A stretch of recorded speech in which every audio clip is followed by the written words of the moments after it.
LC, Lux 1. Go ahead. Atlas L2 at flight level. Roger. LC Lux 2. Go ahead. Centaur LO2 at flight level. Roger. LC Fuel 2. Go ahead. Centaur LH2 at flight level. Roger.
Where we are witnessing a beautiful sunrise as we fly high above the rocket and spacecraft bound for the International Space Station.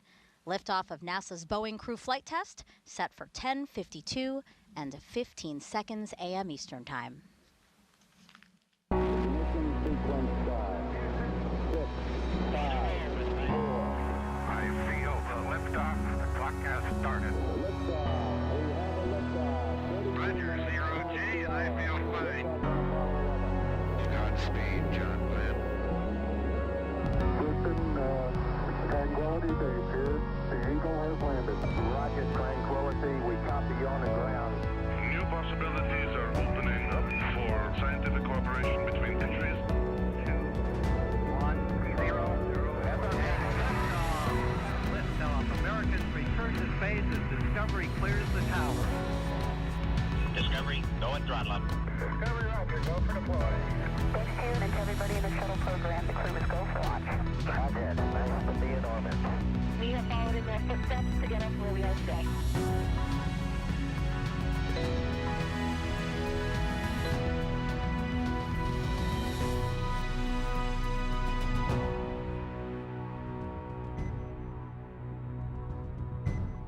And here are the astronauts who will fly for the first time ever in Boeing's Starliner spacecraft. Commander Butch Wilmore and pilot Sonny Williams, as you can see, suiting up for their mission into the history books. Good morning, and welcome to NASA's Kennedy Space Center in Florida for NASA's Boeing Crew Flight Test, or CFT. I'm NASA's Megan Cruz. And I'm Dee Russell with Boeing Communications. Also joining us today is NASA astronaut Mike Fink. Great to have you here. Good morning. Third time's the charm. Beautiful day outside. The rocket's ready. The crew's getting suited up. This is an awesome day. Yeah, beautiful start to the day so far, again, with that gorgeous sunrise we saw. And as you alluded, this is our third attempt to launch Butch and Sonny on a United Launch Alliance Atlas V rocket and Starliner teams last tried launching on Saturday, but stood down just minutes before liftoff because of a power issue in a piece of ground support equipment. We'll have more about that in just a few minutes. NASA and Boeing want to certify Starliner for regular flights to the International Space Station as part of NASA's Commercial Crew program. Mike, why is it so important to have a second commercial spacecraft that can take astronauts to and from the space station from American soil? We call it dissimilar redundancy. So the more chances, the more ways that we can send humans into space, the better it is for NASA and for our country and for the planet. Right now, we can get to space with a Soyuz or with a Dragon, and today we're going to show we can get there with a Starliner. And soon, Artemis. So we're going to have lots of different options, of different ways for people to go to space, and this will help our economy, and this is and the space station and our scientific program. Now, as we are back in the suit-up room, a reminder for everyone that CFT will only be the 6th time NASA astronauts will launch on a new spacecraft designed for Crew. And the last time an Atlas-class rocket sent humans to space was 61 years ago for the final flight of NASA's Mercury program. Now, Mike, I know you're great friends with both Butch and Sunny, and you got to speak with them late last night. So how are they feeling going into this third launch attempt? I am very impressed with my colleagues for being such optimists and such professionals. They've been in quarantine for a long time. We've been waiting for over 5 years to get Starliner launched, but they are very excited about today. You can see that they're focused on getting the job done, and they are very ready for this mission. And they wish all of us a great experience in joining them on this great journey. Now, as you can tell, guys, we are very fortunate to have Mike here with us because he's a veteran of 3 space flights. Expedition 9 in 2004. You'll see a photo coming up here soon. Expedition 18 in 2009, and then STS-134 in 2011. In total, he's spent more than a year in space and has conducted 9 spacewalks. He then worked with NASA's Commercial Crew program to help bring SpaceX's Dragon and now Boeing's Starliner online and ready for today's flight test. And he trained alongside Butch and Sunny as their backup pilot and was with them for CFT's first launch attempt. We saw him in the suit-up room snapping pictures there, and then he rode out to the launch pad with them where he snapped a few more pictures before handing off some of Butch and Sunny's belongings to the pad team. And now he was here with us on the host desk on Saturday and is back again to provide valuable insight into this flight test. And you'll also be taking notes, right, Mike, because you will be the pilot of Starliner's first operational mission after CFT. Yes, that's the point of CrewFlightTest, is so that we can certify Starliner to go to the International Space Station on a regular basis, just like we did with Dragon a few years ago. So this is an exciting time. A lot of things are resting on this mission, but Butch and Sunny are prepared. The launch control team's prepared. Mission control's prepared. The management and leadership are prepared, and I think we're prepared here. Thumbs up from me. There is a lot to learn about this crew flight test, so we have people here in Florida and in Texas to help explain every part of this mission. Let's start first with ULA's Dylan Rice and Boeing's Lauren Brennicke, who are monitoring the spacecraft and rocket from the United Launch Alliance's Advanced Spaceflight Operations Center, or ASOC. Yeah, Dee, welcome to the ASOC. We are at ULA's rocket headquarters, really over here on the Cape side. Dylan and I have a great spot for today's launch operations. Here in the ASOC, we have special viewing and monitoring opportunities here in what I like to consider the press box that's, above the big game going on downstairs. We've got this great view of the launch control team down here, and then we have the mission directors on one side of us and engineering support on the other side. So it is really the best spot to be following along with all the procedures today. And we did just hear that we have a go to proceed with the pad team moving back over to the pad. And Dylan, that's because fueling is wrapped up. Well, that's right, Lauren. Atlas V and Centaur are fueled and ready to go. But looking back at our experience over the weekend here during our second CFT launch attempt on Saturday, we held our terminal count at T-minus 3 minutes 50 seconds because of an issue detected by our ground launch sequencer. After the scrub, our technicians and engineers worked overnight to assess all of our ground support equipment at the launch pad. The assessment identified an issue with a single ground power supply within a redundant computer chassis that supplies power to a set of cards which control various system functions.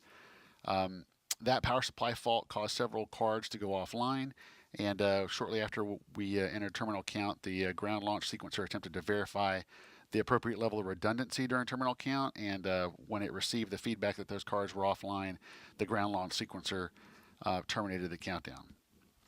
On Sunday, that chassis that contained the faulty ground power unit was removed, visually inspected, and replaced with a spare chassis. We didn't find any physical indications of significant failure with it, so we'll be doing a full failure analysis on that power unit. Meanwhile, with the new equipment in place, we have performed a full functional checkout of the chassis and all the cards. All the hardware is performing nominally. So with that, we are complete with cryogenic tanking today. All tanks are in a topping mode. Tanking and all of our operations today have gone very smoothly so far. All of our pre-launch checks are basically complete. As you said, the readiness poll has been completed for pad entry, and the blue team will be arriving shortly back on the pad to complete final checks before the crew arrives. So a lot of work going on over the last couple of days. Starliner has been powered on since that last attempt, with our teams monitoring the health of the vehicle and its systems really around the clock. So now let's check in with NASA's Daryl Nail over at nearby Hangar AE. He's keeping an eye on the weather for us and NASA's oversight of today's flight test. Daryl. Well, good morning, Lauren and Dylan, and welcome to Hangar AE inside the broadcast booth where the commercial crew program, the management and engineers behind me are monitoring the ULA and Boeing's preparations for launch. You mentioned the weather, and of course that's a really good one today, as it has been for the previous two attempts. We are back at just 10% probability of violation, which is 90% go, and you can see why outside. It's a beautiful view outside. You see the graphic there, 90% go. The only concern is the cumulus cloud rule. And that's because there is a little bit of some convection that they expect to happen right there offshore, closer to T0. We could have some puffy clouds around increasing as a result of the sea breeze coming right off the ocean there. You see the Atlantic Ocean overlooking the launch pad there. That could possibly trigger some cumulus clouds that could pose a risk. That's what they're going to be keeping their eyes on as we go back into the suit-up room. But the threat is low, as I mentioned, only just 10% chance that it could pop up during the T0. We got an update from the launch weather officer, Melody Lovin, and she gave basically what I just told you, that everything is looking good. We're also monitoring the abort corridor, which is up the eastern seaboard. I'll talk more about that in another hit later on in the launch broadcast. But overall, that chance for it being an issue is also low. So we're looking good here from Hangar AE. We'll send it back to Megan, Mike, and Dee. Thank you so much to Lauren, Dylan, and Daryl. And here we are again in the suit-up room. We actually just witnessed Butch finish his suit leak check, and we know that because now his visor is unzipped. He's moved over to the right chair. And that suit leak check, Mike, let's explain it for some people who might not know what that is and why it's so important. So as I'm sure our viewing audience knows, that we don't just wear our suits because they look good, and not just because we have to, but they serve a great purpose. So if you fly in an airplane, they talk about if the cabin were to depressurize, you should put a little mask in front of your face. Well, if our spacecraft for some reason would have a big leak, this is a second layer of protection. The suits will keep us from suffering any problems from being in a vacuum or low pressure. So our suits need to be able to hold their own pressure, and we've been working with these suits in the David Clark Company for a while. We know these suits are great, but we still check them right before launch, and then we even do another leak check inside the space capsule. This is the extended leak check, or a slightly longer one with some more sophisticated equipment. But once Butch and Sunny get into the spacecraft, they'll do another abbreviated leak check to make sure that everything is good. So you see Sunny's is getting her gloves on. She'll put on her visor, and then she'll inflate a little bit like the Michelin Man or the Stay Puft Marshmallow person or something like that. And that shows that the suit suits are inflated. And then we have also practiced to be able to fly the spacecraft even with the suits inflated. That we can still do the things we need to do to keep safe and keep the mission flying. Oh, yeah, that makes sense. As you were saying, they really do puff up. It's very visually apparent that the suit leak check is happening. So, again, Butch has completed his, and he's waiting for his pilot, Sunny, to have that same check on her suit. And the room where they're in, this is a historic room within astronaut crew quarters, which takes up the west wing of the third floor of the Neil A. Armstrong Operations and Checkout Building at Kennedy. And actually, NASA has used this very suit-up room since Apollo 7 in 1968. That was the first manned mission of the Apollo program, so a lot of history here. However, for the longest time, we had those recliner chairs. We still had them from the Apollo and shuttle time, and we brought in these new modern ones that you see Butch and Sunny sitting in for the commercial crew program. And these suits are really neat because they are very lightweight. And when you're flying rockets, the lighter the weight things are, better. The launch and entry suits that we wore on shuttle and have modified. Here's Sunny zipping her helmet. So it's not really a helmet; it's more of a visor, a hoodie. I think you said last time, Megan. And it zips instead of clicks with a big metal ring. So this actually saves a lot of weight and still keeps things safe. But we still need head protection, so the headset that we wear actually is a crew headset or crew head protection assembly or something. We call it a chippa. It actually provides the bump resistance that we need to have that a hard helmet would have. So we have to wear a chippa and then the visor. Now you can see Sunny starting to inflate her suit. Is it more comfortable to be in that reclined position? So that's why we are using these recliners for this particular test? Yes, it's not just more comfortable, but it's more flight-like. That's it's mimicking the position we are in our seats on launch. It's a slightly reclined seat with our legs kind of sticking up. So this position is much more what the suit was designed for, and that's why we test in it. And it's also comfortable. Yeah. Yeah, these new suits obviously debuting with this flight. Dee, can you tell us a little bit about these suits? I mean, you guys developed it, Boeing developed it with a company called David Clark, yeah? That is correct. So as you can see there, first, the entire suit, helmet down to tennis shoes, are about 20 pounds, which is lighter than the original spacesuits. They're very mobile, easy to move in. They also come with gloves that are touchscreen friendly for our astronauts as they do their operations within the Starliner. And also something to note is in this room, you'll see two groups of people.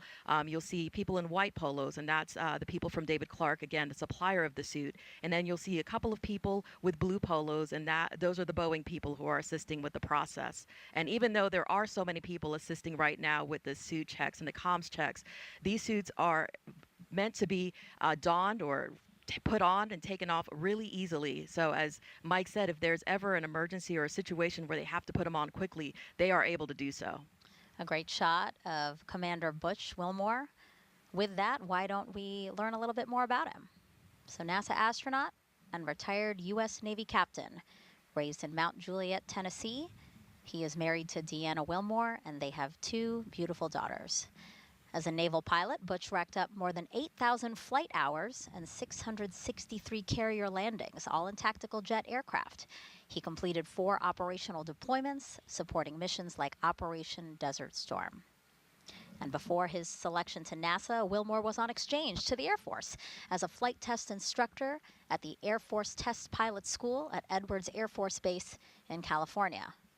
Butch is a veteran of 2 space flights as pilot on Space Shuttle Atlantis in 2009, and then in 2014 he served as flight engineer for Expedition 41 to the International Space Station. So far, Wilmore has spent 178 days in space and performed 4 spacewalks. This flight test will be his 3rd mission to the ISS. And Sunny Williams, CFT's pilot and a retired U.S. Navy captain.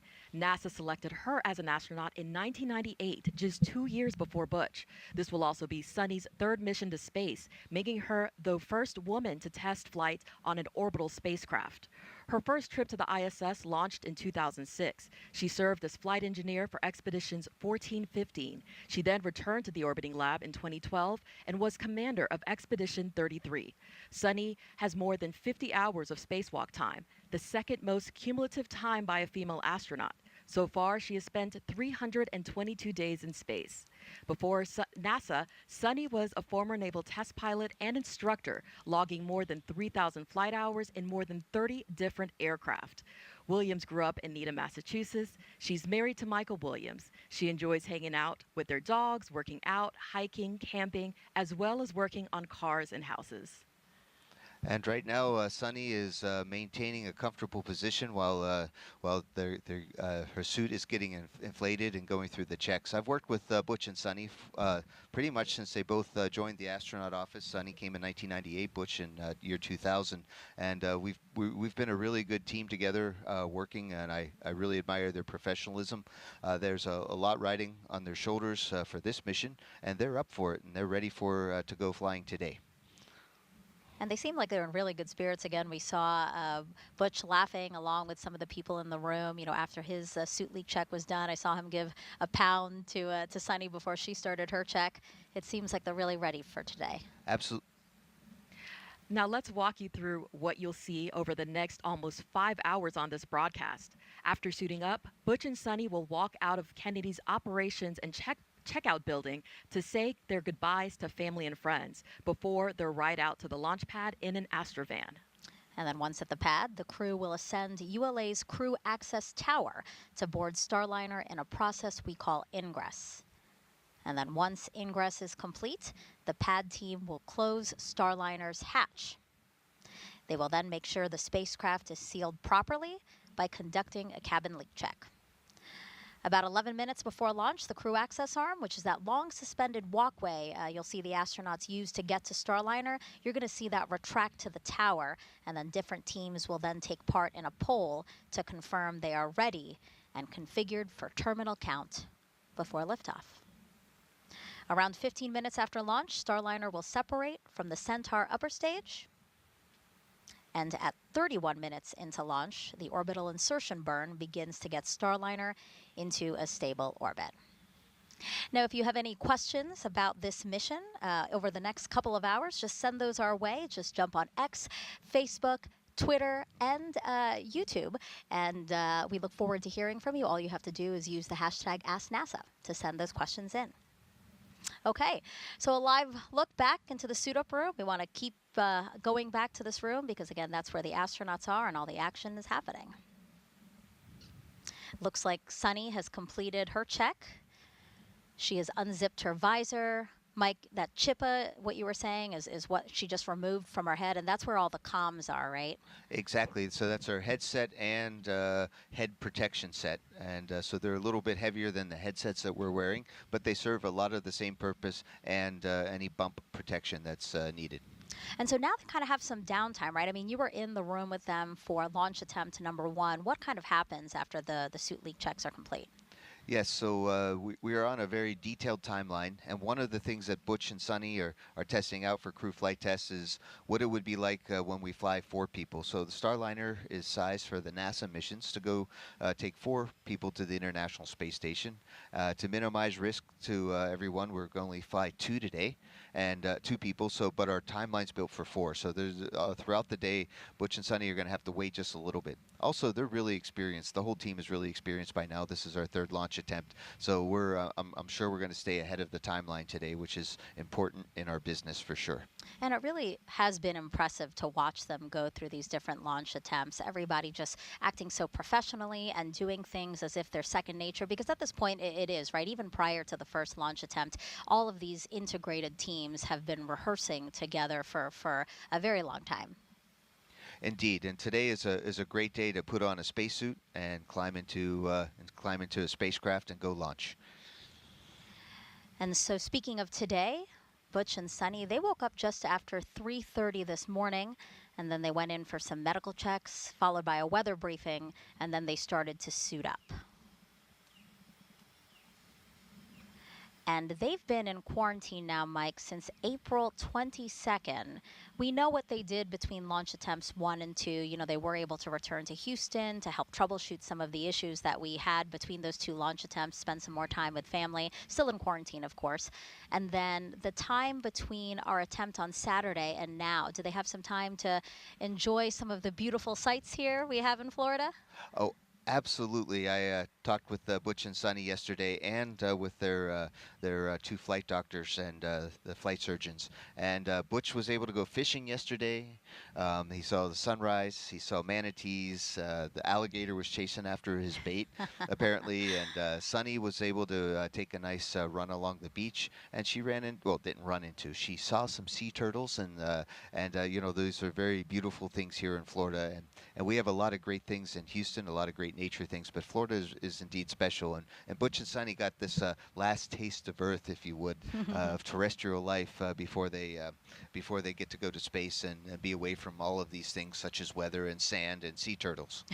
And to be clear, all of the things that you just described right here at Kennedy Space Center, you know, Kennedy Space Center is huge, and it does afford us some of those beautiful opportunities you said, fishing and also running. So still in quarantine, still abiding by the rules, you know, required of them before launch, but they did get to enjoy some downtime. Yeah, we certainly don't want to take anything up to the International Space Station. Those people aboard Space Station have been away for months from terrestrial germs, and we have an important mission to do. So anytime we're down for a day or two, that has big impacts to the mission. So we do maintain the strict standards of quarantine, not just because they tell us, but because it's a good idea. We have teams at Mission Control in Houston monitoring Starliner's flight to the space station. Let's check in first with NASA's Brandy Dean and Boeing's Jim May. Thanks so much, Dee, and welcome back once again to Mission Control at NASA's Johnson Space Center. I'm NASA's Brandy Dean. And I'm Jim May with Boeing. The flight control team here in Houston, they're well rested and they're ready to get back to work, preparing to see Starliner safely through its first ascent with crew on board. The team's been training pretty hard for this. We've got hundreds of simulations and now a couple live scrub launches, so they're ready to get Starliner into space. Yeah, I would say they're not going anywhere until Starliner does. The flight control team is again led by Flight Director Mike Lammers, who you see here in the view sitting next to Flight Director Rick Henfling. Henfling's working alongside him to keep an eye on the weather. And then further down the row on Lammers' other side, we have Canadian Space Agency astronaut Joshua Kutrick acting as today's Capcom. You'll hear him communicating with Butch Wilmore and Sunny Williams on the team's behalf. He'll be filing all of his experience away as he prepares for the next Starliner flight. He's assigned as a mission specialist on Starliner 1. So the team here today returned to their consoles around 4 a.m. Central this morning, and they've been working closely with the teams in Florida just under 4 hours before launch. Once everything was activated and ready for them, the Boeing Mission Control Center team in Florida handed control of Starliner over to the folks here in Houston, and they'll be the ones sending any commands to Starliner from now on. But if all goes well, you won't hear too much from them today as they move through the countdown with their colleagues in Florida. Their time to shine really starts at liftoff, but some of the key calls they'll make before include switching Starliner from ground power to battery power, and with the crew's help, activating the launch abort system. And of course, Lammers will also be speaking on behalf of his team when he gives a go or no-go to the launch conductor during the final poll 7 minutes before launch. At liftoff, they'll work hand-in-hand with the ULA team, who's controlling the Atlas rocket, lifting Starliner into orbit. For the first minute and a half of flight, we'll have Atlas and its solid rocket boosters providing the initial lift to get Starliner going. And then in the final stretch of launch, we'll see the second stage Centaur engines finish the job of getting Starliner to orbit. They'll be done with their job about 12 minutes into Starliner's flight and then be jettisoned 3 minutes later. After that, Starliner will be on its own to make the journey to the International Space Station. So let's take a closer look at the details of what to expect during Starliner's descent, coming up at 10:52 Eastern this afternoon.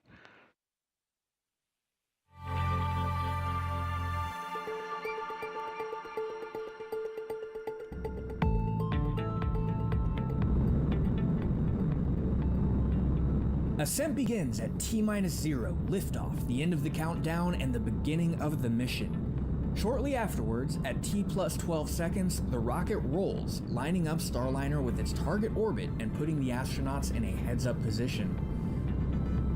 Then, around T plus 40 seconds, max Q starts. That's also known as max aerodynamic pressure. This is a critical time when the atmospheric forces reach their highest. Next, at about plus 1 minute 35 seconds, the two solid rocket boosters run out of fuel and burn out, and about a minute later they separate from the booster. The Atlas booster engine continues to burn for almost 2 more minutes. Then at approximately plus 4:30, booster engine cutoff, or BECO. About 5 seconds later, the booster separates, and so does the ascent cover on top of Starliner. At around 4 minutes 45 seconds, the Centaur upper stage ignites, continuing the push to orbital speeds. Then a little after 5 minutes, Starliner is free of the atmosphere and doesn't need additional aerodynamic support, and the aeroskirt is jettisoned. After a long 6+ minute push from Centaur, main engine cutoff, or MECO, happens around 12 minutes after liftoff. Then, when Centaur successfully separates almost 15 minutes after launch, ULA's job is done. But Starliner is not quite in orbit yet. After a 16-minute coast, Starliner ignites 4 of its orbital maneuvering and attitude control, or OMAC engines, for the orbital insertion burn, and then 31 minutes after liftoff, the ascent profile is complete.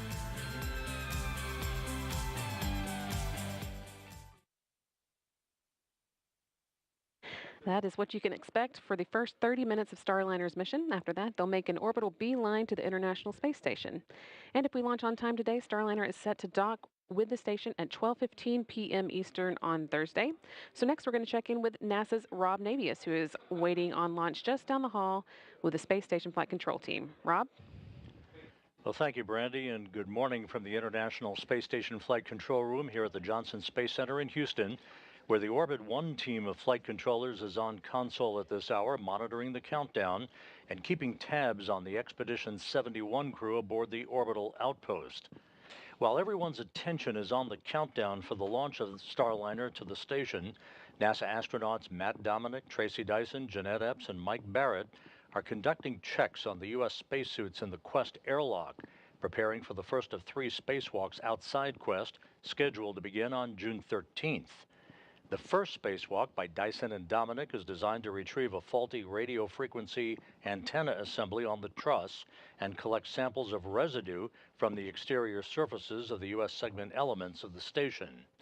Now, early Thursday morning, there'll be a pair of mission management meetings, first by Boeing management to assess Starliner systems following launch, and the initial series of vehicle tests that the Starliner crew will perform to ensure that the vehicle is ready for docking. Following that meeting, the International Space Station partners will gather to give final approval for Starliner to press ahead with the critical phase of the rendezvous that will begin Thursday morning with the terminal phase initiation burn.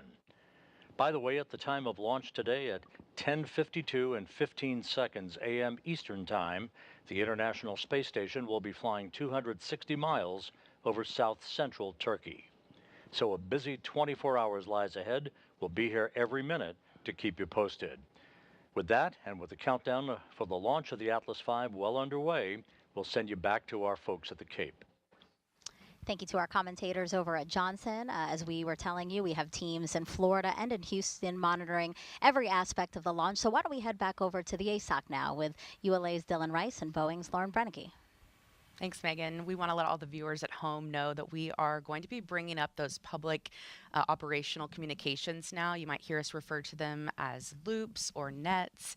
And if you've been following along, you've heard a lot of that in the last 2 attempts. So we are going to bring those up, the audio of it, on the broadcast. And you may hear us stop commentary for a moment so that that can play across for you to hear it. It's our job to wear these headsets, listen to some of those side channels as well, and then be able to translate what's happening in real time for you. We'll also just be following along with the nominal procedures of the day. And so right now, what we're hearing on those nets is that the pad team has made its way back to the pad, and the white room is configured for being ready to get the crew back in there. You can see they're working to open the hatch at this moment. And so once the crew gets back over there, they'll be ready to start doing all of the procedures there in the White Room. The Starliner Control Center has shifted control of the spacecraft over to Mission Control in Houston. And then also our team has been managing a small helium leak in Starliner's propulsion system since that first launch attempt. It does remain acceptable for flight today. After testing all 8 of Starliner's helium manifolds, we found the leak was isolated to just one flange in one of the spacecraft's 28 reaction control system, or like we call it RCS thrusters, which makes small adjustments on orbit, and even more specifically to a tiny seal about the size of a button on a men's dress shirt. Helium is not combustible or toxic. Thorough data analysis showed Starliner could handle 4 more leaks, or this leak growing by 100 times its current size before needing to be managed in space. In fact, other spacecraft like the shuttle have launched with similar helium leaks in the past. The leak rate was checked about half an hour ago, and not much has changed since the last launch attempt, which is a good thing. We do have confirmation that it remains acceptable. Our teams have also been cycling the thruster valves, and those are now in the open position. This is the 3rd time for Starliner to launch, but first time with the crew, so some of the procedures are a little different. That's why we're coming to you so early before launch today. It is important to remember this is a test flight, and we are going to learn a lot to be more efficient in the future. So Dylan, how are things progressing with the rocket? Well, Lauren, things are going very, very well with the rocket this morning. This is the 100th launch of the safe and reliable Atlas V rocket and the 3rd flight of the 172-foot tall N-22 configuration. This rocket is equipped with a dual-engine Centaur upper stage, a configuration that is uniquely capable to deliver the performance needed to shape the trajectory for crew safety. All right, and now we will check in with NASA's Daryl Nell over at Hangar AE. Daryl. All right, thank you, Dylan and Lauren. And back here at Hangar AE and out at the pad, you can see beautiful skies above. We talked about the weather at the top of the show. Only 90%, I say only 90% go, which is a fantastic weather forecast here at the pad. But we also have weather that we're tracking along the ascent corridor, and let's talk about that a little bit. We have a graphic to show you how once that rocket lifts off from the pad, this is the track that it will take along the eastern seaboard, and you can see it there all the way up just past Newfoundland on this particular view here. And what it shows you is along that path there are areas in which, if needed, the Starliner could abort off the top of the rocket and go into the ocean. And there's a number of them. And now we have an arm wrestling contest between Joe Acaba and Butch Wilmore. Oh, no, not right hand, lefty. Oh, here we go. Let's take this in.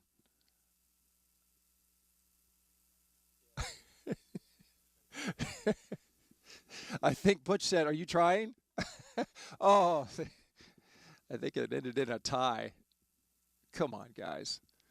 We're going to do some rock, paper, scissors. You know, I don't see any cards in this. This is a tradition. Normally, in this part of the suit up, after they've got their suits and done their checks, they do a card game. But in this case, it appears they are going with rock, paper, scissors. The whole idea here is to lose to the chief you see there, Joe Acaba. And he beat him. He beat him. So there you go. Joe Acaba wins one, and he's wins against Sunny. Let's send it back now to the host desk. Yeah, this is a fun moment. As Daryl mentioned, usually it's a card game. That's a tradition that dates back to many missions ago. And the point is for just to have some laughs. No, the point is what, Mike? So the point is to try to get the bad luck out. It looks like the crew's about to leave the suit room, but I'll say this is that with Starliner, we're making our own new traditions. And apparently the card game didn't work for us the first 2 times. So we're going with something classic and true. And universal. Who doesn't know rock, paper, scissors? I guess there's a lizard and a Spock for an advanced version, but we'll go with rock, paper, scissors. Yeah, so as Mike just said, because they have lost to Joe Acaba, they have used up their bad luck. So now they are getting ready, and in a couple of moments, we expect to see them walking out of the suit-up room, and then they'll walk down and out to the waiting crowd here for them. The Astrovan, obviously, to the right side of your screen, that is their ride to their launch pad, and they'll be getting in there for a about 20-minute ride to their launch pad. You see all those partitions because, Mike, there's levels, right, as to how many people can or who can get close to the astronauts because there's quarantine rules again. Absolutely, we do respect the health stabilization program, and that looks like that's the ULA president Tori Bruno. Yep. He's there, and he's the Atlas, excuse me, the ULA team with Atlas and Centaur have been a really great supporter. They work with Boeing to give us a ride to space, and it's nice to see the president of ULA there. And the Astrovan is pretty awesome. It is. A comfortable way to get to their launch pad. It can fit 8 people, really. Yes, I think today we're going to have just Butch and Sunny. I had a chance to ride with them on their first launch attempt, and there's definitely room for more. That call out again, 3 hours and less than 30 seconds until liftoff of Boeing's crew flight test.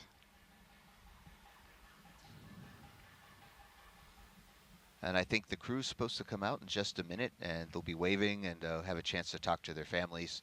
And this is an important moment. We have, the Stand by. The families are here, and not as much as they were at the very beginning, because lots of things have changed. But Butch and Sunny are well supported, and we have a great team that helps support our families, including Kelly Curtis. LC Slick on channel 1. Go ahead. The NASA astronaut. Hatch open, ops are complete, confined space checks are nominal. Roger. And there's a call-outs among the pad team. So as we said, there's a lot of coordination that needs to happen to make this launch possible. So right now we do have pad team members at the launch pad, and they're readying Starliner for Butch and Sunny's arrival. It's a well choreographed orchestra today, especially everything seems is going on time, and our family support team has made sure that the crew families are there for their and Butch and Sunny are given the best send off that they can. And we have some leadership here at Kennedy also here for crew walkout. This is a really cool moment, the final opportunity for the astronauts to say, see you later until their launch. Again, targeting 10:52 and 15 seconds a.m. Eastern Time. The administrator has arrived just in time. Crew's going to step out in just a few moments, and they're going to be. It's really emotionally amazing for us to see all the support that we have from above and below. And here we go. Out of the suit-up room, Commander Butch Wilmore and pilot Sunny Williams walking to an elevator at the end of the hallway to depart astronaut crew quarters. Again, armed with roses. This time, it looks like orange or yellow roses. They had red roses the other day. But again, same tradition of handing some of those off to folks who have supported them throughout this mission. Well, if the yellow roses work this time, I think Starliner 1 will be handing out yellow roses the first time. Oh, that's wonderful. But we have a great team at crew quarters, and they're saying a quick prayer of blessing to get all the best for Butch and Sunny. And now they're getting into that elevator. With life-size posters of Butch and Sunny. A wave from Butch before the doors close. That elevator will then take them down 3 flights. I think I see their patch. The Butch and Sunny patch is on right above the ONC building there, where has been zapped before, including Demo 2, which is the equivalent flight for Dragon. The Starliner, CFT patch is right next to Demo 2. Yeah.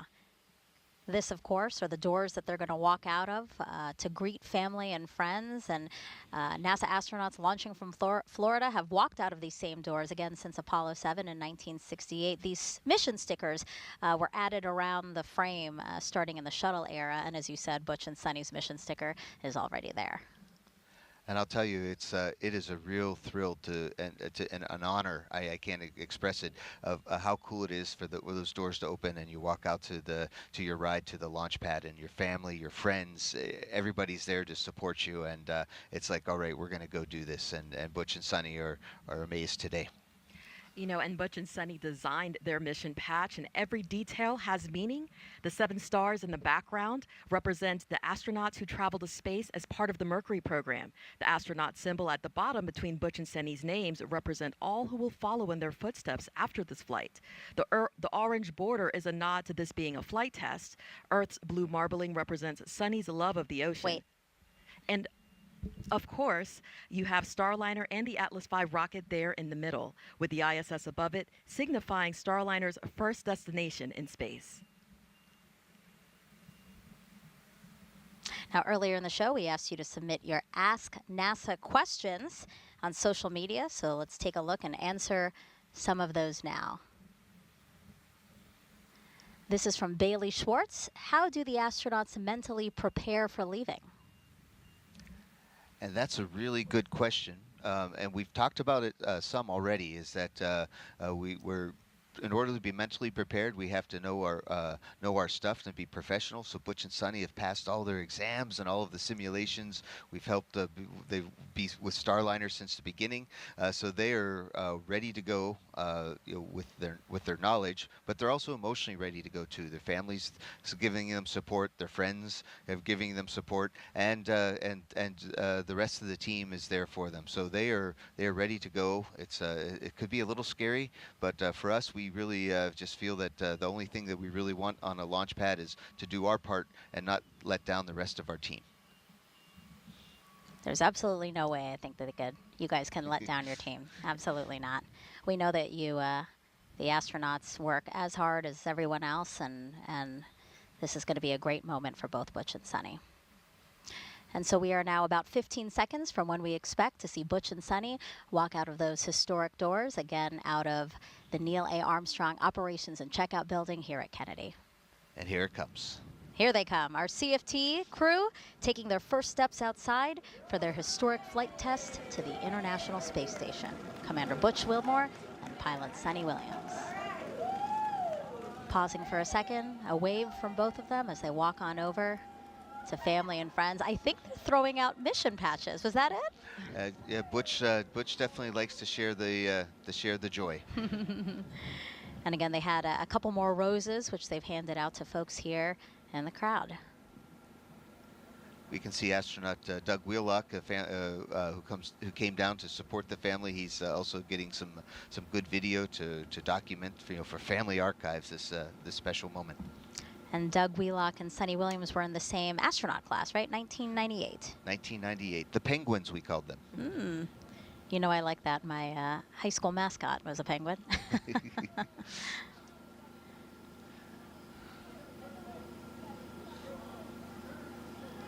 Playing to the crowd, as they always are. They have great personalities. They're really keeping up all the energy, getting everybody pumped for this historic mission.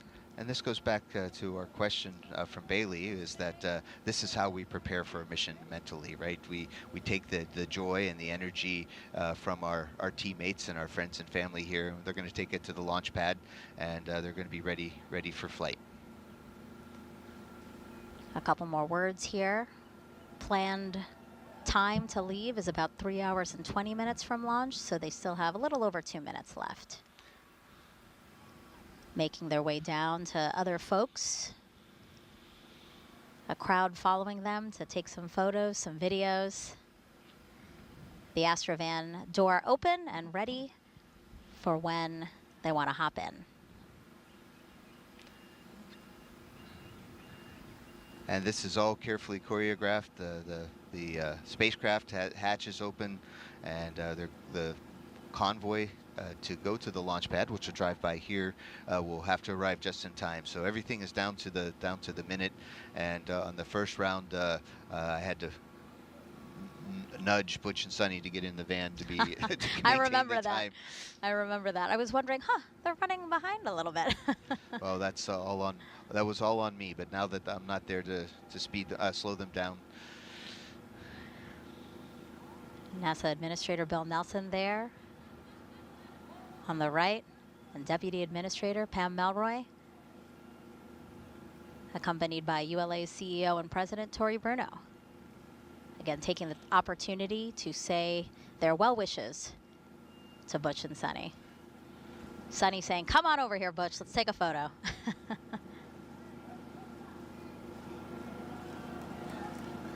Some waves again as they slowly make their way to that Astrovan door. We can see Boeing's astronaut liaison, Megan Donaldson, getting a hug there. She has been such a great help to keep the crew and Boeing management and Boeing team in sync, as well as to make sure they stay on time. And that's why they're on time today. Thanks, Megan. Good job. Oh, not me. Got it. Well. Just kidding. And thank you to you, Megan Cruz. All right, the door now closing.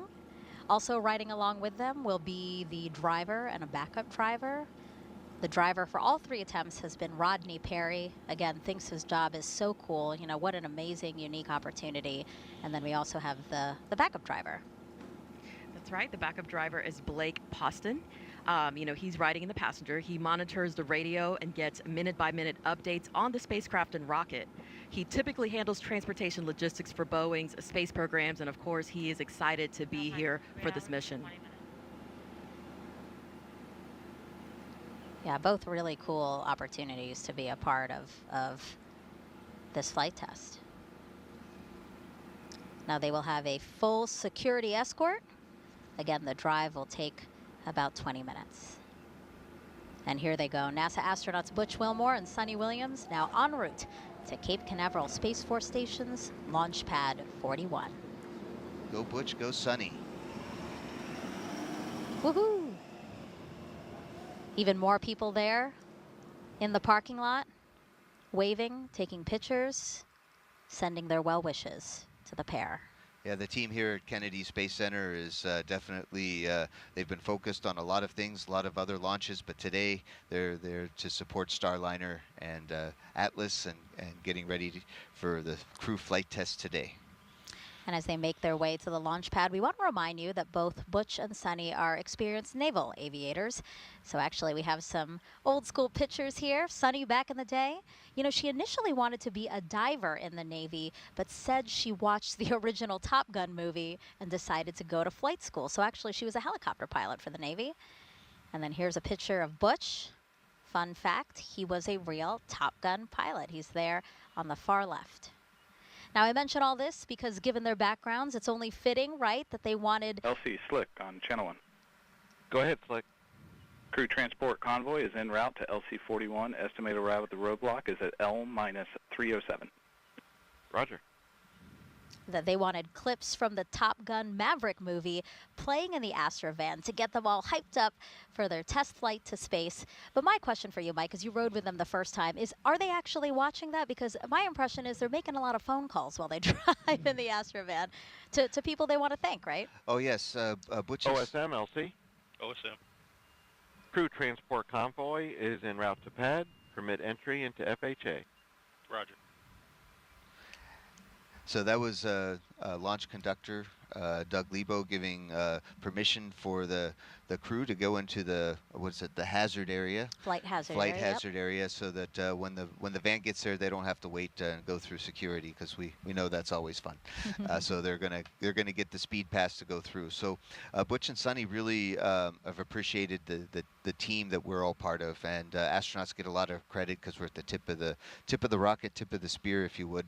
But we really do appreciate everybody who's worked hard for Starliner mission. It's been a long time coming, and so Butch and Sunny took some time in the previous flights for them to call their different teammates and along the way and show appreciation. And I know if even though they're my friends, if they were ever call me, I know how excited I would be. And this is a pretty neat thing.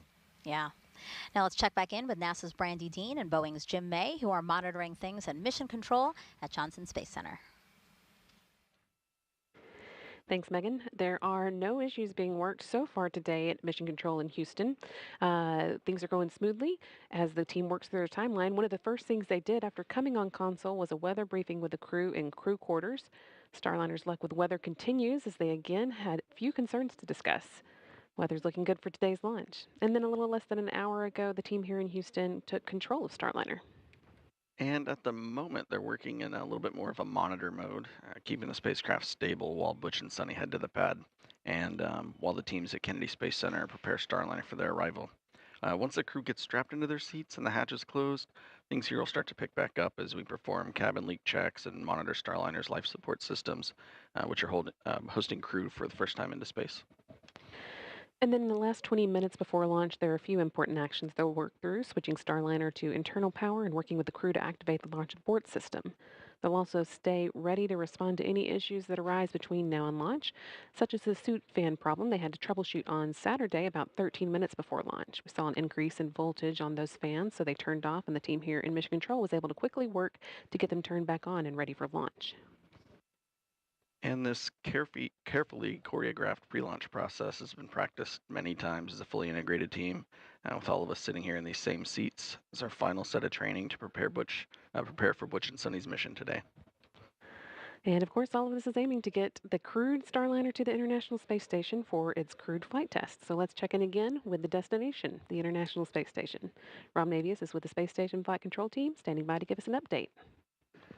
Thanks, Brandy. With the white flight control room down the hall, poised to take over Starliner mission operations at liftoff of the Atlas V rocket, the flight controllers in this room, the International Space Station Flight Control Room, are ready to collaborate with their colleagues once Starliner moves into integrated operations just after 9 a.m. Eastern Time tomorrow.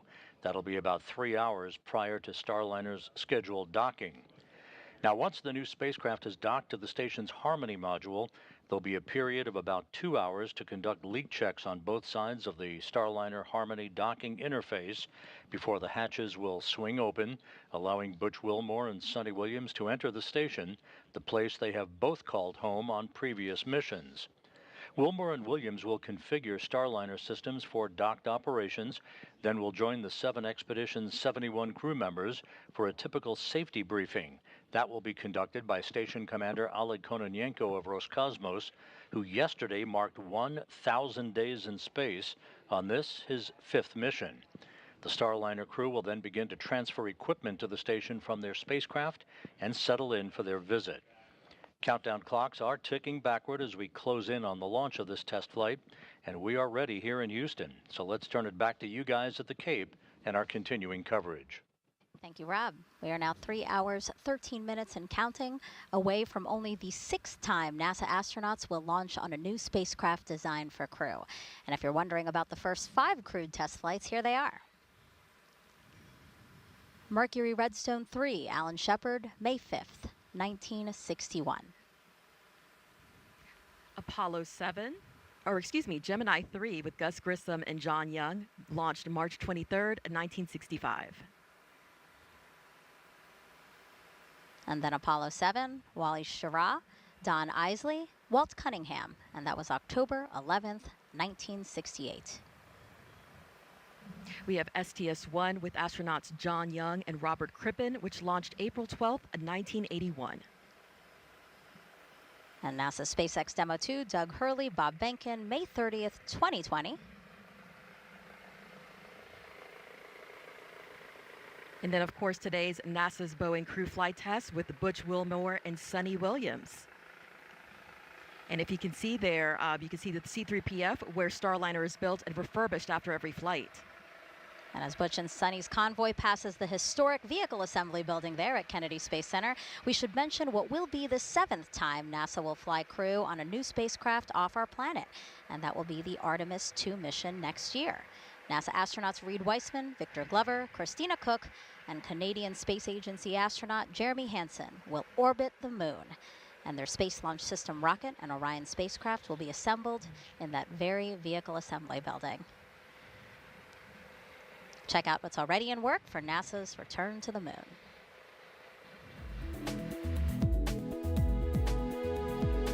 Engineers inside the Neil A. Armstrong Operations and Checkout Building at Kennedy Space Center lowered the Orion spacecraft into a vacuum altitude chamber with the help of a 30-ton crane.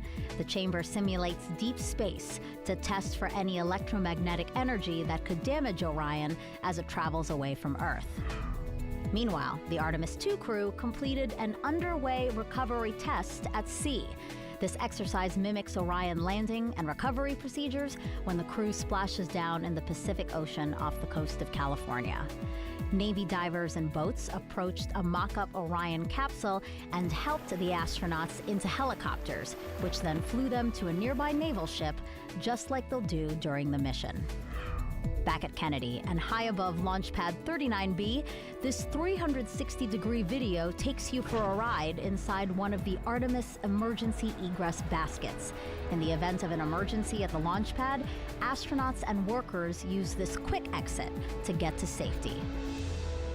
That's a look at your Artemis Moon Minute. And it's important to mention that, working with commercial partners like Boeing through the commercial crew program really allows NASA to focus on these other goals, like returning to the moon. I think we're in the golden age of space exploration, and we're going to keep working on getting more people into space and building a low Earth orbit economy and exploration to Moon and Mars. This is an exciting time. Yeah, what I think is so cool is that there's so much to do with space exploration that we couldn't do it alone. We realized that we should bring in private companies, commercial companies to really help us meet this fantastic goal of getting off our planet and seeing what else is out there. Well, there's a lot of opportunities for young scientists and engineers, STEM fields out there. So any of you kids out there, study hard. We could use you in the space program. We are now 3 hours and 9 minutes until launch. Let's check back in with Daryl Nail over at Hangar AE. All right, thank you, and good morning as we track the crew on their way to the pad, and they do so with some beautiful sunshine in their faces. That Florida sunshine is cooking up some heat, though. We're going to get into the 80s by the time we hit T0.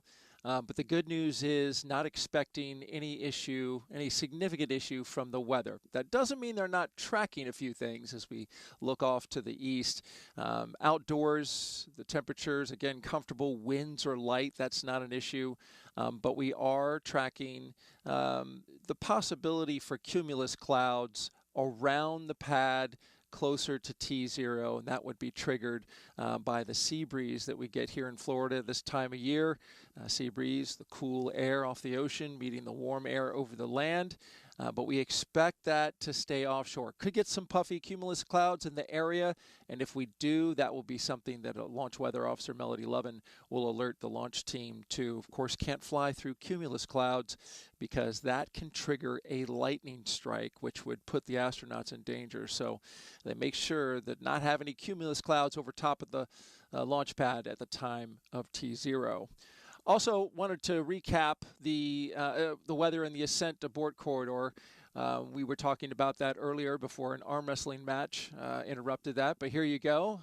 Once they launch from right here at the Cape, you can see the trajectory that the rocket will take along the eastern seaboard. And as it's moving quickly headed towards space, they have to have a drops areas where... Slick on channel 1. Go ahead, Slick. We're ready for pad support personnel to perform OSC radio comm checks and to proceed to ground level. Roger. Proceed. Roger. And again, you can see that track there. Basically, there's areas along that track where the Starliner could abort should something go wrong with the rocket. Right now, that risk is low of anything happening, so that is a good thing. Again, the risk is low for the ascent abort corridor. They are tracking a few storms off the coast of North Carolina, as well as some cold temperatures for the water off of Newfoundland. But overall, they don't expect this to be an issue for the rescue team should they need to be deployed in the case of an abort. That's it from the hangar. We'll send it back to Megan, Mike, and Dee. It's always great to see here when weather is cooperating for liftoff. Now, Butch and Sunny are almost at the launch pad, so let's check back in with Lauren and Dylan as they monitor the Atlas V and Starliner. Megan, great to see the crew headed back over to the pad again. It was another special. Yes, sir. Crew transport convoys cleared roadblock, 20 personnel, 20, entering FHA at this time. Roger. Another special send-off from so many loved ones, friends, family. We also did see Boeing's Kay Sears out there sending the crew off. She is the Vice President and General Manager of Space Intelligence and Weapons Systems for Boeing Defense and Space and Security. So a lot of special people out there today hoping for a smooth countdown, which is what we are monitoring at this moment. The Starliner pad team has been inside the White Room preparing for the crew to get over there. The full pad team is actually made up of 5 people from Boeing and 3 people from ULA. We also hear them referred to as the Blue Team, and one of those pad team members is headed down here soon to meet the crew down at the bottom of the pad. They typically do a bit of a tradition where the crew would get out and view the rocket first, but I'm not sure if they're going to do that today. They chose not to do it during the last launch attempt. They, of course, did it during the first launch attempt. So we'll see if they decide to do that today. They may just go straight over to the elevators and head up. Of course, this is the 3rd time for both Butch and Sunny to go through these motions with 3 different spacecraft and 3 different rockets. They both have ridden on the shuttle and the Soyuz in the past, but they really love Starliner. They have talked about just the agility, the nimbleness of the spacecraft, and they really can't wait to get up there and put their hands on it and do some manual piloting, as well as, of course, the automated piloting that it is made to do. We've even heard Butch joke a little bit about some of the things he can do in Starliner. He said that... Yes, sir. I'm sure you're aware, but if not, the level 12 visual cameras are out of configuration. Repeat that, please. The level 12 visual cameras are out of configuration for proper monitoring.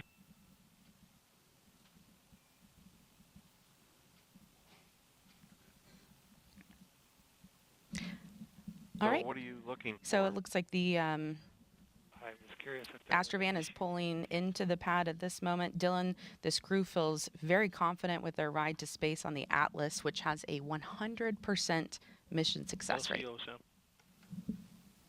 Go ahead. Yes, sir. Crew transport vehicle is into the pad.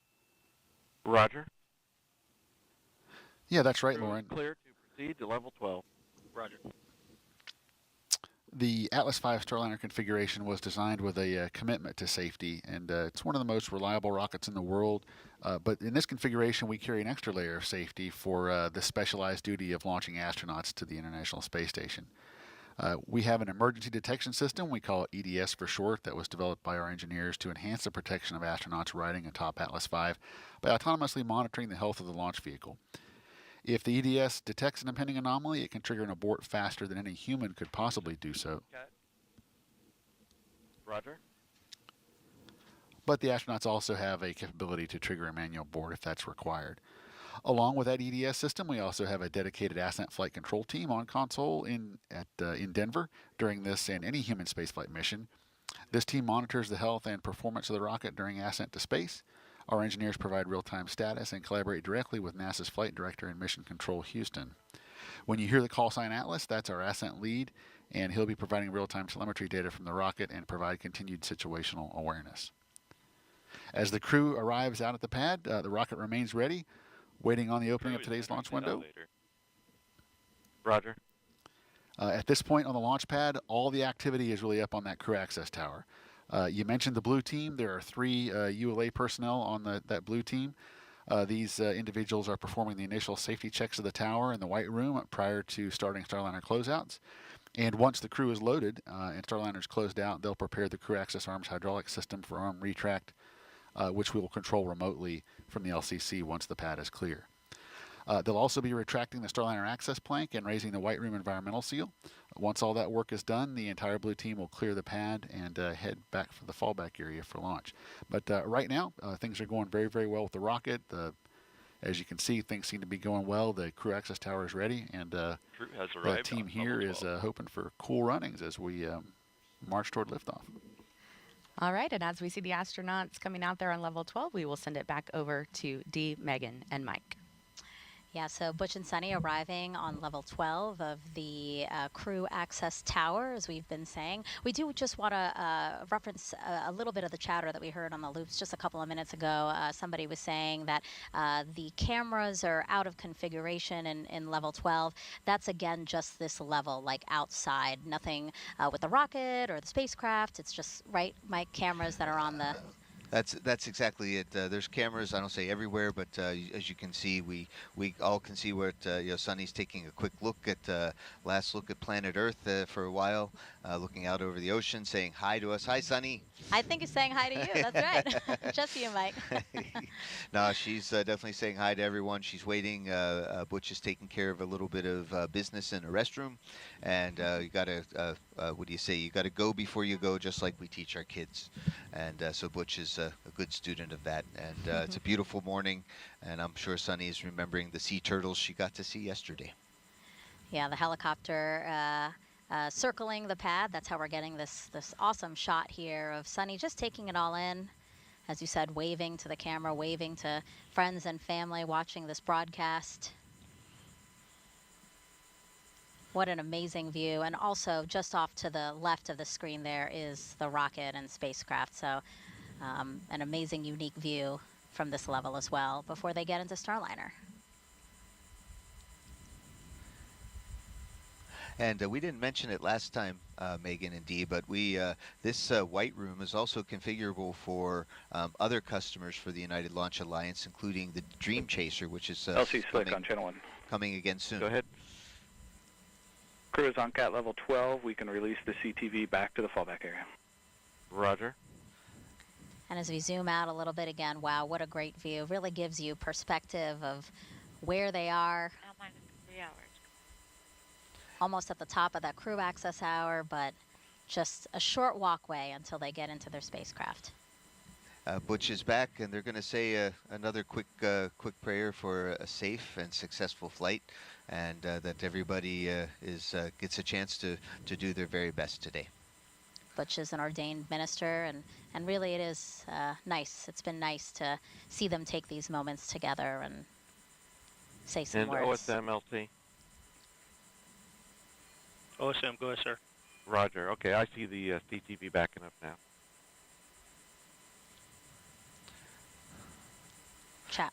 Yes, Go ahead, it's good to it's good to see that the crew transport vehicle has cleared the area. That means we're expecting the crew not to have to come back today, and we'll send them up to space, and their next stop would be the International Space Station. Again, it's important for teams to monitor exactly how many people are at the launch pad in that flight hazard area, because we are, fingers crossed, launching a rocket today. Well, and we'll find out in 2 hours, 58 minutes, and 47 seconds. That's right. And here they go. Butch and Sunny walking across the crew access arm. Their way into the white room there. LCSYS on 1. Before they get into Starliner. Go ahead. Step 170, L1 balloon cycle task is complete. Roger.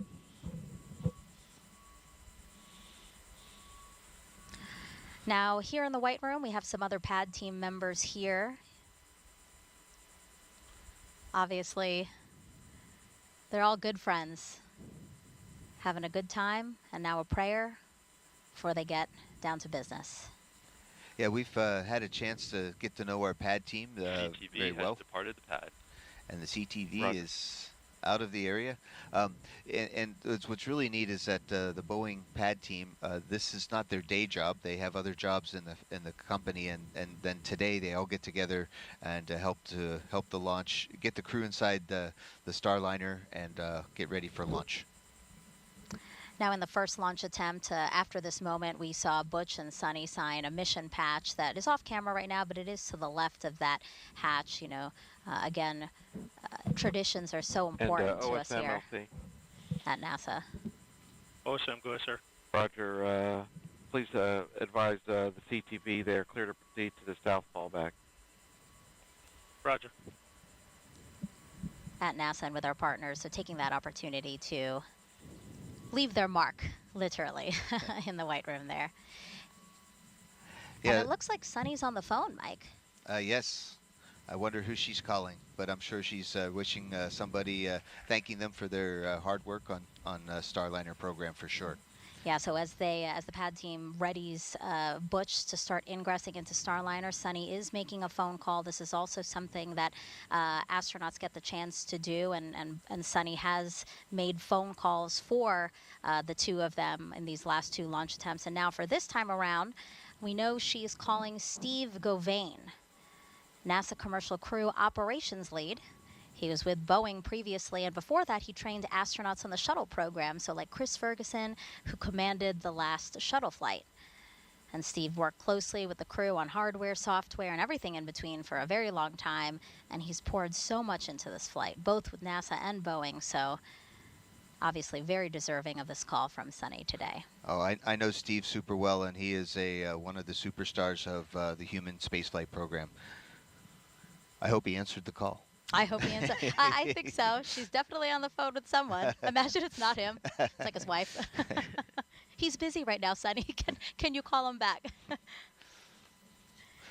So you can see Butch has donned his chippa, and he checked out his wrist lights. It's sometimes a little dark in the cabin, and if we need to see something, we don't have our cell phones, can't use a little flashlight from the cell phone. So we're getting ready. Butch goes in first, of course. And Butch is almost ready to get inside Starliner. They took his the little protective covers off of his Reeboks tennis shoe boots, and he's getting ready to step inside. And there you can see Sunny is taking the patches, the name tags, off of the pad team. That's right. It is a tradition that I think dates back, but for Starliner missions, they're going to take the name tags off of all of the pad teammates and attach them, put them inside of the Starliner and fly them with them during their missions. And of course, hopefully bring them back. I'm sure that's a very nice token and treat that this team will appreciate. And so as we see Butch getting in there, tight squeeze, it looks like a little bit. Mike? Oh yes, but it's definitely there's definitely a lot more leg room than we had in the Soyuz. Maybe a little less than the shuttle, but it's I call it cozy. It's quite comfortable, and it's once Butch gets strapped in all the way and has finished his checks, he might have a few extra moments for another micro nap. I know I would if I were there. Micro naps are important. Power naps, yeah. Take it when you can, right? You have they have a long journey ahead of them for this flight test. But also goes to show that they're calm, cool, and collected and ready for the flight. LCOs.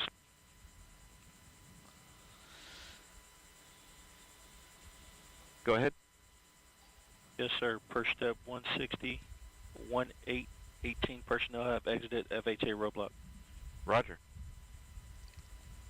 So 20 went in, and 18 came out, and the other two are? Butch and Sunny. Butch and Sunny. Math. Now as Butch gets settled into his seat, let's toss it over to Lauren and Dylan inside with the launch team here in Florida to walk us through what else will happen before Sunny gets in. Thanks, Megan. Yeah, we just saw Butch sort of slide across some of the other seats to get into what we call the commander seat that he's sitting in there. And Sunny will sit right next to him to his right, which we've seen in the last couple of launch attempts as they've suited up and gotten strapped into their seats here. Sunny won't start her ingressing, as we call it, or just getting into their seats until Butch is completely done. So the whole process takes about 15 to 20 minutes. So when the pad team finishes up with Butch, then they will start getting Sunny in. And she is just standing right outside in the white room. As we saw her make that first phone call, we are expecting her to maybe make a second phone call. So we will wait and see who that lucky person is.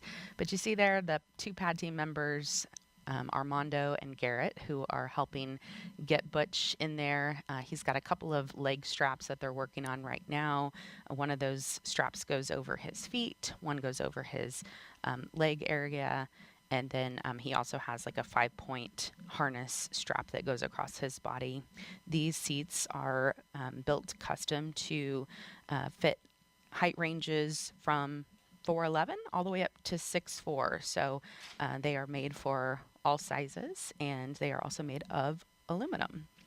And then there in front of Butch, his console is a unique mix of lots of screens, switches, and knobs. And then he also has 2 hand controllers there, which I mentioned earlier. He'll be able to use those hand controllers to actually manually fly Starliner, doing some demonstrations about an hour after they get into orbit. And so as our continuing coverage goes on, you'll be able to follow along as he and Sunny do that and really put the spacecraft through the ringer. You know, it is built to be autonomous, but Starliner has 2 special modes that can be used in certain circumstances. And those are things that these test pilots are going to test out on this mission. It is what this is all about. So the first part of it, they will actually take those hand controllers and be able to kind of point and aim the spacecraft into different ways. And then on the way back, after they've spent some time at the ISS, then they will actually put it in a backup mode. And that is a very unique mode where we could lose all the computer systems on Starliner and they could still fly the spacecraft back home safely to Earth, land it in the desert, and actually, as Butch will say, they could land on the bullseye. So they feel very great about having those capabilities. We do have a camera system inside of Starliner. That's part of what you're seeing here. We have 4 cameras, so we've got a lot of different angles inside. And it's pretty spacious in there. We like to compare it to about a mid-size SUV. It's about 15 feet across. We actually painted it white inside to appear even larger, and that's actually a good thing for being in space. There's a little bit of psychology behind it, the impacts of feeling like you have... CDR, Tech 5 on air to ground 1. How you read me?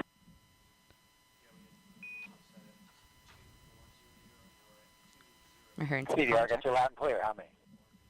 Copy, got you loud and clear, CDR. CDR, perform comm check on air to ground 1 with MCC. Houston Starliner, a CDR. How do you read? Starliner, it's Houston. We have you loud and clear on air to ground 1. Butch, good morning. Good morning. Good morning, team. CDR, report on air to ground 1 that we are ready to power Sloop Fan Bravo. Houston Starliner, we're ready to power Sloop Fan Bravo. Roger that. Houston is also ready for Suit Fan Bravo, so you'll go on the Eclipse control panel, Suit Fan Bravo to on. All right, here we go. All right. Butch powering his suit fan on. You've heard a couple of comm checks there, actually, between the pad team member you see working at the top with Butch and Butch himself, and then as well as Butch back and forth between Josh Kutrick, who will be on Starliner 1. Butch was a former flight test instructor at Edwards Air Force Base. Airflow. Good airflow. All right. Good airflow. As I was saying, Butch was a former flight test instructor at Edwards Air Force Base with a Master of Science in Aviation Systems. So let's hear more about the retired U.S. Navy captain and CFT commander. A large part of the desire within us is to do things that are of benefit to others. In this job, we get to do things that are of benefit truly for all mankind as we explore the heavens that not many people get to experience, true, but we don't go just to get the experience. It's about the team and it's about the benefit that it brings. My name is Butch Wilmore, and I am the commander for NASA's Boeing CrewFlightTest mission to the International Space Station.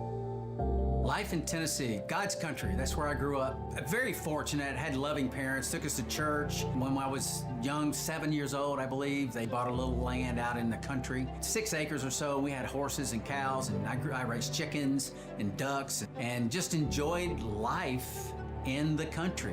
I went to Tennessee Tech, started working on an electrical engineering degree, and played football, which was a very difficult combination, I learned, because they're both full-time jobs. So it was a lot of effort over those years, but it molded me and it helped instill the work ethic my parents had instilled in me when I was younger. I entered the Navy and was fortunate to fly the A-7E. It was a single-seat attack aircraft, and I flew that for a couple of deployments. And then I transitioned to the F-18 Hornet, and through that process, was selected in the test pilot program. You learn a lot about yourself as you go through test pilot school, where you're lacking in certain capabilities that are necessary to do a test pilot type of job. When it comes to flight test, the minute details matter. When we're doing our runs, hey, well, let's run it this way. Let's do it that way. Let's add this in. Let's take that out. And let's look at it in that regime so we can see how the spacecraft responds. And that's what you do with aircraft, that's what you do with spacecraft, and that's what this test is all about. This crew flight test is a series of these various tests to ensure that the operational requirements and the design meets those requirements. And I think everybody that does flight tests would agree. Focus, understanding, and also the team coming together to give you the overall understanding of the test and the capabilities of the spacecraft or aircraft that you're testing is vital. Sitting in this seat over here in the Starliner sim and doing the things we've done and learning about the spacecraft, developing a lot of the capabilities of the spacecraft, it's very humbling when you see and you interact with some of these professionals, and our human spaceflight and our nation has a debt of gratitude to them. Every single training evolution we have is brand new. We're the first to do it. Whether it is checking the survival equipment in the pool with a mock-up of the spacecraft and how you egress, get out of the spacecraft, whether it's the side hatch or the upper hatch, while the seas are rough and all those type of things. There's a thought of how things should be, but then there's the reality of how things need to be.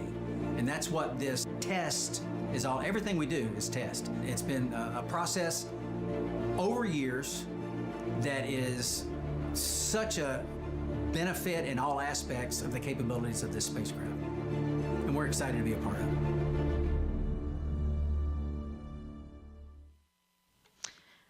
Looking back live inside Starliner as Butch is continuing the ingress process. And Dylan, this crew really has been so involved with not only the Boeing team, but the ULA team as well. Yeah, that's right, Lauren. I think one of the coolest things about this team is that Butch, Sonny, and Mike as well have come over and spent time with us here at the launch site. A checklist. Good. All right, CDR, report on air-to-ground 1 that we are ready to perform sucrose leak check. And Houston, Starliner, ready to perform CDR sucrose leak check.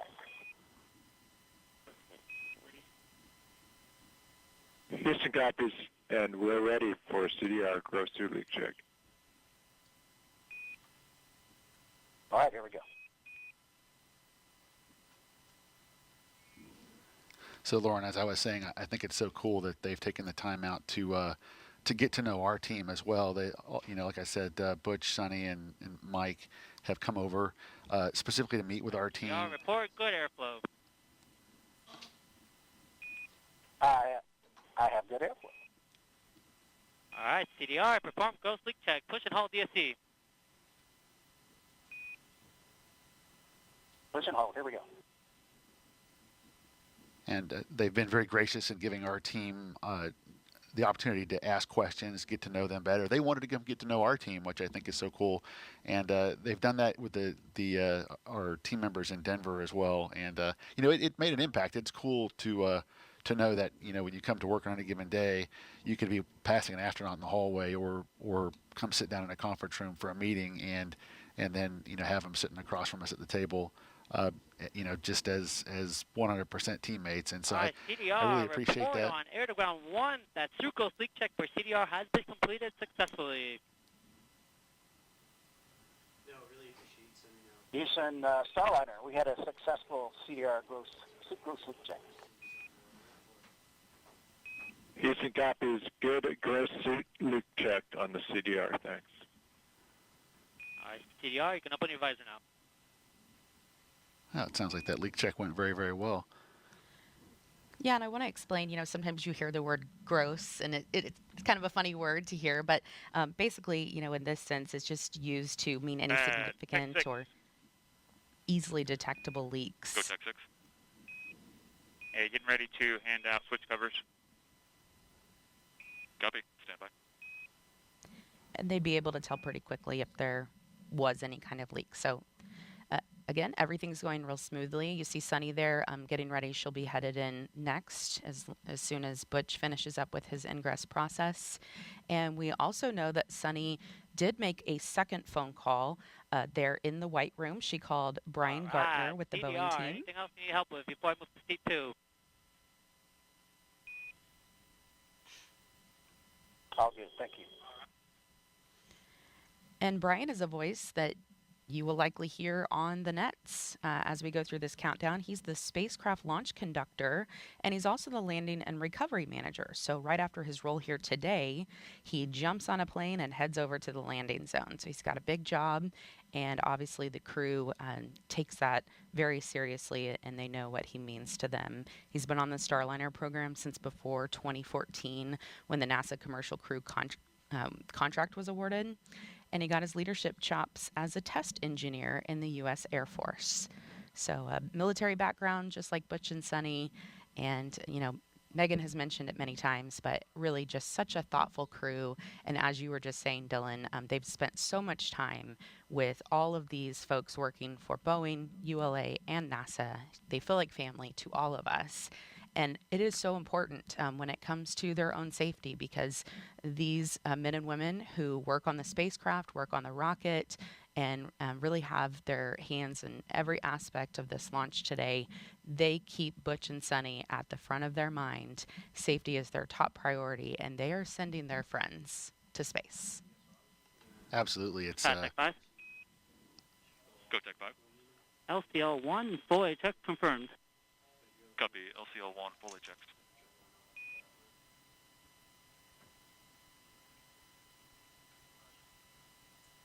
Tech 5. Go Tech 5. We are ready for PLT at this time. Copy that. We will send her in. All right, as Sunny is going into Starliner to begin her ingress process, we're going to send it back over to Megan, Dee, and Mike at the host desk. Thank you, guys. And I do want to talk a little bit more again about this crew and how thoughtful they've been. You know, we saw them hand out flowers for every attempt. We saw and heard about them calling all of these different folks, either from the White Room or in the Astrovan on the ride out to the launch pad. But also, this happened on Saturday. They sent a taco breakfast to the folks in Mission Control in Houston. Did that surprise you when you heard about that, Mike? Not at all. Of course, I didn't know about this one, but the fact that they did it was right. It's just very indicative of my crewmates. What we've how we've really tried to focus on the rest of the team, and the rest of the team focuses on us, and it's a big happy team working together. So least we can do is buy them breakfast. Yeah, and I'm sure they really appreciated it. It's really a nice gesture. All of these different gestures that both Butch and Sunny have been able to do throughout these couple of launch attempts. Now here, Sunny is. She's in her pilot seat inside Starliner. We're going to see the same sort of process that we saw with Butch, right? So they're going to get her buckled in, same 5-point harness, you know, the toe and knee restraints. And then also we'll hear the various comm checks, again, with different teams, right, that they need to be communicating with, Mike? Absolutely. Everybody needs to be able to keep track for different reasons, but the Boeing Mission Control Center here in Florida, as well as the Mission Control Center in Houston, as well as the Launch Control Center here at the ASOC.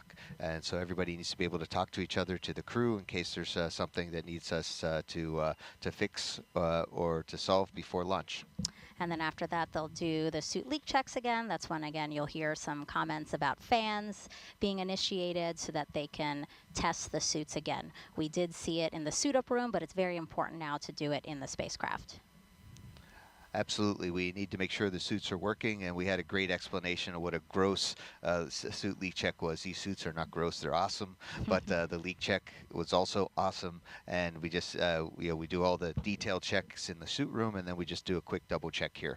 Also reach checks, right, to be able to make sure that both Butch and Sunny can reach anything that they need after they've been strapped down? Absolutely. This is an automated spacecraft.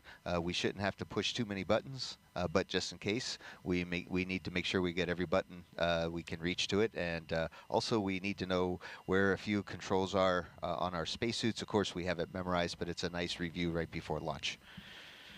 Now a look at the clock here. We are 2 hours, 36 minutes, and 56 seconds from liftoff of NASA's Boeing crew flight test.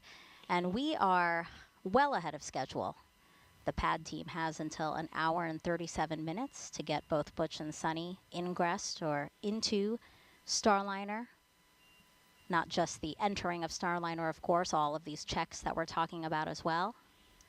Mike, you mentioned it's because, yes, there's a lot of pad because we want to have that margin in case the teams need to work any issues, but also this timeline is for 4 astronauts for future missions. Yes, Starliner 1, for example, we're hoping to launch next year, and we'll need the same amount of time to get 4 people in, so that's why it's great to practice with 2, and you'll see that there hopefully is that extra margin of time that we would have been able to put in 4. I think the plan is that we'd be able to do 2 at once and then another 2 at once. So next time we do this, you won't have me here. I'll be inside. I'll be watching you. Yeah, that's but right. We'll see how well it goes. I remember that you said on Saturday that you're going to call me from the White Room. Oh yes. I'm saying it again now. I'm going to will it into existence. And so because they are ahead of schedule, it doesn't mean that they have to wait for 1 hour and 37 minutes to begin, moving along with the countdown. So after they're ingressed, the pad team will begin making sure that everybody is ready to close the side hatch. And then around 1:10 is when, again, they hope to close that hatch. But we don't have to wait for those times. We can just proceed. So we expect to see an early hatch closure. Right, Bang? Certainly, if there's nothing else going on, the whole ground team will try to get ahead of the timeline, and so that we can use that margin later on if needed. So far, so good today. And a beautiful shot from one of our helicopters again, orbiting the launch pad. You see Starliner there. That's where all the action is. Those camera shots we were just showing you, Butch and Sunny atop a United Launch Alliance Atlas V rocket inside Boeing's Starliner spacecraft. The first 2 astronauts to fly in the Starliner.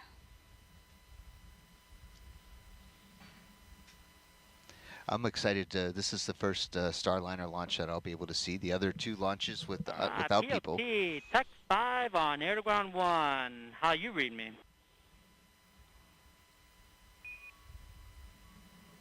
Loud and clear. How me? I got you loud and clear as well. PLT, perform comm check on air to ground 1 with MCC.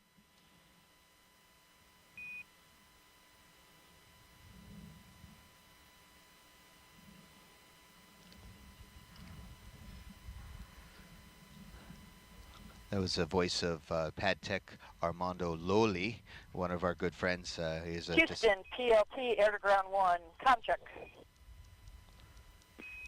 Starliner Houston has you loud and clear on air to ground 1 for the PLT. Sonny, good morning. Good morning. Got you loud and clear as well, Josh. Josh, again, Capcom for this mission, the capsule communicator. He's the one PLT, confirm good airflow. in mission control in Houston, primarily talking to the crew. PLT has good airflow. And we were hearing Armando Loli talk. He's brings a lot of energy to the pad team, and we're definitely getting ready for to make sure that Sunny's suit is in great configuration. And of course, Josh is my crewmate. He hasn't flown in space yet, but you wouldn't know it because he's so professional. Yeah, he's also going to fly on Starliner 1. So a lot of eyes are on this crew flight test as we move to certify Starliner for regular crewed flights to the International Space Station. So we have Josh in that important role, again, so that he can monitor and observe and learn from this flight test. And you're doing the same as well, Mike. Absolutely. Luck favors the prepared, and we all try to be as ready as we can for our missions and take advantage of all the opportunities that are out there. And that's why it's really cool to get a chance to share some of this excitement and some of what we learned with our friends today out on in TV land. Or streaming land, or whatever we're supposed to call it these days. You're watching NASA TV. Look at that plug. Thank you. Thank you, Mike. All right, so I do want to mention. Can you confirm New avionics key card installed, and old one has been put back in the PLT bag. that copies? Yeah, cue cards are pieces of paper or cardboard that we use. PLT, confirm you can reach the following items. Crew reach aid. Those are the reach checks, right? Yes. Knee disconnect. You can see Sunny moving her hands where she needs to double check that she can get there. And it also helps her recent memory. 5-point harness disconnect. Check. Comm cable disconnect. We have Mike over here following along with the movements. Check. Because this will be you. Umbilical disconnect.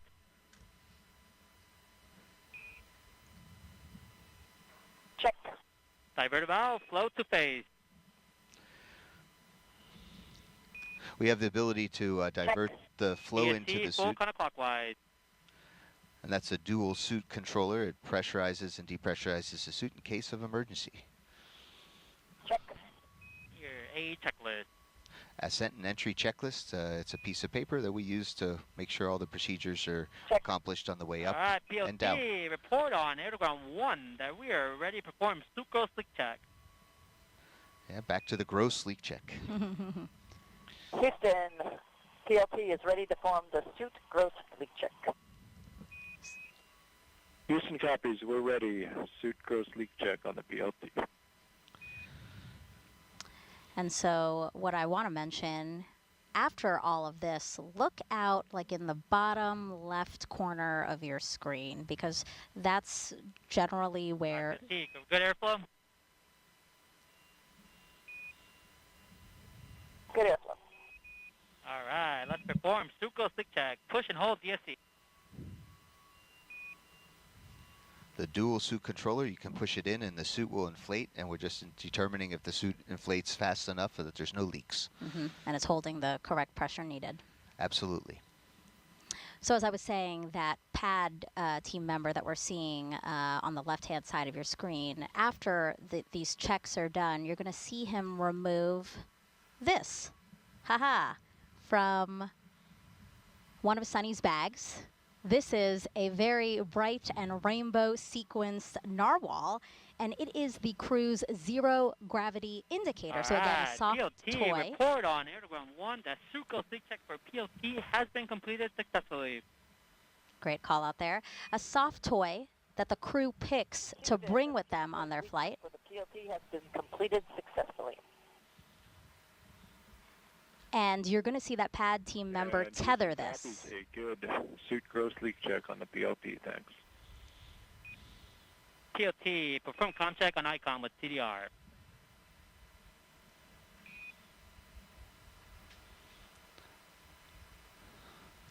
All right, you can open your visor now.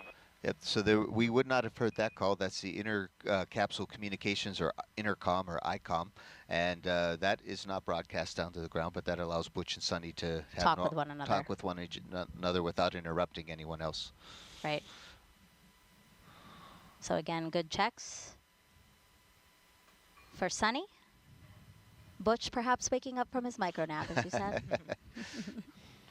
Again, another aerial view of Starliner and Atlas V on Launch Pad 41 at Cape Canaveral Space Force Station. You see a beautiful shot of the Atlantic Ocean, Florida Space Coast, right behind. And the name of the Starliner capsule is Calypso. That's right, yes. And it's also the name, we're going to try this again, guys. Also the name. Both the accelerometer for CDR and PLT are still on. Copy. Accelerometers remain powered.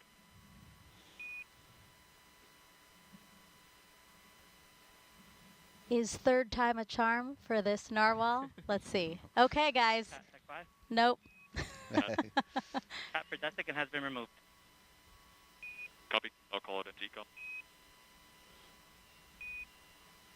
Again, we're listening in as teams do checks on Sunny to make sure she is ready to go.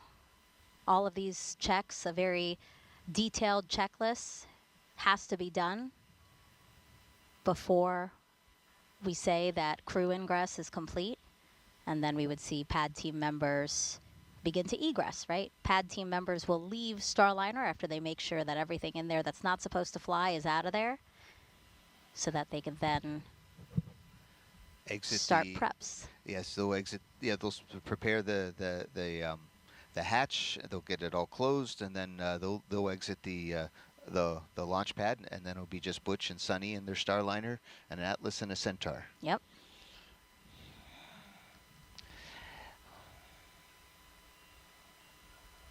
Dare I try now? I think you'll be lucky. All right, guys, let's bring this up again because this does have special meaning to Sunny. Again, this is Sunny and Butch's zero gravity indicator. You can see that it is a rainbow sequence narwhal, which is a male toothed whale. And male narwhals are the ones that you see with the signature. Look at Look at Fink taking a picture of me, showing this to you like Vanna White over here. But so the male narwhals are the ones with that single straight tooth. And Sunny really wanted to pick an indicator that raised awareness for how space and ocean research go together. And space, of course, really gives us that unique vantage point of our oceans. So this particular narwhal toy was coincidentally also named Calypso, as Mike just mentioned, which happens to be the name of today's Starliner spacecraft, which Sunny named in 2019. Copy that. LCL2, full Ajax. And she named it Calypso, the Starliner capsule, as a nod to the explorer Jacques Cousteau. His ship was named Calypso, and he sailed it all over the world to teach people about the ocean. And Sunny believes Starliner will do the same for space. So again, this is their zero gravity indicator. Sunny's niece and nephew helped her pick it out. And you will see the pad team members tether the zero gravity indicator to somewhere within Starliner, so that when the crew reaches the weightlessness of microgravity, this toy is going to be a visual indicator that they have reached that weightlessness, because it will begin to float. TLT, we're going to show off your gravity indicator. There we go. Perfect timing. Perfect. It was meant to be. It was meant to be. There it is. You see them taking it out of one of the bags. Look at Sunny's hand. She's holding it right now. So Starliner crew, always an honor to strap in, my friends. Anything else you need help with before we leave and close the hatch?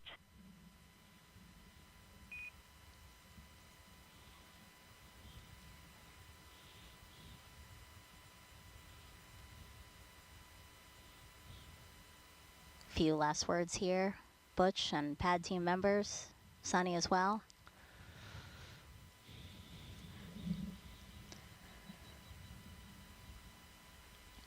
So yesterday when I arrived, we had a chance in our T-38 to do a pad flyby, and Scott Tingle, the commander for Starliner 1, and I were able to fly past the rocket, and it looked like this, and it's just a really beautiful sight. And I'm really glad we have a chance to see it today. You can see the creative engineering that it went to make the Atlas and the Centaur upper stage, and Starliner sitting on top. It has an aero skirt around it to prevent any trouble with the avionics, aviation electronics, all the control boxes on board the Centaur, and it's a beautiful sight to behold. And I haven't seen a launch yet. I've been in mission control. I haven't had a chance to go outside and see it, and here it is right behind us today.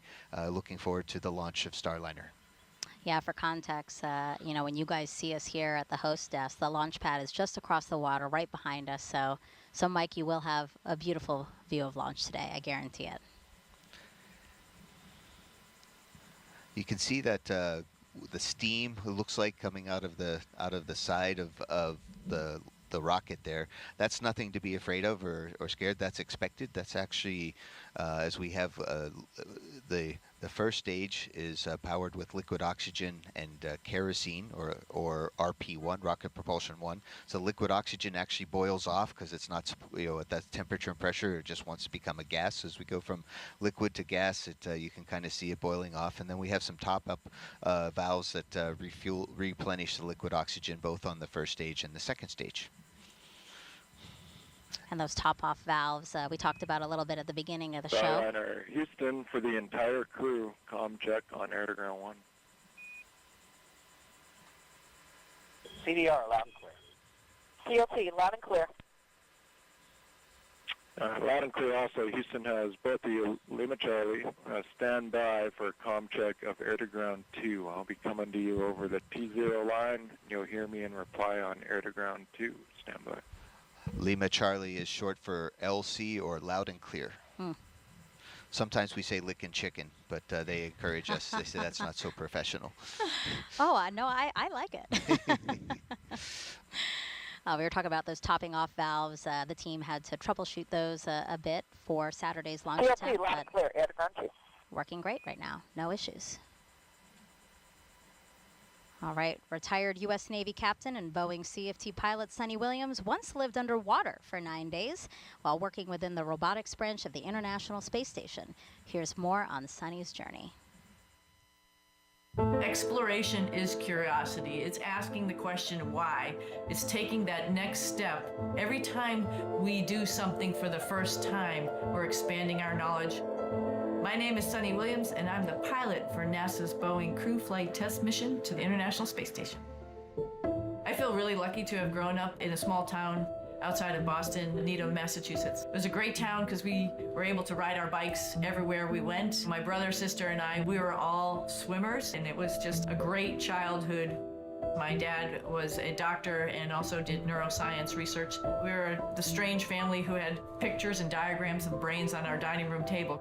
My older brother went to the Naval Academy. I started researching a little bit and I thought, well, what the heck, I'll try this out. And when I went, I found that I really loved it. Teamwork, followership, leadership, those opportunities that we had right from the very beginning, and to accomplish something a little bit bigger than yourself. And I think that paved the way for the rest of my career.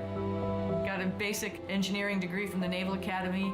I really didn't know what it was all about when I went through that course curriculum, but when I went to test pilot school, all of that stuff sort of gelled together. I was like, oh wow, this is why we do math modeling. This is how we try to predict how change in an engine is going to affect the way the helicopter flies. Time on the International Space Station is priceless. People always ask, do you get bored, or, is it terrible being up there for a long period of time? And for me, I loved every minute. There was always something to do. You wake up, you look at your timeline like, wow, I got to do this experiment today. I got to get ready for a spacewalk. Every day was different. And just life on the space station becomes routine, which is sort of crazy to think about it. At one point in time on my first mission, I was like, I don't even remember really what it's like to walk. I've been flying around for so long, I don't even know what it's like to sit down. I got assigned to the commercial crew cadre in 2015. We went to the companies, found out the shell of their programs, and then actually started working with them to make them what they are today to accommodate astronauts. For Starliner, we've been heavily involved in the last couple of years in the software with the folks doing the development to make sure its capability will allow us to come home. And we've been involved with all the suit development, making sure every different size of person could fit in all these suits and they could operate the spacecraft adequately. We've had our fingers on every single procedure that we work inside the cockpit, as well as operated it with our mission control team to make sure that everything that future crews will do will be right. We haven't had the classic training as we had for Shuttle and Soyuz. We've sort of helped develop the training as well as the hardware. And this is sort of the shape of things to come as we get ready to go back to the moon. All of that is going to be developmental, and we're going to have the same mindset. It's not already established. We all have to be part of this big team to help develop it and make sure that integration, as the astronauts use all this equipment, is going to be top-notch and ready to take us even further. I love these profile videos because, again, it just really shows all of the experience, Mike and Dee, that they bring to this mission. Blue team lead, LC on 1. Go ahead, sir. Yes, can you talk to me on channel 20? Yes, sir. I had a chance to live with Sunny underwater, and we did a lot of work together. We were what we call 20,000 millimeters under the sea for the NASA Extreme Mission Operations Mission, or NEMO-2. We're the first operational mission for NEMO, and Sunny did a great job. She was our science officer on the mission, and that was before she flew in space. And then I worked with her while she was in space. I was on the ground, and I was one of her capcoms during a spacewalk, and she and Aki Hoshida-san, they did a critical repair to the space station, and it's just been fun working with Sunny the whole time. Right before this this mission, I mean, right before yesterday, I think we call it, Sunny said she really wanted me to mention how much she really is in love with our planet and our oceans especially. And of course, she has a good working relationship with the Woods Hole Oceanographic Institution in Massachusetts, her home state, as well as time on the water in the Navy. And she just said that really made a big difference in her life, and she encourages other people to really think about our oceans and our planet. Yeah. Yeah, we see all these nods to obviously her love of the oceans and raising awareness about them. So it's really great to see, again, all of these other things that we can talk about because of this crew flight test and the fact that Sunny and Butch are on it. So I'll look at the clock again, 2 hours, 16 minutes, 22 seconds and counting until liftoff of NASA's Boeing crew flight test. We've been looking at gorgeous aerials from our helicopter team here at Kennedy Space Center. We hope you're enjoying those. When we fly airplanes in preparation for spaceflight, we call it spaceflight readiness training. We often say you can tell when the airplane's talking to you. In other words, it's kind of giving you feedback. You feel an extra rumble, or you feel that the gear going down a little bit slow or something, and that gives you a little bit of feedback to know that something's not going wrong or everything's going right. And today, Starliner and Atlas and Centaur are not talking back to us, and that's a very good sign. And that's also a great sign. Again, we are ahead of schedule. Both Butch and Sunny in Starliner. Well ahead of schedule in terms of making sure they're strapped in and can speak and hear everybody that they need to be speaking and hearing to, and that their suits can hold the right pressure in case of an emergency. We were talking a little bit earlier that we use paper checklists on this spacecraft. There's a keyed headset on channel 1. That way we don't have to count on the electronic tablet not working or something like that. We have, we can certainly count on paper. So we have an ascent and entry checklist, and then these small little cards that we put around the cabin in case we need them, including the avionics cue card that we talked about earlier that tells us how all the boxes are connected to each other. Now, we generally have them memorized because that's what we do, but it's nice that if something were a small malfunction on the way up, you can cross a little box off, and that way you know that that's not available, and you could look at the other lines of communication to different boxes to make sure that you can still do what you need to. Sure, sure. And like Sunny said, our fingerprints are all over that, so we've actually made that. The team has made those updates to the avionics cue card, so we had to put in a new one today. Oh, okay, great, good to know.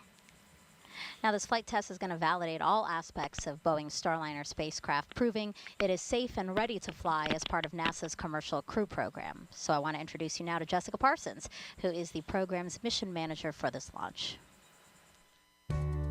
I'm a mission manager in the Commercial Crew Program, which means I'm responsible for all the mission preparations to the different crew missions that go into ISS. NASA works jointly with the commercial providers to making sure we have a safe and reliable vehicle that's going to be able to launch to the International Space Station.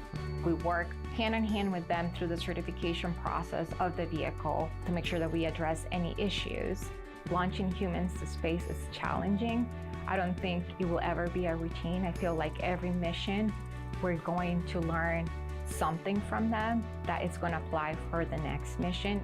When I think about the dates that stand out to me from the Commercial Crew Program, is really those final days leading up to launch. The final countdown and preparation to launch, to me, is the most exciting moment in the program.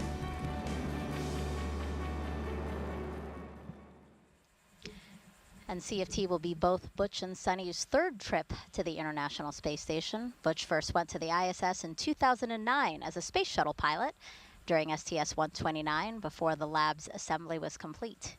He then returned as a crew member of Expedition 41-42 in 2014-15 and served as commander of a fully assembled ISS. And then Sunny went to the ISS in 2007 as part of the 14-15 expedition and became the first person to run a marathon in space. You saw that there. That was the Boston Marathon. She went back in 2012 as part of the Expedition 32-33 and completed her third and fourth spacewalks. Both are going to return to an ISS that now uses iPads instead of paper, sports several new modules on both the American and Russian segments, and is capable of hosting a permanent crew of 7 people. And then after Starliner returns to Earth, future crews will see even more modules, including commercial segments and more advanced solar arrays. Yeah, I think we're talking to Butch and Sunny. They said, yeah, they're going to be surprised how crowded or how full the space station is. And all of our friends are on board, including Tracy Dyson, who is a really good friend with Sunny. They were extra close during their ASCAN time, so it's going to be nice to see them working together. Both together, yeah. Yes. Along with the rest of the crew and Matt Dominic and Mike Barrett and Jeanette Epps, it's going to be a nice crew, and I know they're going to enjoy their time there. And it's nice always to have a couple more veterans on the ISS. You know, a lot of the crew of Crew 8 that just went up there, a lot of newbies. So it's nice to always have that experience on hand. Yeah, even though they're not designated as full-up ISS crew members, I remember being up there on the space shuttle as a space shuttle crew member, but they counted on us to do some ISS work, and they even let us stay up for an extra day to fix the carbon dioxide removal assembly. So Butch and Sunny will be there, and they're ready, and they've had station training.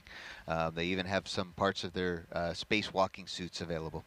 Yeah, as a reminder, Butch and Sunny are not going to be part of the expedition that's already on the International Space Station. They're there for about 8 days, and really their mission is to test out Starliner and how it integrates with the ISS. So if needed, they may be called upon to do stuff with the expedition crew that's up on the space station now, but they have their own very specific mission while they're up there for 8 days.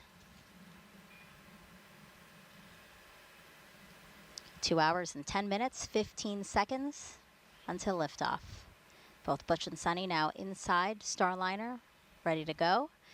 And we don't see any pad team members anymore. Minus 2 hours, 10 minutes. There they are. ECS, Yes. Elsie. ECS? Adjust TISA flow rate to 170 pounds per minute. Roger. Yes, we don't see any pad team members inside because they are outside.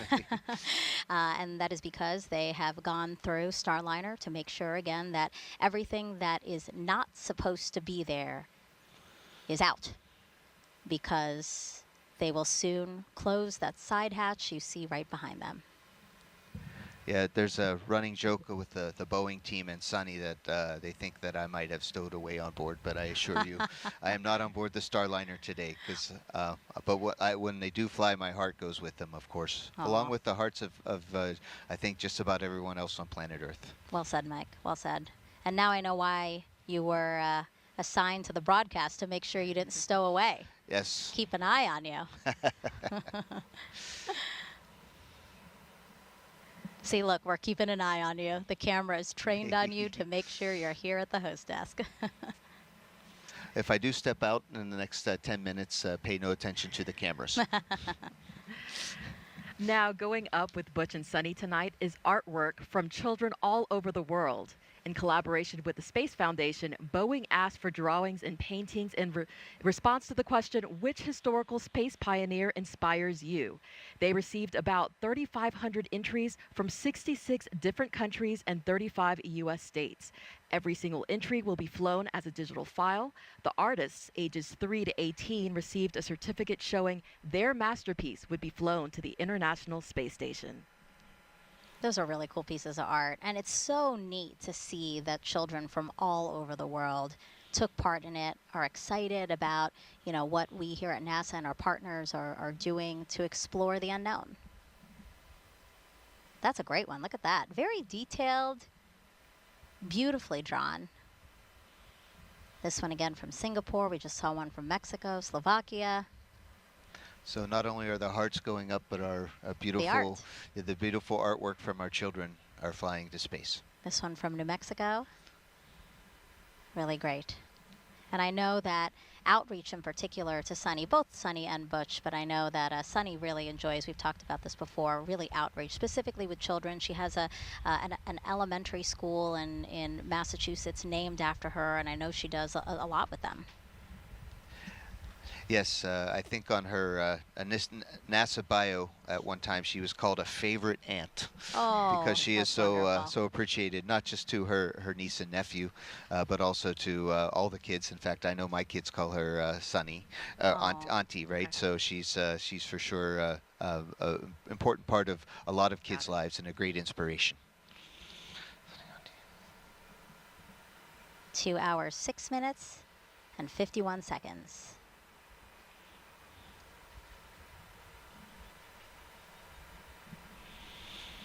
So the pad team members, again, readying to close that side hatch. Mike, that side hatch, once closed, won't open until the crew returns to Earth after their mission, yeah? Absolutely.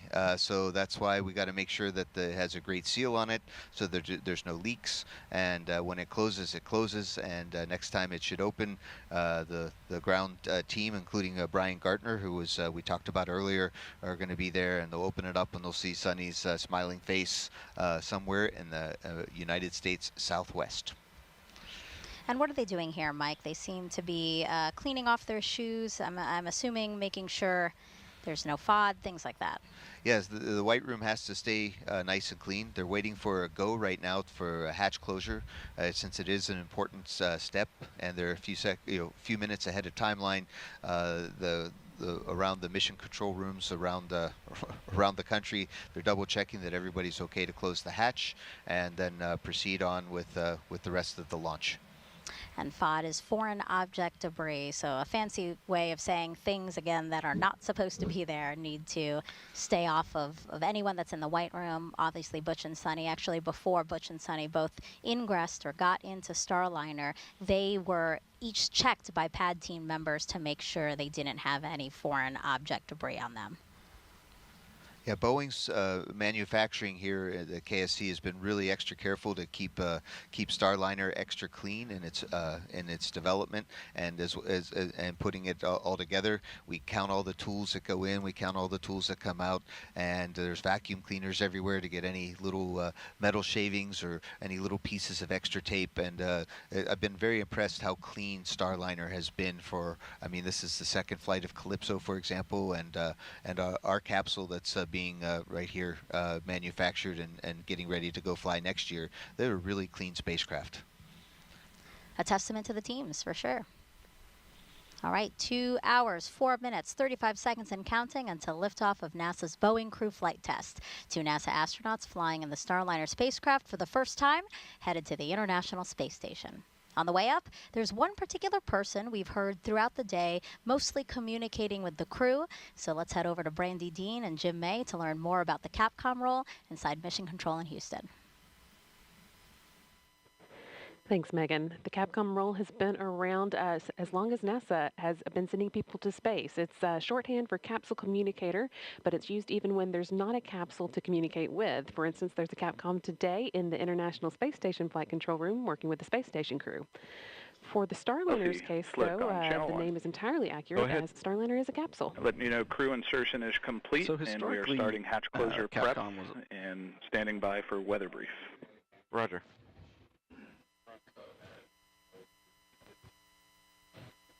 Historically, the Capcom role has been exclusively held by astronauts, with the thought being that an astronaut would know best what another astronaut in space needs to know in any given situation. But when International Space Station began operating 24/7, 365 days per year, NASA no longer had enough astronauts to constantly fill that Capcom position. So now it's often held by training instructors and flight controllers who have worked closely with the astronauts previously and have a good understanding of the information that they need.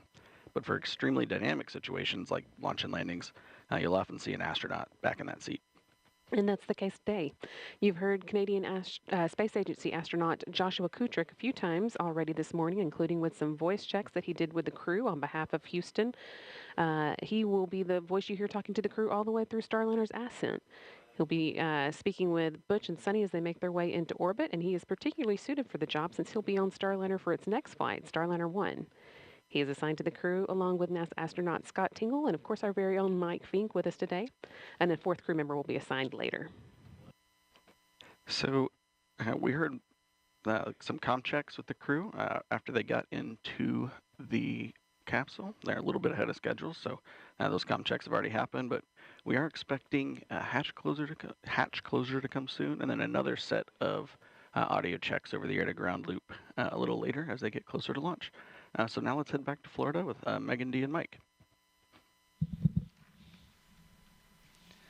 All right, so Mike, I want to take a look at the clock again. We are well ahead of schedule. Hatch closure preps underway. We had till an hour and 37 minutes for those to have started. So great margin there. Really, the countdown's looking very smooth right now. So far, so good, and I think it's because we have a lot of practice, and practice does make better. Not perfect, but better. Yeah. And actually, while we're taking a look inside the White Room and our pad team members there, why don't we talk a little bit about each one? So we see number 4 there. That's Nate Keek-Franson, and he is the pad team lead. Manages the fluids team, who performs a variety of tests from leak checks to acceptance testing of integrated vehicle subsystems. He thinks he has, quote, the coolest job in the whole company, and feels honored to make this contribution to our company. We see number 6 there on the left. That's Garrett Pinder, mechanical technician. He helped build the rig that opens and closes the hatch, and he will close the hatch today. Folks describe him as the guy who can troubleshoot just about anything, and he has been on Starliner since day 1 and said he would be the first to fly it if he could. He has that much faith and pride in the spacecraft. Again, Garrett Pinder, number 6, left hand of your screen there. Number 8, we have Kaysen Chernault, quality engineer and inspector, assisting crew with external tools and gear, suiting up prior to entry. Grew up on the Space Coast watching every launch and says being on the pad team is an honor and feels like the culmination of a lifetime of admiring and working in human spaceflight. And we saw Kaysen and Michael DiCarlo, and Michael's number was 7. Those are the two that went to meet Butch and Sunny down at the base of the pad. RC, conduct weather briefing on Channel 8 Weather Conference Net. Roger. Yeah, Michael is the systems engineering technician, performs final cabin leak check that we'll see later on in the countdown. This is his 110th launch to work. He said as a child of the 70s, he'll tell Butch and Sunny it's time to rock and roll before a hatch close. And Michael's also a great welder, and he helps put some of our pressure control systems or some of our tubing together. It's really tricky. So he's definitely world class at his job. And then finally, we have number 5, Armando Loli. Mike, you were talking a little bit about him. You were hearing him do the comm checks within Starliner during ingress. Now, he's the senior project engineer covering Boeing's Florida Space Coast. Has been part of the build and development of Starliner since the beginning. He also has helped Boeing build a very interesting virtual reality headset that we can use to train ahead of time with Starliner, not just for the astronauts, but for the technicians as well as managers, so everyone understands what Starliner looks like inside and where all the parts are without actually having to get inside the spacecraft and taking it apart. Yeah, just a really accomplished crew. Take a look at their skill sets. Like, they're amazing to work with, I'm sure, because you've integrated and worked with a lot of these guys, right? Yeah, what's really fun is that it is fun. I mean, that everybody has a great attitude. Everybody looks out for each other and does what it takes to make it happen, and enjoy the process along the way. And it's really fun to be in the space program because we get, as astronauts, we get to be part of so many really excellent teams, and our pad team for sure is an excellent team. And so we heard on the communication nets that teams are doing a weather brief right now. That weather brief has to be done prior to them deciding to close the hatch, right, Mike? Yes, we need to make sure as part of our checks that everything is still good to go. Typically at this point the weather briefs are pretty short, just saying nothing changed or a small thing changed here or something really big changed. Let's talk about it more. Yeah, the weather's beautiful from here, our perspective here at the host desk. No wind to speak of, which is a little stifling if I could be honest. It's a little hot, but again, those are not launch constraints at all. Just maybe Megan D and Mike constraints as the day goes on, but we'll be waiting on the official word from that weather brief here shortly. Again, the team in the white room, when they do get the go-ahead to close the hatch, kind of what are some of the things we'll be seeing, Mike? So obviously we said they cleared out Starliner, but here we're going to see them like removing some equipment and inspecting the seal, right? Exactly. So you can see that there's this golden frame around the hatch, and that's to protect the hatch seals, right? Because we want the hatch to be able to stay closed and airtight. So they're going to take that hatch protection unit out of the way, and that takes a few moments, and then they're going to actually get I think ultraviolet lights and take very good look at the seals to make sure that they look good, and then they're going to close the hatch and then do a leak check. They'll put extra pressure inside the Starliner and see if any of it leaks out. It shouldn't, and then they'll depress depressurize the Starliner to have a regular normal atmospheric pressure of 14.7 pounds per square inch. Yeah, and there they are removing that piece you were just talking about. Some of the ways that they'll inspect the seal, as you were talking about, yeah, they're going to use white light. They're going to clean with foam wipes to remove any debris, and then they use black light. Again, foam wipes to remove any debris. As I'm sure is not a surprise to anyone, again, another very detailed process to make sure that everything is done as is supposed to be done. Well, speaking of a child of the 70s, a lot of us watched Mr. Rogers' Neighborhood, and Mr. Rogers would tell us to take our time to do it right. And that's what we're doing here. You always perfectly have like the one-liners that sum up the situation. So again, guys, very lucky to have this guy here. Yeah, Butch says the same thing about me. In fact, I think that was the only reason he kept me around is that I made him laugh now and then. Aw. Now, we've been asking for questions on social media, and you guys have been sending them in, so why don't we take some now?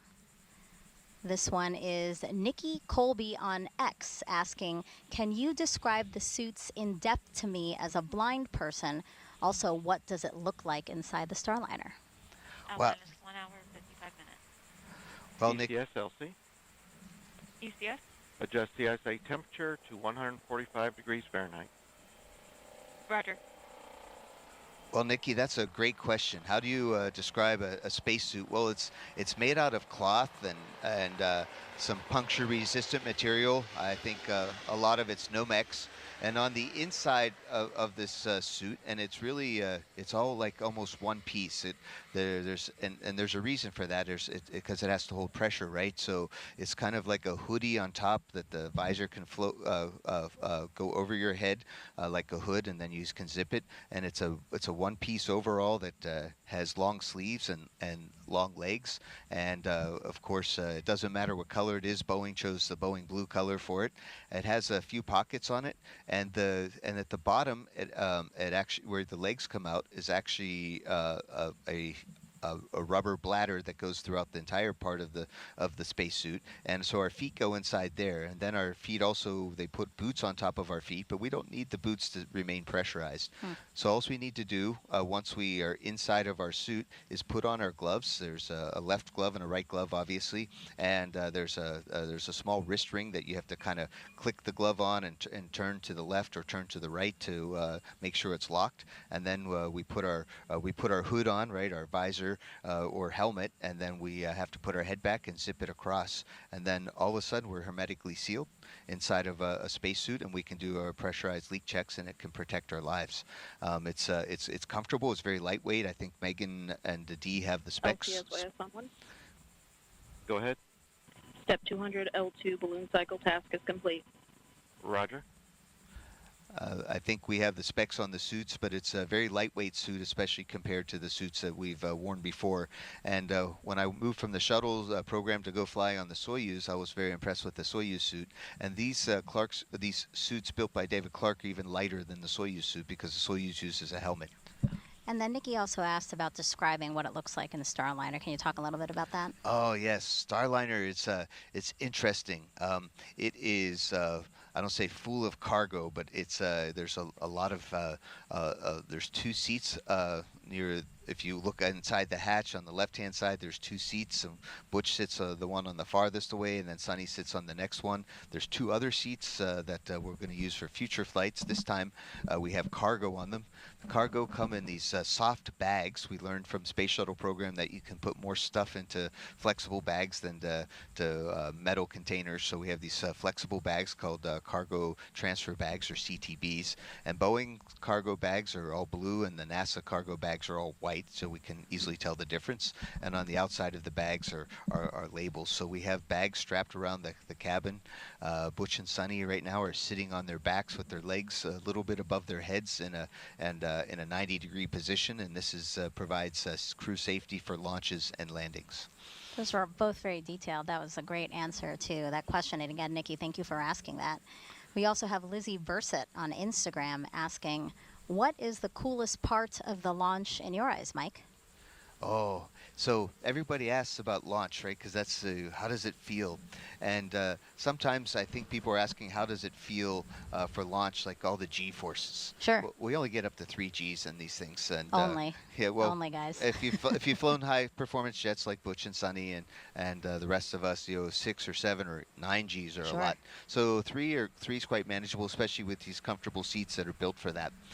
So that's not the feeling, but the feeling of having your dreams come true, going into space with the whole world cheering you on, and all the representing the hopes and dreams of all the people that worked really hard on this mission and putting the rocket together, putting together the spacecraft and the mission controllers and the management, the people that put in a lot of time to make this mission happen. It is in that you're all part of it right there. It's a very emotional event, and of course I'm an Air Force guy and I don't talk about emotions a lot, but launch is definitely an emotional event. Yeah, that's a great distinction, because you're right. I think when people think feel, or ask about feel, it's answering physically how you feel, but really emotionally is quite overwhelming as well, or can be. Emmett Reese on X asks, what will the crew be doing during their stay on the ISS? Well, Megan, you mentioned that we're looking at somewhere around an 8 to 10-day mission for Butch and Sunny, and most of the time on the ISS, they're going to be working for Starliner, doing some testing with Starliner and certification. Right? We're going to see what it's like to take out the cargo, put in down mass cargo, things that need to come down. We're looking at seeing how set up the inside of Starliner for in case there's emergency aboard the International Space Station. Now, for Butch and Sunny's mission, chances are really small, but for a long duration mission, we do have to set up things like an ammonia sensing kit and a few other things that are standard for all the other spacecraft that visit the space station, and we just want to see how it works with Starliner. They're going to pretend that Starliner is a safe haven, which is a 24-hour lifeboat that they can hang out on the space station in case there is emergency aboard space station, and that helps certify saying Starliner's ready for long duration missions. And so Butch and Sunny and along with the rest of the team are going to get this flight test data. Yeah, and you detailed some of them, but there's a total of 87 flight test objectives and many more operational capability checkouts that Boeing is looking to complete through Starliner's crew flight test. Dee, I know that the team will be watching each one very carefully, collecting data, analyzing that, again, on the road to certifying LC, Slick on Starliner. channel 1. Go ahead. Ready for hatch closure and pre-launch leak checks. Roger. Proceed with hatch closure. Fantastic call out there. That's right, Megan. You mentioned what the teams are looking forward to. This is the great thing about having such a veteran crew. They've been to space before. They know what it takes to complete missions there. And so they'll be able to tell us, what works, what doesn't. If there's anything we can improve, how can we make the capsule or systems more efficient so that, as we continue on to Starliner 1 with Mike or, future missions, that, we have the most efficient system that'll work for, everything we're trying to accomplish on the International Space Station.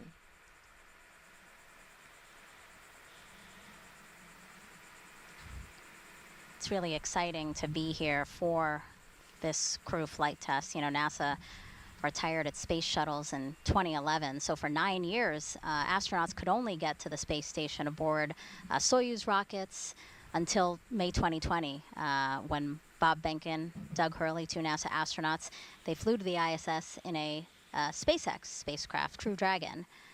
And right now that capsule is the one that we see ferrying astronauts to and from the U.S. to the International Space Station. So this second dissimilar system, Starliner, it's really important, right, Mike, that we get this online and in use and part of the Commercial Crew program. Absolutely. We made the decision as NASA to have two commercial crew providers when we let the contract in 2014, and since then the commercial crew program has been working really hard to give those capabilities to the country. I talked with Doug Hurley just the other day, right after our launch broadcast on Saturday, and he wishes everybody the best, all the best for this launch, and he can definitely associate with what Butch and Sunny were feeling and how they were getting ready. And I worked very closely with Doug and Bob for their mission, and now with Butch and Sunny for this mission. And it's really neat to be able to put together new spacecraft, and we're getting better at it, and we're going to need all that experience and test mentality and building fast, like we've learned from SpaceX company, to be able to go to the moon in the time frames that we want. So this is all great experience for us, and we couldn't do it without without Boeing, for example, for today. Pad, air to ground 1.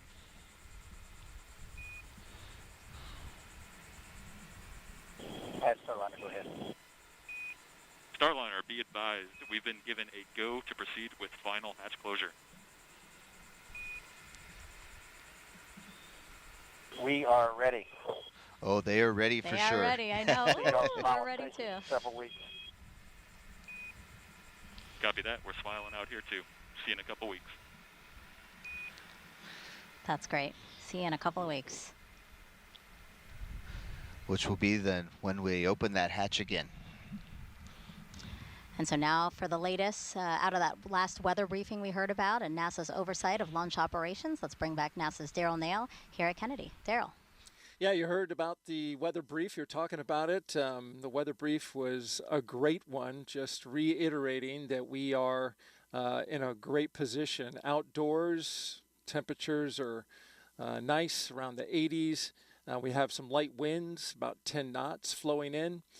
We do have some coastal showers, but they're pretty far offshore. We have a satellite, we have a radar rather, that can show us that, and you can see there on the right-hand side, you see those showers kind of popping up and growing just south of the Space Coast. But Launch Weather Officer Melody Lovin just reported to the launch team that she is forecasting that they will all stay far away offshore. In addition, there's some cumulus clouds that are popping up and around, but she says those shouldn't be a factor as well. They are going to keep an eye on them. So we are still, according to our weather officer, 90% go for liftoff at T0 at 10:52 and 15 seconds a.m. Eastern Time.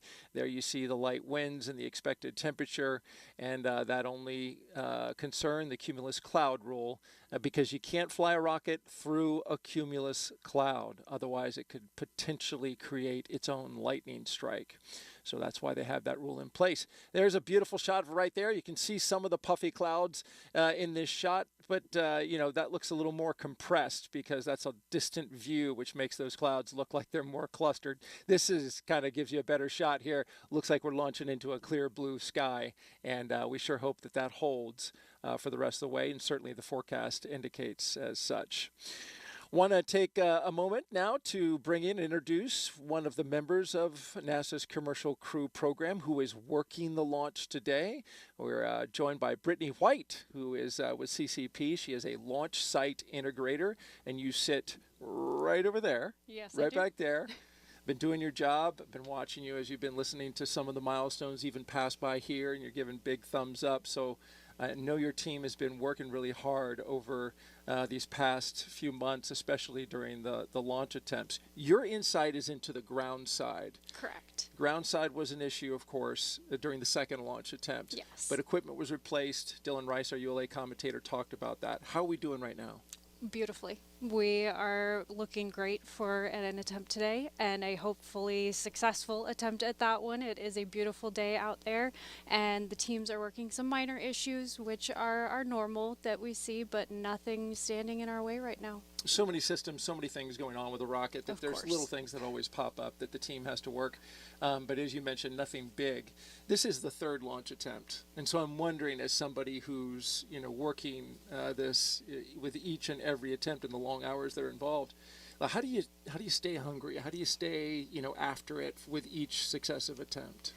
Well, the mission is an incredible one. I mean, this alone, working with crew in general, being able to be even a small part of the team that brings crew to the ISS, that is amazing. And this mission in itself is incredible. The very first crewed flight of Boeing Starliner, the first crewed flight of ULA's Atlas V, and the first crewed flight from Cape Canaveral Space Force Station in about 60 years? 61 years. So, I mean, just so many firsts, so many incredible moments, incredible milestones, and the team looks out for each other, and we're reminded of how important this mission is every day. Great words there, and certainly we're glad that the team is looking after each other, because you guys have put in some really long days and long hours throughout this entire campaign. You've been in your current position for 7 months, so Yes. you're pretty new to the job. What's been one of the neatest things that you've experienced since coming on CCP? Well, so one of the pinch me moments, I'll say, was in February of this year. I was able to be on the tower that we're seeing here live today. Up on the top of the tower. Up on the top of the tower, and I was able to witness ULA testing that crew arm and white room that we're seeing right here swinging. They perform functional tests, functional swings, to make sure that on launch day everything is going to go according to plan and work out any kinks that they might see. So I was fortunate enough to be standing, almost as close as we are right now to when they were swinging that arm, and not only seeing a piece of hardware that size swinging so seamlessly, that in itself was amazing, of course, but also realizing that, hey, we're swinging this arm to make sure that it is going to operate properly today for Butch and Sunny to walk down the platform, to go into the white room, and to ingress Starliner. So that was very much a pinch me moment. And there's a look at that crew access arm, which will be stowed at L-11 minutes. We'll be doing that same LC movement. slick on channel 1. Go ahead. Hatch closure complete. Roger. There's another great milestone, as you can see there, the hatch being closed. But that crew access arm, you've spoken like a true engineer, right? You've seen something like that. Peony 2, mechanical. Elsie. Go ahead. Start Centaur engine chill down. Roger. Arm But it control, is- Elsie. Arm control. Power on correctus arm hydraulic heater as required. Roger. All right, Centaur engine chill, so another great step towards launch. Real quickly, you mentioned some advice that you'd like to give little girls or young women who are pursuing this career in engineering. It's a tough field, no question about it.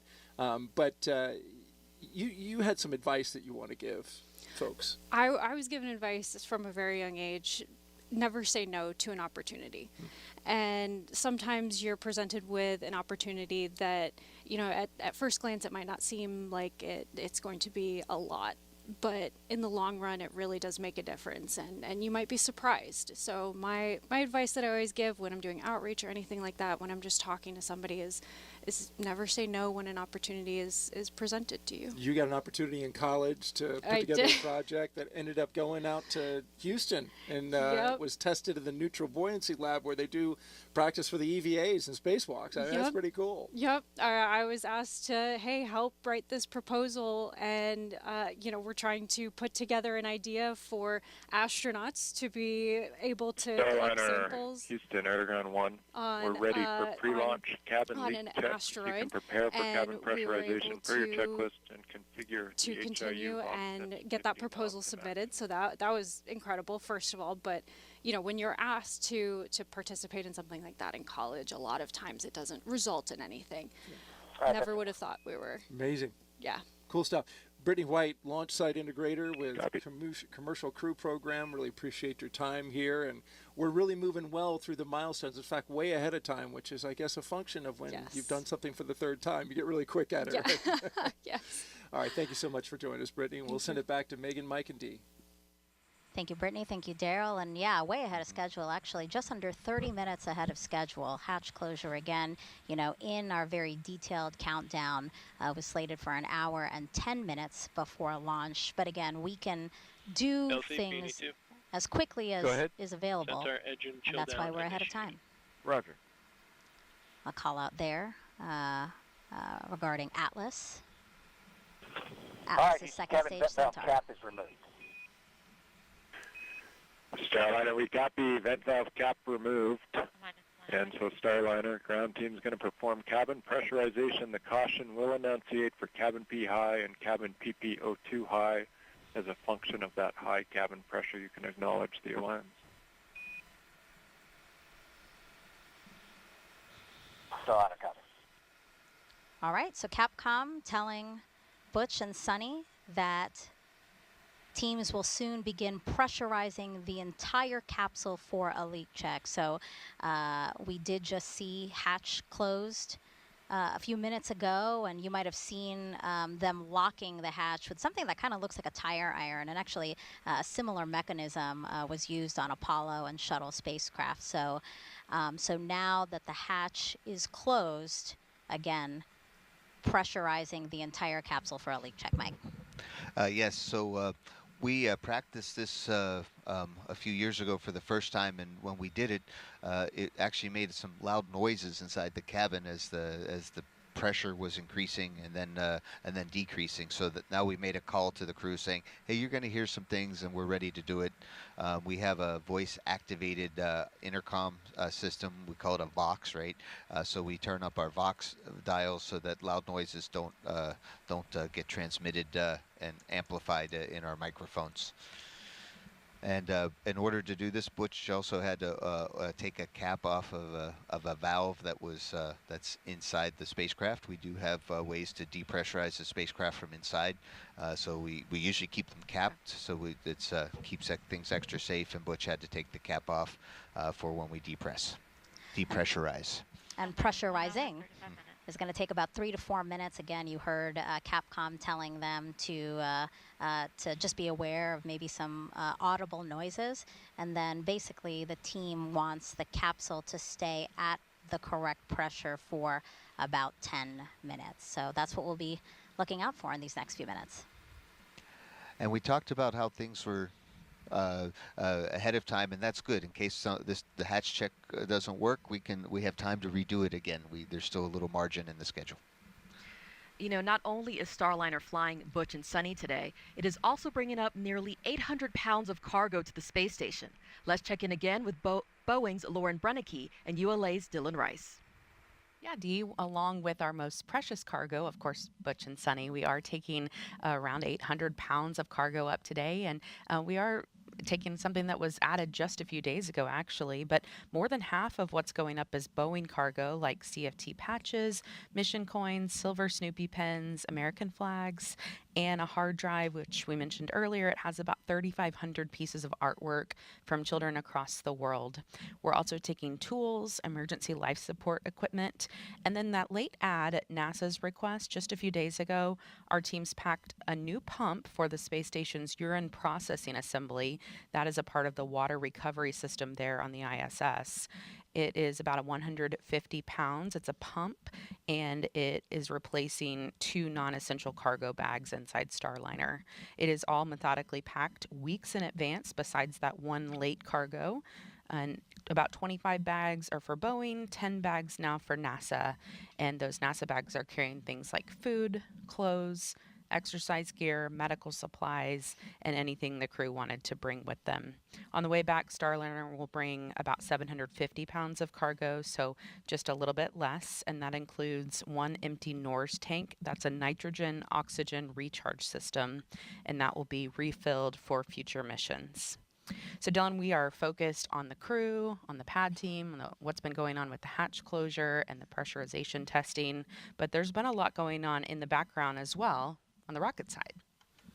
Yeah, that's right, Lauren. So as we've wrapped up the crew ingress process, we're starting to hear a little bit more traffic now back from the launch vehicle team. A few moments ago, we heard about the Centaur engine chill down. So the Centaur engines are fueled by cryogenic propellants, which are very, very cold. So this process takes about an hour, and it brings those engine temperatures down so that we don't cold shock them when they're introduced to those cold propellants. So that process has been started. The vehicle itself remains in propellant topping mode as the blue team is continuing their work up on the tower. We heard about the beginning to warm up the hydraulic system for the crew access arm. One of the big differences in today's countdown as compared to our countdown for our traditional uncrewed missions, our payloads that don't talk back, as I say, is the length of the built-in hold. So we've spent the duration of this broadcast in our 4-hour built-in hold. Typically, our built-in holds are 15 or 30 minutes, depending on the length of the launch window. But for today, it's been lengthened to 4 hours to allow loading of the crew and closing out Starliner for flight. With today's instantaneous launch window for the International Space Station, launch vehicle and Starliner operations have to be precisely choreographed to occur on time. So far, things are looking great. The team's working no issues. All right, Dylan, we are about 1 hour and 31 minutes away from launch. We'll send it back over to Megan at the host desk. Let's talk a little bit more about that urine processor because, Mike, you actually helped install one. Not just one, but the first one. When Chris Ferguson and his team came up on STS-126, I was commander of the space station, and Don Pettit and I got to install the urine processor. It's a really neat kind of, I know it has a funny name, a UPA, right? UPA, right? So, but the urine processor is in essence a pump, and it takes our waste products, our number one, our P, and helps take all the water out of it. Our water processing assembly aboard the International Space Station, we've gotten to be really good at it. We can get over 97% of our water recycled, and each time we send a liter of water aboard up to space station, it's like $5,000. So being able to recycle water is not just good for space station, but for when we go to Moon and Mars. So this urine processor, when it's not working, and a space station program manager said so at the most recent press conference, we've got to get it up there. Other than that, we have these large bags full of urine that need to be processed, and it'll start stacking up on us because we don't want to throw it away. We need to definitely process it. So having Starliner, an hour and a half to go. Having Starliner there to be able to take up the UPA really helps the space station program a lot, and this is that dual redundancy of having rockets go up to the space station on a regular basis. And the recycling of the urine into water is really impressive. Like the rate is 90-something% that they can... Over 97%. Yes, it's impressive. That's a great technology for Earth, Moon, and Mars. Now, both Butch and Sunny are bringing some special items of their own with them for this very important flight test. For example, Butch is flying 2 gold rings he had made for his brother and father that resemble the U.S. Navy astronaut pilot wing pin. He's also flying shirts from Tennessee Tech and the University of Tennessee, his alma maters.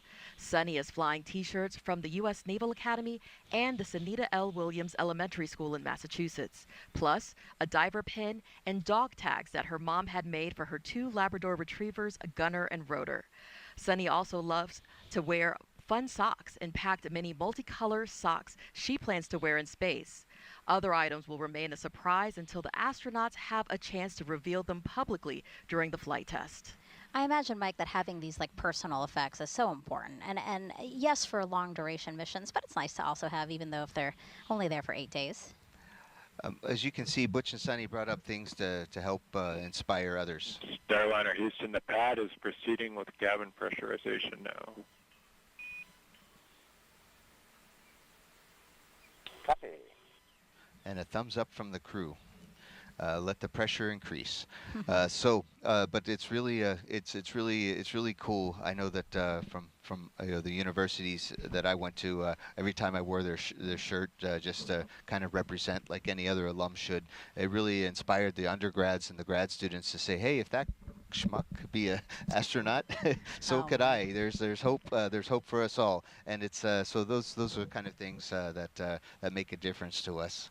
And hopefully make difference to other people too. It's inspiring to see your school represented in space. Yeah, so personal effects and also those opportunities that inspire, because that's really a big part of being an astronaut. You know, you've said that before, that a big part of your job is also to inspire that next generation. Right, we stand on the shoulders of giants, of those who inspired us. I mean, I remember, I couldn't believe it when I met John Young for the first time. He walked on the moon and he flew the first space shuttle, and he interviewed me for the astronaut program, and he ended up coming to my wedding. I mean, so it's really, it's my wife's wedding too, and we really look up to other people, and I know there's a lot of folks today that are looking up to Butch and Sunny as pioneers of a new spacecraft. That's right, Mike. Butch and Sunny have spent a lot of time working side by side with the men and women who developed Starliner. Many consider the crew like family now. Here's their perspective on Boeing's journey to crewed flight and how their relationship with Butch and Sunny influences every decision. I think of Perseverance when I think of Starliner just because we've come such a long way. Being on this Starliner program, there's been some ups and downs, but I would say we worked through them and pushed through them, and our flight coming up for CFT is going to show it. It's really exciting. You can feel the buzz around the office. Everybody's talking about it, that it's so soon. It means a lot to be this close to reaching our ultimate goal of launching our NASA crew to the International Space Station. It will be an amazing accomplishment. All the testing leading up to this mission has been very successful. The goal is to work out all of the kinks and make sure, again, we can fly and operate safely. We want the Starliner to be as highest quality a product as possible, and that goes from software development to manufacturing systems in the factory. We think about it as a test flight, but we really work towards perfection. When we find something that we can improve, we go ahead and we go do that work.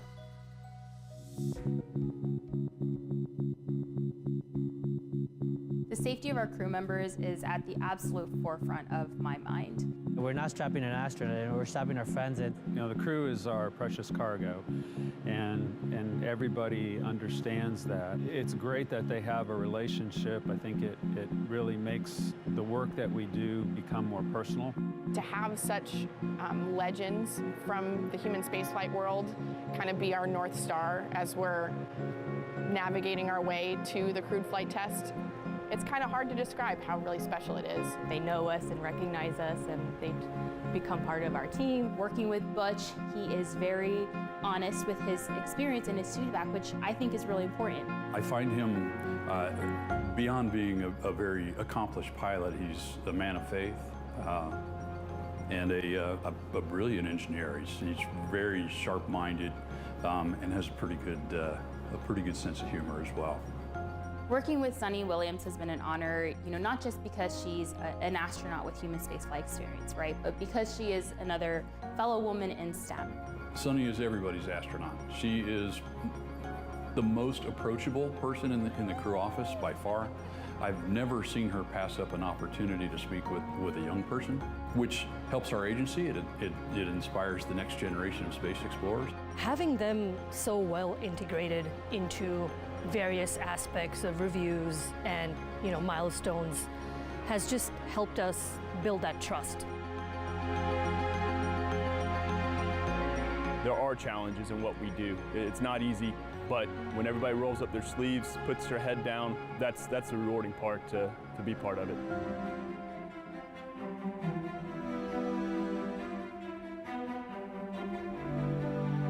And until that door opens and that crew gets out safely, that's when we'll celebrate. That's the true end of the mission, right? I talked to a lot of people before, and that's what I look forward to. I mean, certainly getting successful launch, successful dock, but we got to get home. It's just going to be an immense sense of pride that we accomplished something that is so difficult, to send humans to the harsh environment of space and back safely. As soon as they get out of that vehicle, I think everyone's going to take that breath and go like, oh, they're here, they're safe. To everyone that I've met on this program, it's not just a job. It's a dream that we are making come true.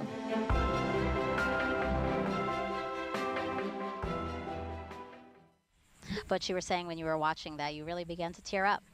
Yes, you can call me Mike today. And oh, what did I? Oh my gosh, I'm so Butch sorry, is on Mike. the start. No, I just wanted to say that montage was really meaningful, and it really shows how integrated the crew and is with our Boeing teammates, and how much that their spirits and their hard work are helping us soar to the stars today. And so that was a really nice montage.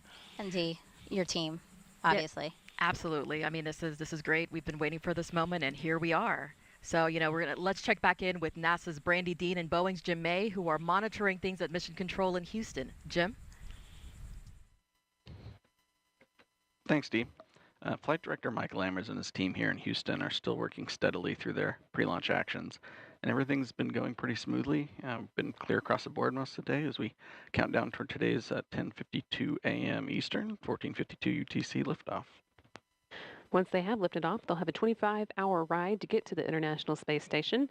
And with this being the crewed flight test, they'll have a number of test or flight test objectives to work through, putting the Starliner systems through its paces to prove them out before operational flights begin. The first of those will come after Butch, Wilmore, and Sunny Williams reach orbit today, when they'll be doing some manual piloting checkouts while they're still well away from the space station. They'll be flying some attitude maneuvers, changing Starliner's orientation using only visual cues to start with, and then using Starliner's attitude direction indicator, which will be used for all the other planned attitude maneuvers. They'll also point the spacecraft's tail to the sun to demonstrate that it can use solar arrays to recharge its batteries. And once they arrive near station, they'll take over with manual control again to demonstrate their ability to station keep for 5 minutes at the opening of the approach corridor. And this corridor reaches out to a little under 250 meters away from the forward docking port on the ISS Harmony node, or as you may hear as we listen into the flight loops later, node 2 forward. Now, this maneuver should be pretty familiar to both Butch and Sunny. It's very similar to flight ops they performed while in the Navy, things like lining up an aircraft with a refueling tanker, doing a landing approach of the carrier, and for Sunny, hovering a helicopter over a landing pad. And this demonstration will be a checkout of manual 6 degree of freedom control. So that will use both joysticks and Starliner. The translational hand controller, pretty similar to like a throttle stick in an aircraft, and the rotational hand controller, which looks and operates almost identically to a joystick in an aircraft. But we've got to get into orbit before we can do any of that. We've got another 1 hour Starliner and Houston, 20 the minutes. side hatch is being configured. Audible noise may be heard. Starliner, copy. As I was saying, another now 1 hour and 19 minutes until today's 10:52 a.m. Eastern launch. Flight Director Mike Lammers has been keeping close eye on the activities in Florida as the crew got into their seats and went through their suit checks. Also, as they closed the hatch and started pressurizing Starliner. In about an hour, Lammers is going to be polling the team here in Houston for goes or no-goes, hoping to get thumbs up across the board for today's launch. He'll be speaking for his team when he gives his final go, no-go to the launch conductor about 7 minutes before launch. The International Space Station also has to be go to welcome Starliner tomorrow. So let's go back to the Space Station Flight Control Room and NASA's Rob Navius for an update. Rob? Thanks, Jim. And the International Space Station Flight Control Team, led at this hour by Flight Director Allison Bollinger, has in fact pulled her team, and the ISS is go for launch. During the week or so that Butch Wilmore and Sunny Williams are aboard the International Space Station as visiting crew members, each dock day will see a different variety of activity for the Starliner duo.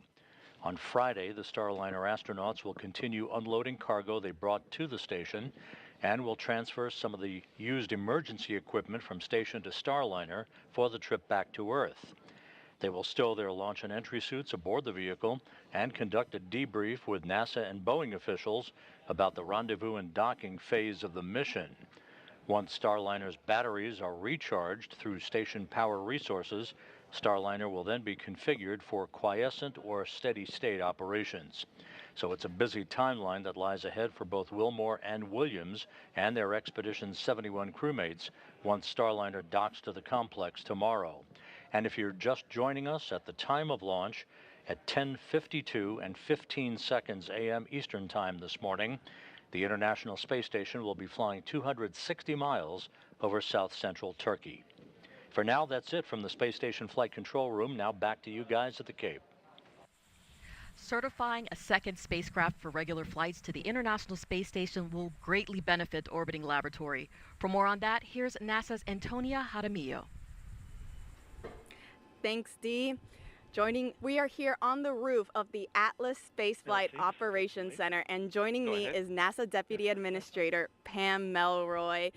Deputy Administrator, as a former astronaut, you are no stranger to launch scrubs. Can you talk us a little bit about the process that our astronauts go through when a scrub is announced?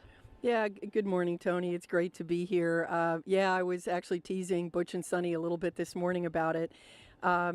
Really, there are a lot of procedures that have to be followed, but for the astronauts, they'll have some critical action steps to safe the vehicle. So thinking about anything to do with the boosters, the propulsion system, maybe the pyrotechnics. And so they will take those critical actions to safe the vehicle. You want to make sure it's perfectly safe. And then it's a process of getting out of the vehicle and going back to crew quarters. If there's a longer delay, they might go back to Houston, but usually they'll stay in quarantine. And then it's back to hitting the simulators again. And let's talk, you also have obviously firsthand experience on the effects of spaceflight on the human body. Can you discuss with us the human research experiments that Butch and Sunny will take part in during their mission? Yeah, this human research program is critically important. There are so few people overall that have been to space that every single one counts. So when Butch and Sunny go up to the space station, they'll join our astronauts up there right now, Tracy, Mike, Matt, and Jeanette, and they will join in some of the same medical experiments so that we can have a larger pool of data. But in addition to that, we'll be watching very closely a couple of things. This is a new trajectory for a vehicle. It's going to be the first question I'm going to want to ask. How did it feel? What was the ride like? And then, of course, they've got plenty of experience getting out of the vehicle before launch, but it'll be a different thing after flying in space, and we're going to want to look at that closely. Absolutely, we are. And, talking about some of the science then that's currently on the International Space Station, what are some of the new interesting experiments that you are most looking forward to learning about? Boy, there is so much exciting that happens on the station, from studying basic research, but also doing Earth observations. But something that is really exciting to me is a new ESA experiment called Immune Assay. We know that the immune system of people in space is suppressed, but we don't really understand what's happening at the cellular level. And up to this point, we've only been able to study it in the lab. And so some new equipment that's going up is going to allow us to really understand at the cellular level what's happening in immunology on orbit. That is truly fascinating. Deputy Administrator, thank you so much for joining us here today. Megan D. Mike, back over to you. Now, today's launch will be the 100th launch of ULA's Atlas V rocket. It will also mark a sort of passing the torch within the company. Let's look at what this means to employees. We approach every mission we launch with great care. This will be certainly the first payload in my career where the payload can talk back. We're not used to having payloads with heartbeats. Having to interact and talk with them is pretty exciting. It's human beings. I mean, how could you not be excited about human space flight? Looking forward to getting to that final countdown and watching Starliner fly. I'm pretty excited to be putting Atlas back in the business of human spaceflight. We wouldn't be getting to that countdown if we weren't sure that everything was perfect and ready for launch. Since I was little, I have always loved to watch the astronauts, and I just really think this is great that we're actually going to be putting them up there. You're actually having a dialogue with the crew, giving the final commands, the readiness for launch. That's going to be a very unique moment. Obviously, putting the thoughts and consideration into the flight crew and those folks and the mission they're getting ready to start. I've worked with my team very carefully to make sure that we've thought of everything that could possibly go wrong with that and accounted for it, and making sure that the tower is correct and ready to support the mission when it comes time to retract the arm for launch. We've done everything that we can. Many years ago, someone handed me the keys and said, "Here, you drive." Those are the ones that put Glenn into space, and I'm looking forward to putting Sunny and Butch into space and give them a good ride. During that time, a lot of passing of the torch happened, a lot of learning, such as what it means to be a certified responsible engineer, to own that hardware, to know everything about that hardware so that you can answer any question that may come up. As we are passing this torch forward, I want to teach them all the valuable things that I've witnessed because I've been involved in many aspects of the launch here at ULA. To think about the fact that all of these engineers that I work with are passing all of their knowledge on that I can one day launch astronauts to is really special. Human spaceflight requires passing on knowledge. Launch day is nearly here. I'm looking forward to starting this historic countdown. We put a lot of attention and detail and care in every part that we deliver. I can't wait to send the crew on their journey. It's exciting to pass the torch to the next generation. Pushing out boundaries will help us grow. Fueling up for mission success. I've been working on the Starliner missions ever since we were awarded the contracts. Astronauts' lives mean more than a deadline. I can't wait to launch my friends. For human launch, quality is everything. Ready to launch astronauts to space. It'll be a great day to see CFT launch. Go Atlas, go Centaur, go Starliner. That was awesome to see the actual physical passing of the torch, but also to see the faces, right, of all those who have helped us to get to where we are today, which is 1 hour, 11 minutes, and 20 seconds until liftoff of NASA's Boeing crew flight test. So we've been asking you guys to send us some social questions using the hashtag AskNASA. So why don't we take some of those now again? We have Jel San on Instagram asking, I want to be an astronaut, but I'm currently a mechanical engineer. How do I proceed? That question for you, Mike. I also wanted to be an astronaut for a long time. And when I was applying to be an astronaut, there was only one path to become an astronaut, and that was pretty much to become a NASA government astronaut. And I went through the NASA program of making sure I had some advanced technical degrees and some operational experience. I had my pilot's license, and I was ready to apply.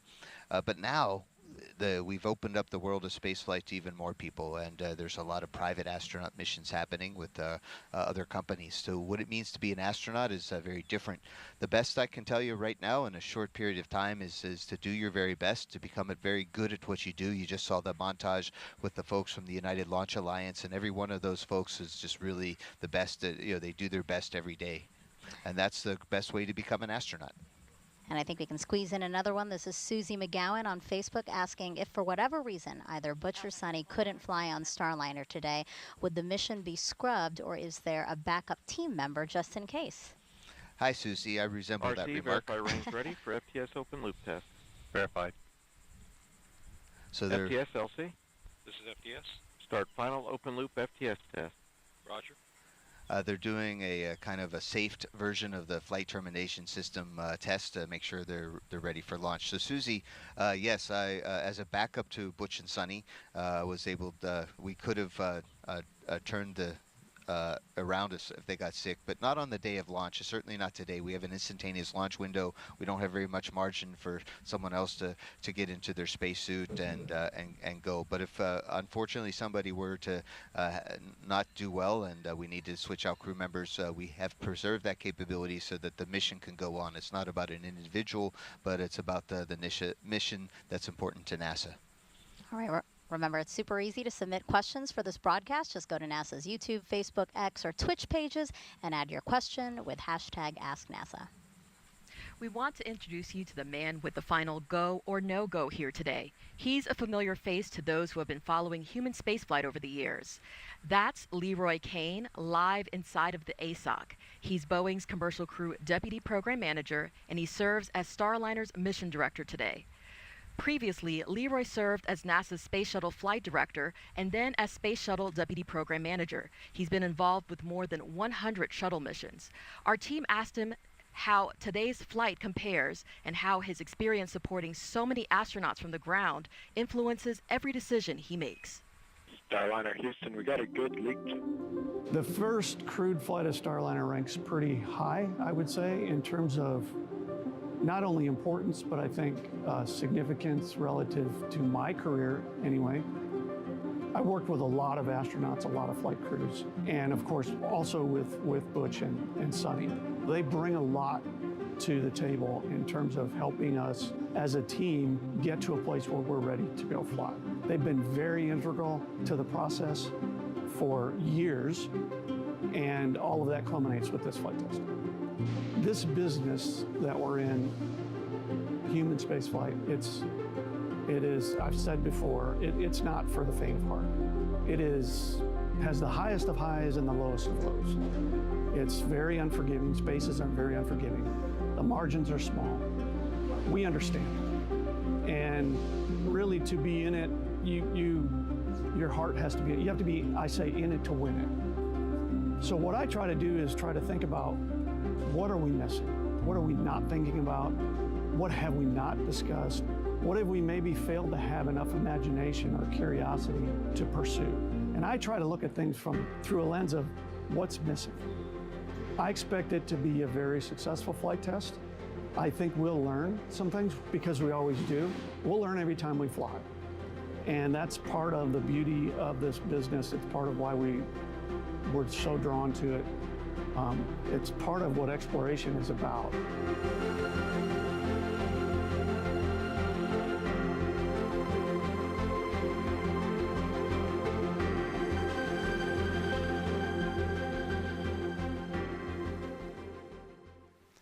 If you're just joining us, welcome to the official broadcast of NASA's Boeing Crew Flight Test. We have a beautiful aerial view of the rocket and spacecraft on Launch Pad 41 at Cape Canaveral Space Force Station. I'm NASA's Megan Cruz. This is NASA astronaut Mike Fink, and that's Boeing's Dee Russell. Good morning. Now, we are here to watch NASA astronauts Butch Wilmore and Sunny Williams make history as the first people to fly aboard Boeing's Starliner capsule. And Mike, liftoff of the United Launch Alliance Atlas V rocket is slated for 10:52 and 15 seconds a.m. Eastern Time. Where are we in the countdown? We're looking really great in this countdown. Yes, so far so good. The rocket is in great shape, and the capsule on top, the spacecraft, Starliner, Calypso, they closed the hatch about 10 or 15 minutes ago and are just finishing up on the leak checks, saying that the hatch is definitely holding air, and we're ready for the pad team to say goodbye and head off the launch tower. 1 hour and 5 minutes to go. Now, CFT is the last test before NASA can certify Starliner for regular missions to the International Space Station for its commercial crew program. It's also only the 6th time that NASA astronauts will launch on a new spacecraft designed for crew. The last time an Atlas-class rocket launched humans to space was 61 years ago with the final flight of NASA's Mercury program. Over the last 3 hours, both Butch and Sunny, who you see there on your screen, have been getting ready for liftoff. The astronauts were helped into their suits inside the historic crew quarters suit-up room. You see that there. And then they walked out to family and friends. A wave there from Butch and Sunny before the 20-minute ride to Launch Complex 41 in an Astrovan. After arriving at the pad, the crew ascended the crew access tower to get into the Starliner spacecraft. They ingressed or got into Starliner and are now strapped in, awaiting liftoff. Mike, why is it so important for NASA's Commercial Crew Program to certify a second, again, dissimilar crew transportation system to the International Space Station? Megan, it's really important because right now we only have two ways to get into humans into space. One is with the Soyuz and our Russian partners, and we all know that that's our relationship with the Russian Federation's a little bit tricky. We still maintain a good connection in space. And then we have Dragon, which is a fantastic a spacecraft launching on the Falcon 9.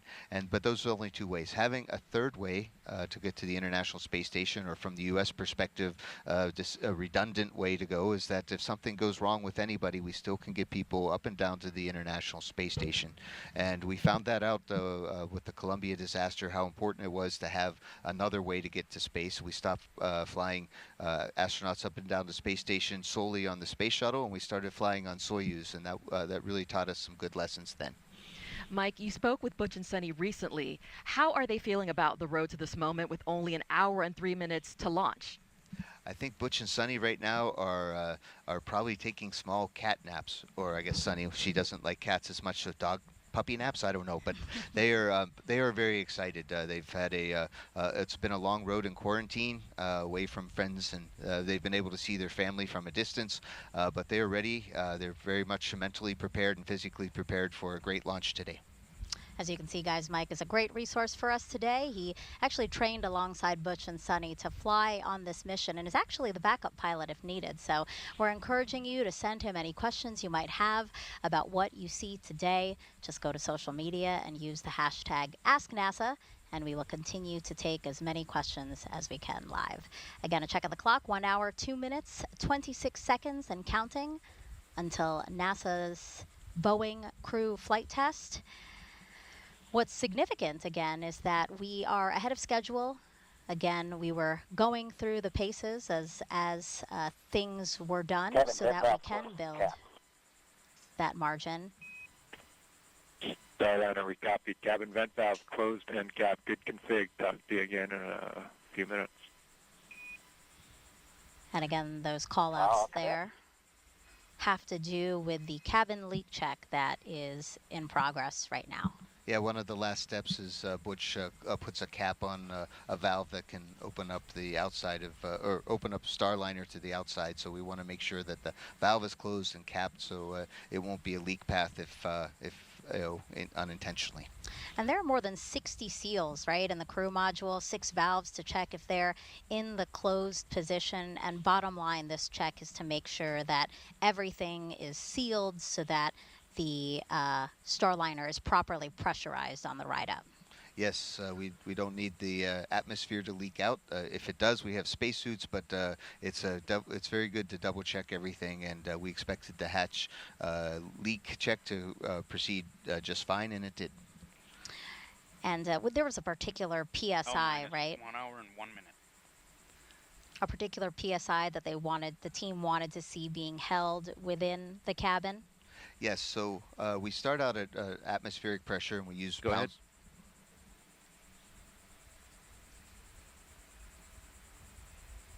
pounds per square inch as our measurement, so that's PSI. So we normally start at something, whatever it is here today in Florida, like 14.6 or 14.7 PSI. We add 2 extra PSI, so they were holding at 16.9 pounds per square inch, and that held throughout the 10 minutes, and that's an overpressure, so it would have leaked out if we had a leak path, and it turns out we didn't, so leak check good. All right.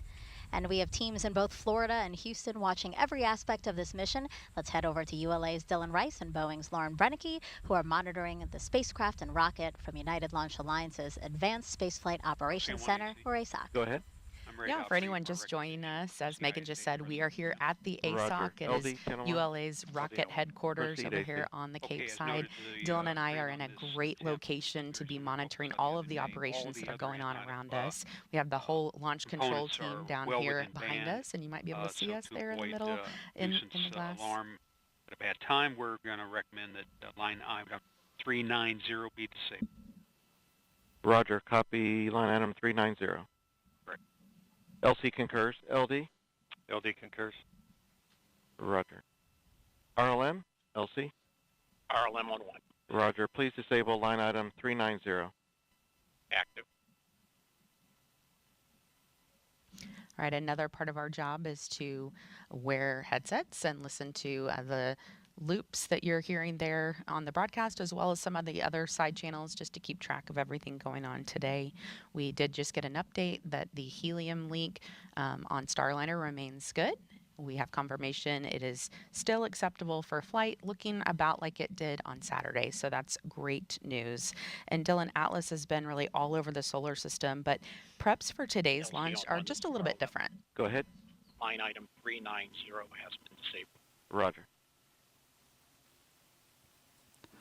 Well, that's right, Lauren. So we're using our standard processes and procedures that we use for every Atlas Centaur mission, but today's mission is different because we have a Starliner atop Atlas and Centaur, and 2 astronauts inside Starliner. So there are some added steps. LC, this is FTS. Go ahead. Yes, Operation 55, Step 270, FTS open loop test is complete. Roger. So we do have added steps to support those additional activities to ingress the crew and then close out the Starliner and then prepare the crew access tower for launch. But right now, today, we're remaining in our final built-in hold as we continue to prepare for liftoff. There are a few activities left for us today. The blue team will be clearing the area soon, at which point the final preparations for launch will get underway, and we'll be configuring the vehicle's propulsion and hydraulic systems for flight. The avionics team will be loading upper-level wind data into our flight computer that allows us steering through the atmosphere. And you'll also start to hear final comm checks between the LCC, Mission Control in Houston, the BMCC at Kennedy Space Center, and the Starliner crew. Once all that is done, we'll be retracting that big crew access arm. That'll be one of the big visual cues on the launch pad that lets us know that we're getting closer to launch. And then you'll start to hear us get into our final polling for launch.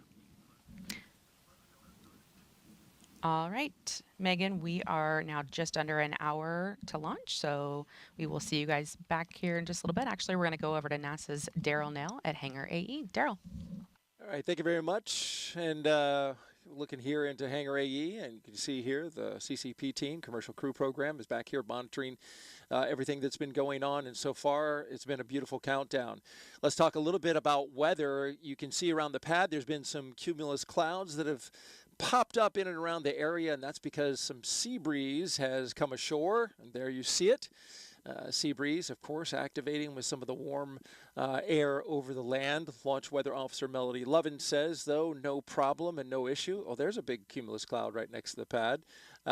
She believes that these are going to be able to pass over by the time we hit T0, so not looking to have much of a problem there. And she just briefed us that we're still go. 90% go is currently where we're standing at. Again, beautiful weather outside. You see the one concern there, the cumulus cloud rule. And so they will be keeping their eyes on that. We did have some showers offshore. Those, though, dispersed, and that's not a problem. We do have some weather. We're also watching along the ascent corridor. We're keeping track of that. LC, Slick on Channel 1. Go ahead, Slick. CST 100 pad operations are complete and ready to configure the white room for launch. Annulus purge was disconnected at 13:54 Zulu. Roger. Blue team lead, LC. Go ahead. Perform toxic vapor and O2 checks when raising the environmental seal and configure white room for launch. Roger.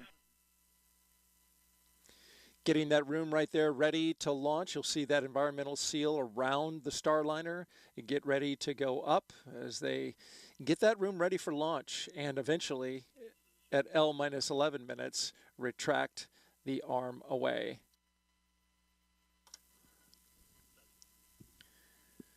All right, again, the ascent corridor weather, though, it is low for any issues. So all across the board, we still look good for weather. There's a look at the satellite loop, and you can see all across the eastern seaboard, all the way up into the maritime provinces of Canada.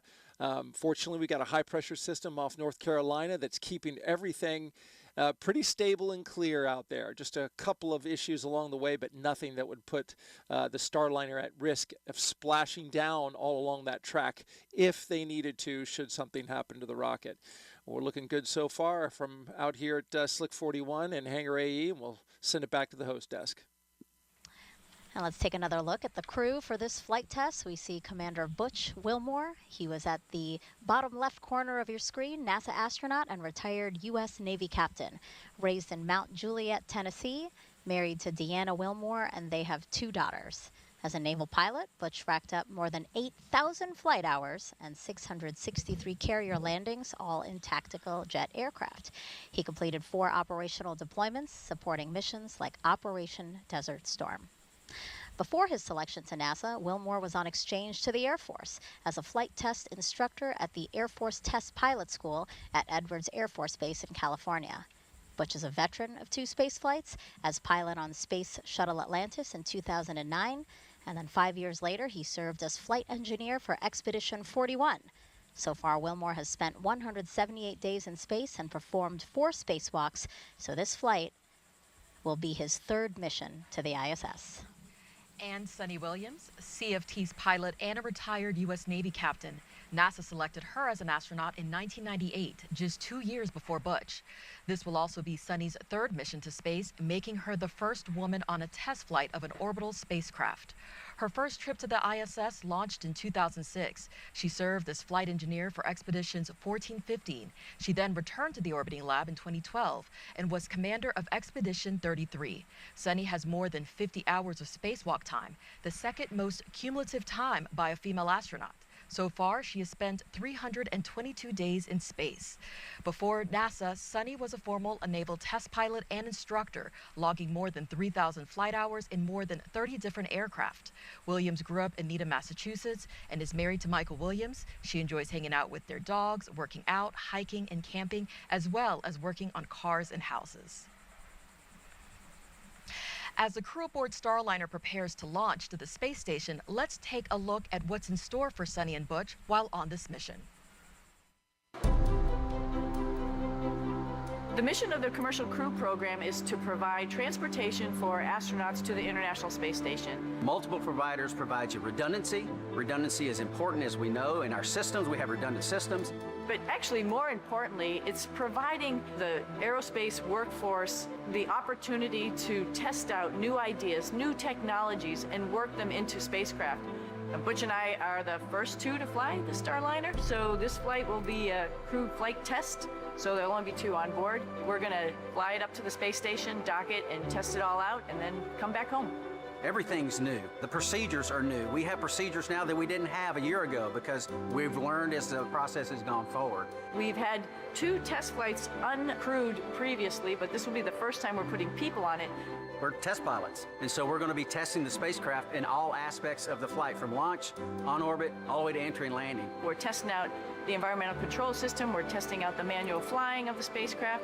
Then while we're docked to the space station, we have a bunch of tasks to make sure that the spacecraft can act as a lifeboat. And just in case anything bad goes on the International Space Station, the crew on board can come to the Starliner and make sure that they're okay. This has a mode where we call it backup mode, which is your get home mode, if you will. We can, without any communication at all, we can still effect a return to Earth, do a deorbit burn, and hit the point where we're trying to land, even without our computers. You know, that old mantra, failure is not an option, because it's a very dynamic thing we do flying in space, and it's not very forgiving.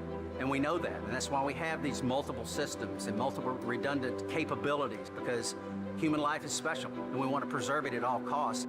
I think exploration is just in the human heart. Butch, he describes himself as the first thing he said as a kid was why. And I think that's in all of us. Maybe we don't verbalize it, but we all ask why. And that's what exploration is. It's that next step of why. So why not go back to the moon? Why not try to live on the moon? It seems like a natural stepping stone to the next thing, Mars, which just calls us. Like, why is that planet there?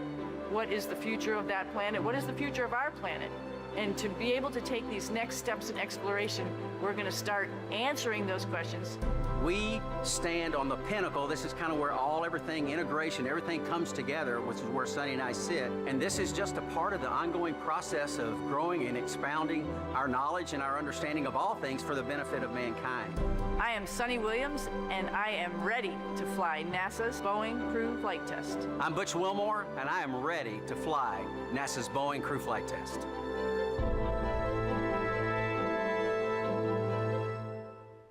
And we are ready here at 49 minutes, 17 seconds until liftoff. Now, this historic flight test will be a major milestone for United Launch Alliance. NASA's Antonio Jaramillo joins us now with ULA's CEO and president, who has more about this company's road to this moment. Thank you, Megan. Joining me is Tori Bruno, CEO and President of United Launch Alliance. Tori, it's so great to have you back on here. Can you give us a quick recap, first on the issue that occurred during the last launch attempt and how teams resolved it and got us to where we are today? Absolutely. So we have a ground system at the pad that controls the things that occur in the last few moments before we go to ignition. This particular system is the one that releases the rocket from the pad and controls what happens to getting the umbilicals loose. And we have a triple redundant system that is also able to vote, and we lost one card within one of those three chassis that do this. The crew was never in any kind of danger or anything like that, but in our timeline, had that failed much later, we would have relied on the double redundancy in voting that remained, but that early on, our criteria says stop and understand what's happening. We did resolve it the next day on a Sunday. It is a card within a chassis that has power supplies. It was one of the two power supplies that are also redundant, and so the flaw was really that power supply going down and not switching to the backup supply built into the chassis. So we removed it, we replaced it, we put the modules right back in it. The chassis we're using we know works because it's the same chassis we used to launch Vulcan on Cert 1. Everything has checked out and been retested, and now we're good to go. That's great to hear, and it is a beautiful day right now. It looks like it's going to be a beautiful launch. What's the trajectory like for this launch? I mean, who along the U.S. will be able to see it? Yeah, this is a very unique trajectory because it's flat and long for crew safety. And so it'll head out from here, it'll go north and a little bit to the east, and so all along the southern coast of the United States you have a pretty good chance of seeing it. And what that trajectory allows us to do is to have no blackout areas where the crew would be unable to abort the flight, God forbid, in the event of an anomaly. And it delivers them just short of being orbital, so if there were any issues with the capsule's propulsion system, they get a free return safely to the surface of the Earth. So very, very unique for us. We've never flown, apart from the test flights of this capsule, a trajectory that is suborbital before. Wow, and talking about uniqueness, is there anything new or different on this Atlas V rocket for this crewed launch compared to other uncrewed Atlas V launches? Yes, there are. There's a handful of things, and they are all safety related. So the most obvious thing is there's no payload fairing, because if there were to be an abort where we want the capsule to fly the crew safely away, the fairing would be in the way, so we fly without it. We also have an emergency detection system, which is like a very high-speed computer that is plugged into all the systems on Atlas and monitoring its health, so that if an anomaly started happening faster than any human could possibly do it, this computer would detect it and command the separation of the capsule. And of course, on Centaur, we have 2 RL-10s instead of 1 rocket engine for more thrust, because of that long, flat trajectory. The last thing we do is actually kind of subtle and maybe a little bit trivial for most people, but we anodize the first stage of the booster to protect it from a thing called stress corrosion cracking. And just to be extra careful for the crew, we actually double the thickness of that anodization. Wow, that is fascinating. Tori, thank you so much for joining us here today. Megan, D, Mike, back over to you. And as we check out some pad team members there getting ready to leave the crew access tower, teams inside mission control at Johnson Space Center in Houston are also keeping a close eye on launch. Here's NASA's Brandy Dean and Boeing's Jim May. Thanks so much, Megan. Welcome back to Mission Control Houston at NASA's Johnson Space Center. We are now 44 minutes away from launch and everything continuing to go pretty smoothly. Team here is under leadership again of Flight Director Mike Lammers today. Once Starliner gets off the pad, Jim and I will be with you through the ascent, giving you the play-by-play as Starliner makes its way into orbit and expanding on the calls that you'll hear from Capcom Joshua Kutrick, making to Butch Wilmore and Sunny Williams. There are a number of major milestones you'll want to keep an eye out for during Starliner's climb to orbit. The first you'll hear from Starliner's crew is roll program coming from Commander Wilmore, indicating that Starliner is rolling into the planned orientation for ascent and orbit ops. Then about 45 seconds into flight, the crew and Starliner will reach what's called max Q, which is the maximum dynamic pressure that they will experience during ascent, and that happens just before they reach Mach 1. A minute and 35 seconds into flight, the solid rocket boosters that give Starliner its first major push into orbit will have been used up. Starliner will then hold on to them for just a little more than a minute after that, and then jettison the boosters before second stage takes over and gets Starliner the rest of the way to orbit. Starliner will actually reach orbit about 11 minutes and 58 seconds into flight, at which point the Centaur's main engines will cut off. Starliner and its crew hold on to that stage for a couple of minutes, and then separate from it at around 14 minutes, 58 seconds into flight. From there, Butch and Sunny will be free-flying Starliner on their own. During ascent, you'll hear Kutrick mentioning a number of abort-related milestones as Starliner moves past them. Starliner can safely abort all the way up to orbit, as you just heard in that interview we saw from Florida. That includes the East Coast, off the coast of Newfoundland, and off the coast of Ireland. Beyond that, it would just be able to safely abort to orbit, and of course, we're hoping not to need any of those options. And the last major milestone before crew begins what we call orbit ops is the orbital insertion, or OI burn, which will move Starliner into slightly elliptical orbit as opposed to the more slightly suborbital trajectory that it starts off in after separating from the Centaur. From there, Starliner will be on its way to the International Space Station. And speaking of the space station, let's check in with Rob Navius and the International Space Station Flight Control Team. Rob? Go ahead. Thanks, Brandy. Back here in the International Space Station Flight Control Room, flight controllers are keeping tabs on the countdown and monitoring the work on board by the Expedition 71 crew in advance of Starliner's scheduled arrival tomorrow. After docking, NASA astronauts Matt Dominic, Mike Barrett, Jeanette Epps, and Tracy Dyson, along with Station Commander Oleg Kononenko of Roscosmos and fellow cosmonauts Nikolai Chub and Alexander Grabenkin, will be ready to roll out the red carpet as Wilmore and Williams float through the hatch into the Harmony module. Now, the dock timeline is designed to be variable. That means that the number of days Starliner could stay at the station could be adjusted depending on any further launch delays or undocking delays caused by weather conditions at the western U.S. landing sites for Starliner. One of the most important dock days for the Starliner crew will come 2 days prior to their scheduled undocking, when they load the last of the cargo items to be returned to Earth in the vehicle and conduct onboard manual piloting proficiency. That will enable them to stay sharp for their departure from the station and the deorbit and entry events that will follow. We're now 41 minutes, 9 seconds away from liftoff. Today, the operational loops are so far thankfully quiet. And with that, we'll go back to our folks at the Cape. As we prepare in less than an hour to launch 2 astronauts to space, during this test flight, let's check back in with NASA's Antonia Jaramillo, who's with NASA's Associate Administrator, about the mission. Thank you, Dee. Joining me is Jim Free, NASA's Associate Administrator. Jim, thank you so much for joining us. Can you discuss a little bit why it's important for the space agency that we have another American spacecraft launching to space from American soil? Well, I mean, it is truly historic day that we have today. It is the 6th time we've launched a new vehicle to space, and this time the first female on one of those missions in Sunny, and from the Cape Canaveral Space Force Station, not the Air Force Station any longer. And we're also, now it gives us that chance to get back to ISS with another crew. And the learning that we're doing there about the human body, about technology, about science, of course science is key to all we do. And then to prepare ourselves for those missions to the moon and then onto Mars.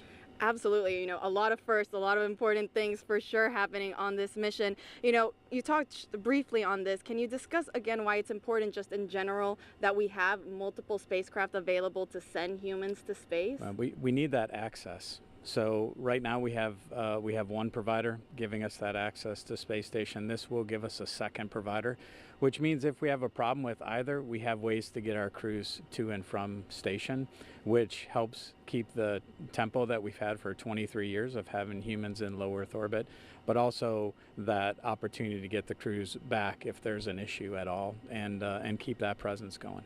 Absolutely. You know, this has already been a very exciting year for the agency with many, many fascinating missions already taking place. Now with this historic launch about to take off, what else can the public look forward to? It has been a great year, and certainly a lot of learning already for me about the incredible mission that we have at NASA. And the missions that we have remaining this year, I'll just highlight a couple of them. Europa Clipper, which will be an incredible mission for us to watch in its journey and understanding even more about the solar system. NISAR, which will help continue our learning of Earth. And then we have X-59, that first A in NASA, right, the aeronautics, which will go through its first flight this year. We're about to do an engine run-up on that aircraft. And of course, heading towards Artemis 2 next year. The crews in Washington this week planted a moon tree just yesterday with our deputy administrator, and that gets us on our path back to the moon. Absolutely, and we cannot wait for all of those missions. Jim, thank you so much for joining us here today. Megan D. Mike, back over to you. Thank you both. And we are now 38 minutes until liftoff of NASA's Boeing CrewFlightTest with Butch Wilmore and Sunny Williams. You can see there inside the Starliner spacecraft, patiently, maybe awaiting liftoff, right, Mike? Oh, they're very patient at this point, and so far so good today. It's been a very smooth count, as Rob Navius mentioned earlier. And so the plan is for Butch and Sunny to be docked. That was a call out saying that the pad team has cleared the pad. Now, the plan is for Butch and Sunny to be docked to the ISS for at least 8 days, and then after, they will return to Earth with a soft touchdown in the American Southwest.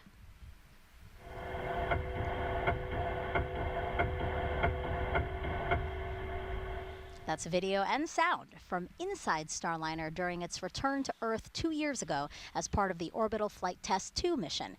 Its heat shield will reach 3,000 degrees Fahrenheit during re-entry. Parachutes then deploy, and the heat shield is discarded to expose Starliner's airbags. The original test pilot you see on the bottom center of your screen, Rosie the Rocketeer, collecting data of what astronauts might experience during landing. Starliner is the first and only American orbital crew capsule to land on land. This allows for quicker access to crew and cargo. It also makes turning the spacecraft around for future missions quicker. But Mike, Starliner can also land in water in the case of an emergency. Absolutely. Starliner has a lot of heritage and commonality with the Orion spacecraft, which lands on water. Starliner's a little bit smaller and a little bit lighter, so it can actually land on land and has those airbags, as we saw. I can't wait to try them out. That's the first thing I'm going to ask Butch and Sunny about. How are the airbags? Because Soyuz is a little bit hard landing, but everybody's fine. But it's really those airbags, I think, are going to make a difference. But landing on water, we have a different airbag configuration, and so we have a fifth airbag that opens up in the middle, and so it's definitely planned that we could land on water, but we save that only for emergencies, because refurbishing the capsule afterwards is going to be kind of tough with all the saltwater contamination. So we'd really like to land on land. We have 5 spots in the southwest of the United States that we can land on. And I remember Sunny saying that she would much rather land on land because she said she had a lot of anxiety with landing in the water, even after you're back on Earth, because it's such a long rescue process and you're bobbing in the ocean. You know, she said when you land on land, it's done, you're safe. See, that's the Air Force perspective. That's how we always think of things too. The Navy guys, you know, they should like the water, but no, this is jokes aside. That's exactly it. It's a lot easier to find us and a lot more options if and when we land on land. All right, so we're coming up on 35 minutes until liftoff. And here comes a comm check. Yeah, I want to set the stage now for a series of comm checks. Go ahead. Yes, sir. Op 60, step 10, step 20. Blast danger area is clear. Roger. So yeah, we expect to hear repeated communication checks with Capcom in Houston and the crew. This is an opportunity for them to also discuss any anomalies or resolutions to those anomalies, but we've been saying no issues, working no issues, the team today, so that's great news. And then these comm checks that we'll hear now, we're going to periodically hear them throughout these final 34 minutes. And again, communication is so important, and we want to make sure that those channels are working properly from the crew to everybody else on the ground that's helping to monitor launch. And where we are now, again, the pad team has cleared the pad. So it's just Butch, Sunny, a Starliner, and Atlas and Centaur all together. Right. Yep. The first 2 astronauts to fly in Starliner. Go ahead. Yes, sir. I can also give you step 60. Flight hazard area has been cleared of all personnel accounted for. Roger. Butch and Sunny, the first 2 astronauts to fly in Starliner. Sunny will be the first woman to test an orbital spacecraft. And the last time people flew to space in an Atlas-class rocket was nearly 61 years ago.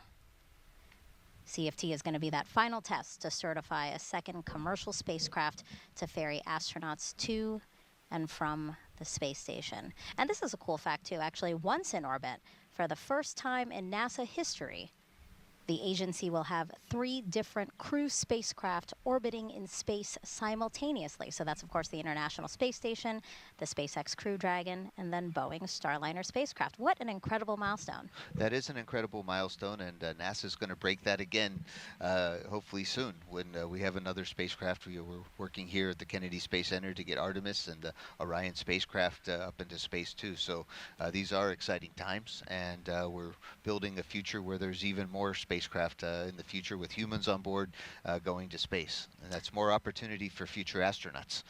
Yeah, Dee, what do you think about that? Again, Boeing, Boeing Starliner joining as one of the 3 crewed spacecraft that's in orbit. Yeah, exactly. I echo exactly what Mike said, that this is all about expanding human spaceflight. So having another vehicle, once this is certified, is going to do exactly that. It's going to get more people into space. Of course, this time to the International Space Station, it's going to increase science. But of course, there's also private missions. So, at the end of the day, it's going to be, it's always great when you can get more people, into space.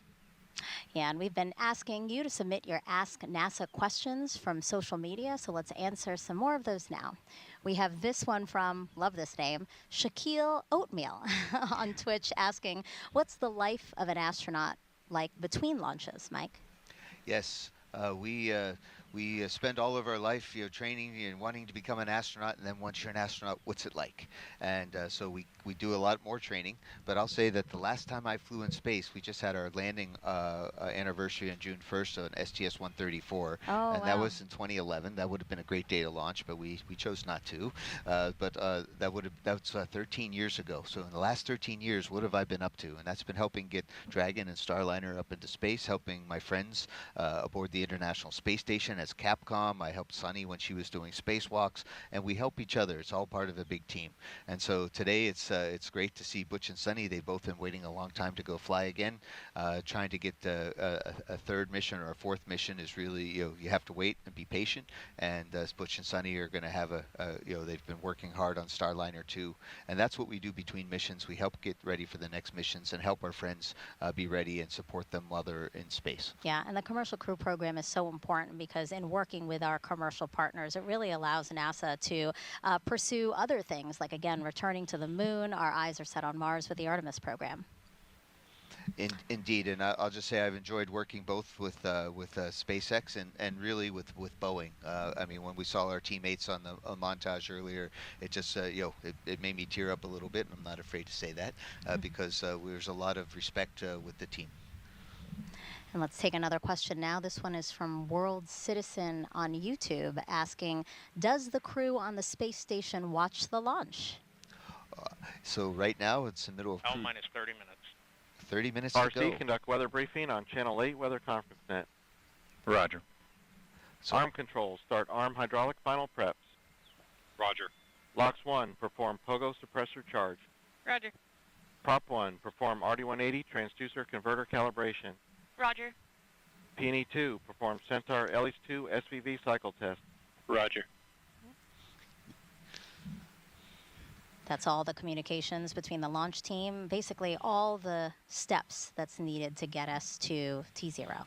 Yes, less than 30 minutes left. So aboard the International Space Station, if the crew gets a minute, I do believe that they're beaming up this launch broadcast.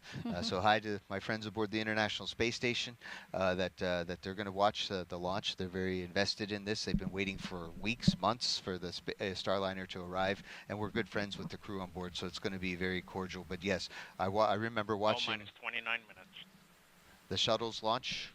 And then when my friends landed on either the shuttle or on the Soyuz, we would try to watch the landing coverage too. So certainly we were always watching NASA TV.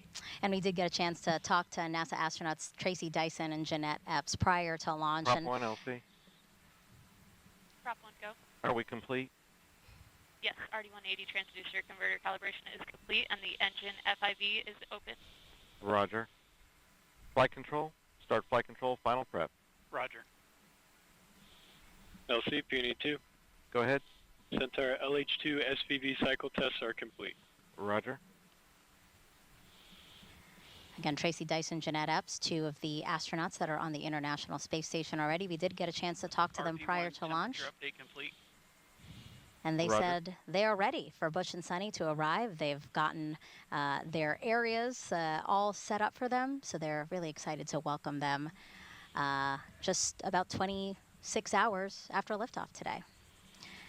Again, 27 minutes, 53 seconds and counting until liftoff of Butch and Sunny, the first two to fly Boeing's Starliner capsule to the International Space Station. Let's go over now to Brandy and Jim inside Mission Control in Houston.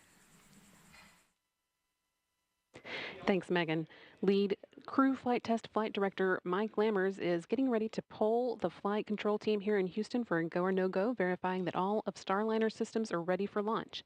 Everything is looking good at the moment, and Lammers will use this poll to determine his own response to the final go, no-go poll by the launch conductor just before liftoff. Once we do get into the terminal countdown time frame, there are a few major activities that the team will oversee. The first is Starliner's transition from ground power to battery power. That comes about 18 minutes before launch, and we leave it as late as possible so we can launch with those batteries as... Go ahead.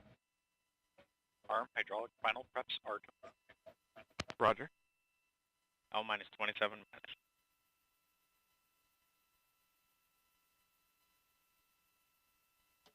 minutes. We leave that power transition as late as possible so we can launch the batteries as close to full charge as possible.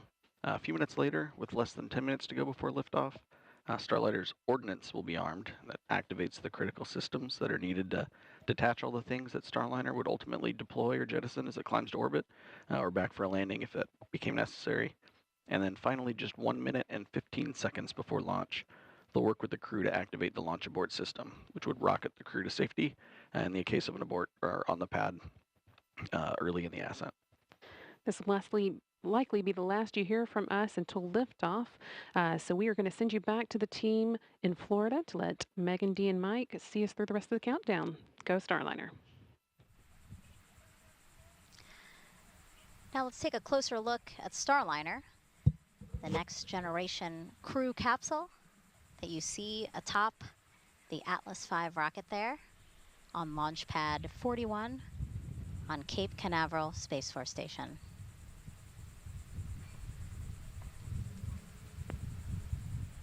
Mike, Starliner is something, like you said, and Butch and Sunny, you guys really have your fingerprints all over that to make it the ride to space that you guys wanted. Indeed, Starliner is definitely Ferguson even called it a astronaut or pilot spacecraft. And so that next generation crew capsule, it measures 16.5 feet tall with a diameter of 15 feet. That's about the size of a mid-size SUV. It was designed to carry up to 7 astronauts or a mix of crew and cargo for missions to the International Space Station. After today's test flight, NASA will fly crews of 4 or 5 with cargo. Starliner is also reusable up to 10 times. I'm sure you're excited for your opportunity to fly in Starliner, Mike. Oh, indeed. We're hopefully Butch and Sunny, along with Calypso, are going to pave the way. We'll be in the other spacecraft that Boeing has. We have 2 capsules, and so again, it's always good to have an extra one and a backup one, and we're looking forward to flying next year. Let's head back over to Johnson now, where we have Rob Navius with an update for us. Rob.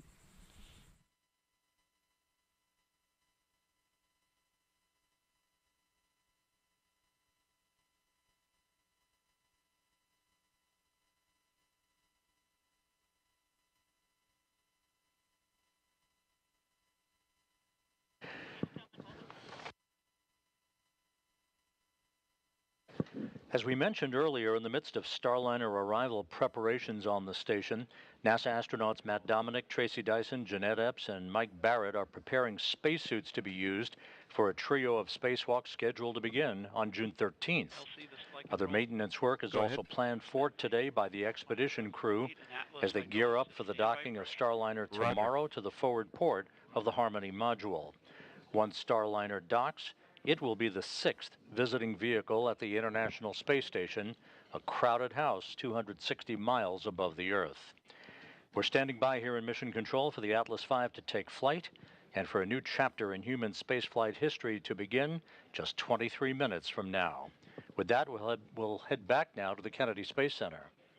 23 minutes, 9 seconds and counting until liftoff. So let's check back in with ULA's Dylan Rice and Boeing's Lauren Brennicky with the latest. Minus 23 Guys. minutes. Hey, Megan. Thanks for coming back to us here in SYS, the ASOC. We've switch been all monitoring. secondary decoms, RF link, and verify lock. Roger. Initiate orbital parameter calculations on primary CCLS.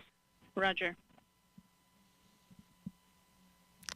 Monitoring those procedures here, and we're coming up on about L minus 22 minutes to launch. And around this time during the last launch attempt, our team worked through what you may have seen, a suit pressurization issue.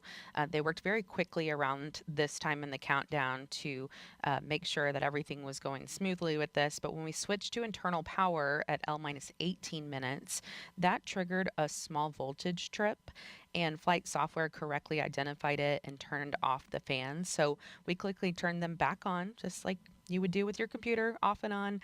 And today we're going to turn the fan off when we move over to internal power so it doesn't trip again. Then we will turn it back on after. The real difference is that crew will lower their visors about 5 minutes later this time. That action would usually be taken around now or a minute or so from now, and we will listen for that in just a few minutes. The Capcom will tell the crew to put their visors down at that time, and that is a configuration that is needed for proper airflow through their suit. In an emergency, they could pressurize their suits. Go ahead. Pogo suppressor charge is complete. Roger. LCSYS. Go ahead. All secondary.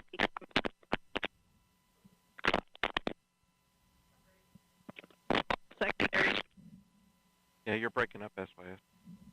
All secondary decoms verified on RF link. I did copy that. Please check your headset.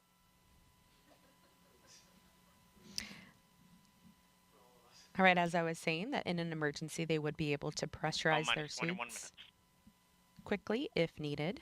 And it's a little different for them this time because, as we mentioned during this broadcast, their helmet is really more of a visor. It lays back like a hoodie on their shirt, and they pull it forward and then just zip it up. And this config also calls for them to deflate their lumbar support and secure their restraints from launch. So once we get to that point, it's really buckle up. It's almost go time. And then the crews will report back when finished. And then while we're talking around L minus 19, we're also going to be looking for the Starliner readiness poll for terminal count. That will happen on a side channel. So I'll be listening for that, and I'll let you know when we hear it. We do have a few polls coming up. That one is short. It will take place in the Boeing Mission Control Center, or BMCC, here in Florida. That is where the spacecraft launch conductor, Brian Gartner, will pull people in that room in charge of the propulsion system. Yeah, you see the room there on your screen. Oh, minus 20 minutes.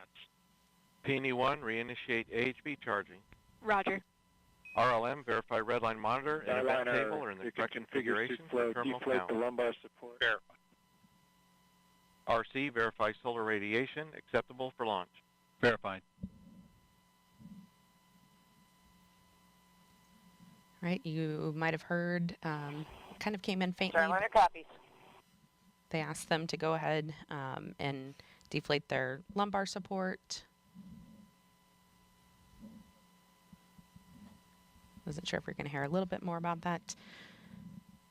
But again, there will be 3 calls coming up on this Starliner readiness poll for terminal count. They will pull the mission support room manager, or MSR. After launch, the BMCC turns into mission support as things shift over to Houston. They will also poll the spacecraft test conductor, who monitors our power systems. All communications switch to channel 1. All personnel and visitors remain in present position until launch. Maintain operational silence in the LCC. This is the LC with a terminal count briefing. If a condition exceeds a launch constraint anytime after the terminal count status check, the observer shall announce hold on channel 1, identify their station, and briefly state the reason for the hold.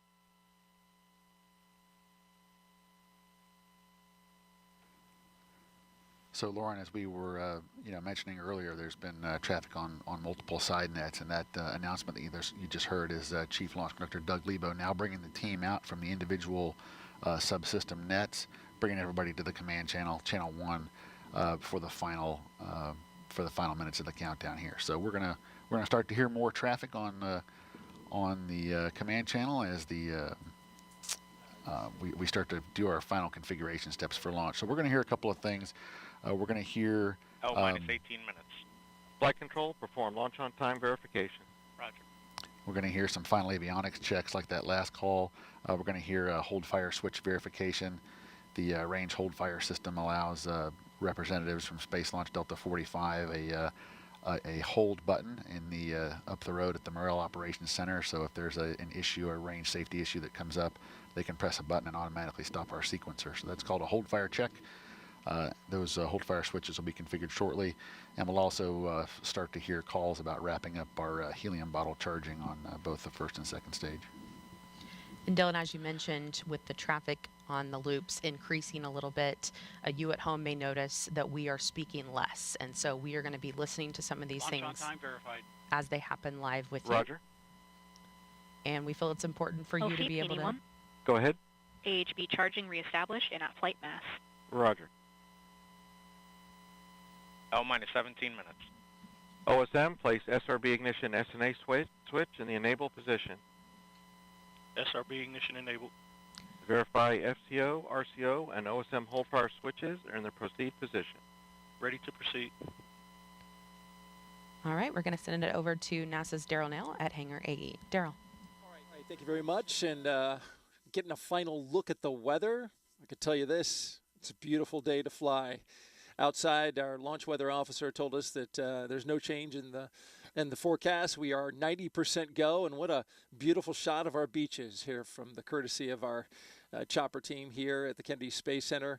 Folks coming out to enjoy the launch and an amazing day. Weather, no changes again. Low-topped cumulus clouds on land, which you see some of it there, but because they're low-topped, that's not a concern. When a rocket flies through a big, thick cumulus cloud, it can trigger a lightning strike, but those clouds are not the kind that can do that, according to Launch Weather Officer Melody Lovin. And so we're good to go there. We also have a launch visibility is always a factor here in the southeast. Can you see the rocket and from where? And our friends at United Launch Alliance provided us with this graphic so you can see about which point in the launch you would see the rocket. If you're within the first 2 inner circles, you should be able to see the solid rocket boosters jettison a minute after launch. Folks in the Orlando and Central Florida area will be able to see it about 90 seconds of flight, and then it'll come into view for much of the rest of the state after more than about 2 minutes, including Tampa on the west coast of Florida. The southeast corner of Georgia might be able to see the Atlas Centaur separation, which happens after 3 minutes of flight. Again, we're looking good here at the ASOC. Richard Jones polled his team, the NASA operations manager. 15 minutes. And all of them are go. LC flight, Channel 1 and air to ground 1 are now merged, going to air to ground 1. Roger. We'll send it back to the host desk. LC flight, air to ground 1, ready for ComCheck with Starliner on Channel 1. Roger. Starliner, LC, ComCheck on Channel 1. Those are comm checks again. LC, Starliner, loud and clear. I have you loud and clear also. And our astronauts, who you see there. Again, this is the test flight. Houston, ComCheck, air to ground 1. Houston, Starliner, loud and clear. Houston has you loud and clear on air to ground 1.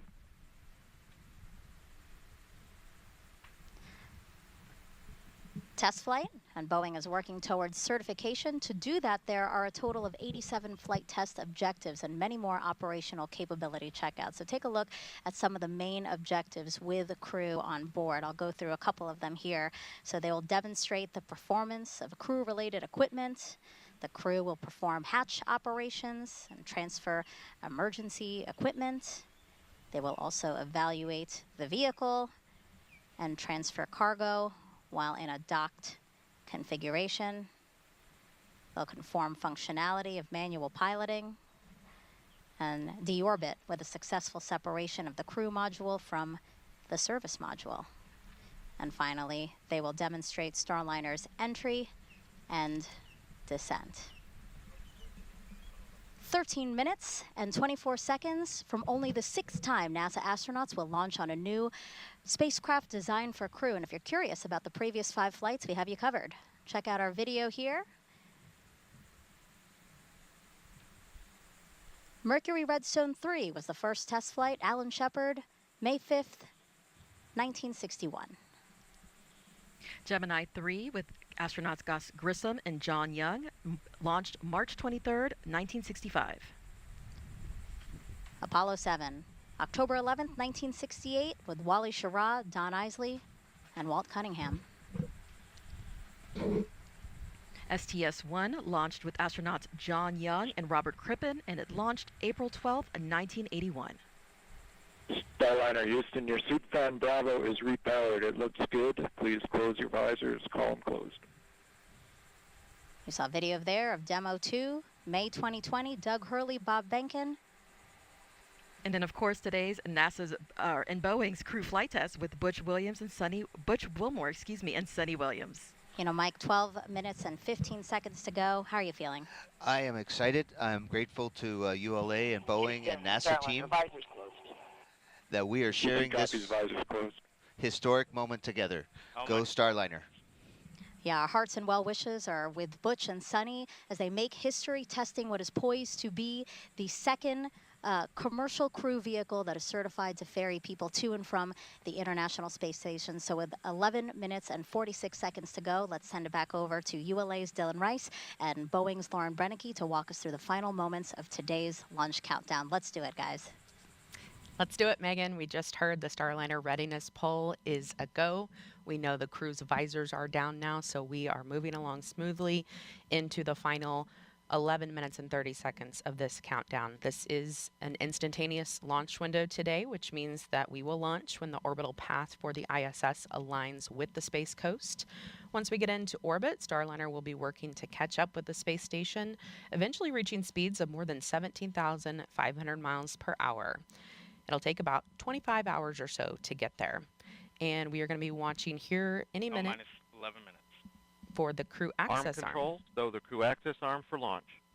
Roger. Right on cue. Crew access arm about to start moving away from the spacecraft. And Dylan, we will watch it move very slowly today, but it could move much faster if needed. That's right, Lauren. It takes about 2 minutes to rotate the 120 degrees back away from Starliner to its stowed position and latched position on the crew access tower. Here we go. But we could, in the event of an emergency, redeploy it in less than 15 seconds. It's amazing that it can do that. We hope to not have to ever see that happen. After liftoff today, Brandy and Jim will continue commentary from Houston through ascent, spacecraft separation, and the orbital insertion burn. We will have the shot of Butch and Sunny inside Starliner until the moment of launch, and then we will get it again when we get to the ISS. L-minus 10 minutes. Flight, verify CST 100 on internal power. Verified. Starliner, configure ordnance for launch. Touch and win. All right, the spacecraft is running completely on its own now. And they are configuring ordnance for launch. That means the devices that initiate our separation events are ready to support both nominal and contingency operations that happen or could happen during ascent.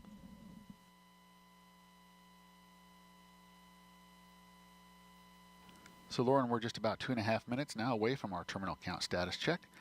The terminal count status check is the final report from each operator indicating that their system, whether it be a ground control system or a launch vehicle system, is ready to execute the final 4 minutes of the countdown to launching the rocket. At this point, if there were an issue, the anomaly team would be discussing it, but nothing like that has happened right now. All's quiet. I am expecting to hear all members of the team report go when pulled by Chief Launch Conductor Doug Lebo.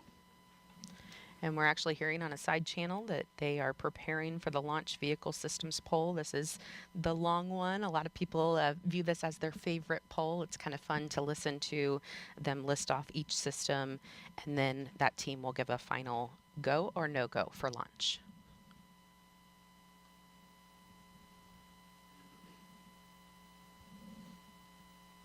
And we will be able to watch cameras on the rocket today, and live telemetry feeding back will provide a real-time look at the spacecraft model when video isn't possible during the ascent as it moves through the dynamic phases.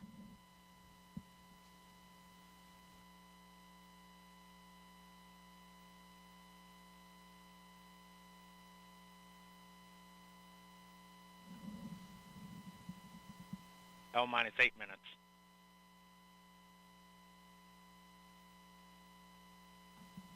Under 8 minutes before Butch and Sunny head back to a place they consider home. Both of them have spent 2 different stints of about 6 months on the International Space Station, and they are thrilled to be going back for a 3rd time. Sunny told me she even cried the last time she left the space station because she didn't know if she would ever go back. So this flight is a dream for her. LC arm control. Go ahead. Crew access arms stowed for launch. Roger. LC switch to ready position. All steps are complete prior to status check.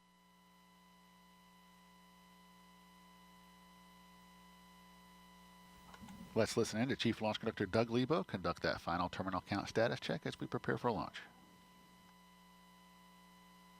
L-minus 7 minutes. Status check to proceed with terminal count. Atlas systems, propulsion. Go. Hydraulics. Go. Pneumatics. Go. LO2. Go. Water. Go. Centaur systems, propulsion. Go. Pneumatics. Go. LO2. Go. LH2. Go. Has gas. Go. Electrical systems, airborne. Go. Ground. Go. Facility. Go. RFFTS. Go. Flight control. Go. GCQ. Go. Op support. Go. COM. Go. Umbilicals. Go. Arm control. Go. ECS. Go. Redline monitor. Go. Quality. Go. Op safety manager. Go. ULA safety officer. Go. Vehicle system engineer. Go. Anomaly chief. Go. Range coordinator. Clear to proceed. Flight director. Houston flight is go. Starliner. Starliner, go. Launch director. You have permission to launch. Proceeding with the count. ALC, verify T0 is set for 14:52:15 Zulu. Verified.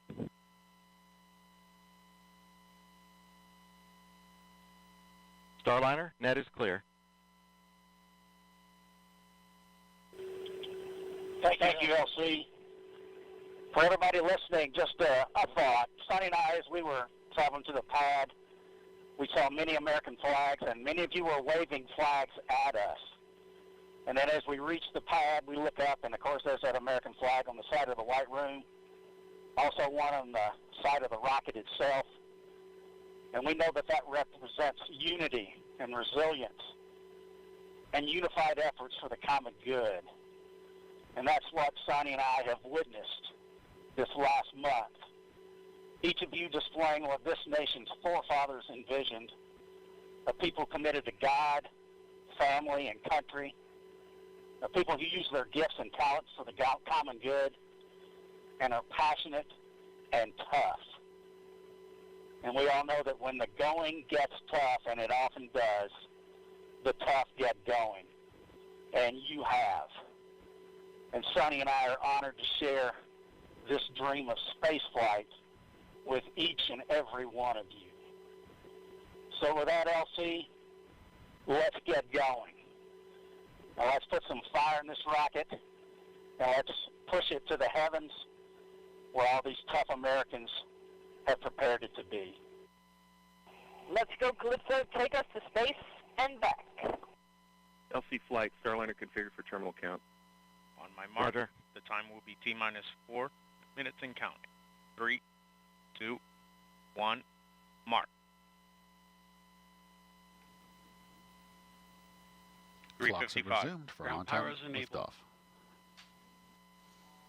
Just beautiful words from Butch there. No better example of unity on this planet than what happens at the International Space Station, where Butch and Sonny are headed in just 3 minutes and 30 seconds. 3:30. Atlas hydraulics at flight press. Atlas boosters hydraulic steering systems now pressurized for launch.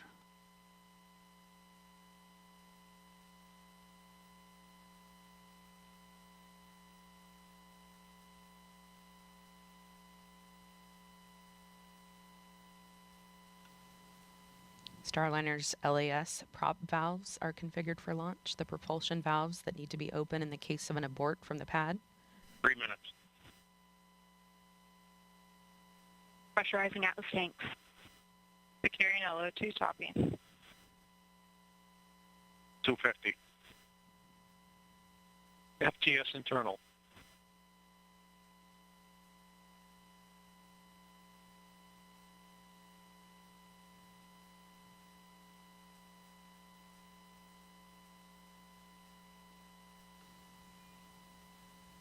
Flight software is in ascent mode. It is now set for the uphill climb.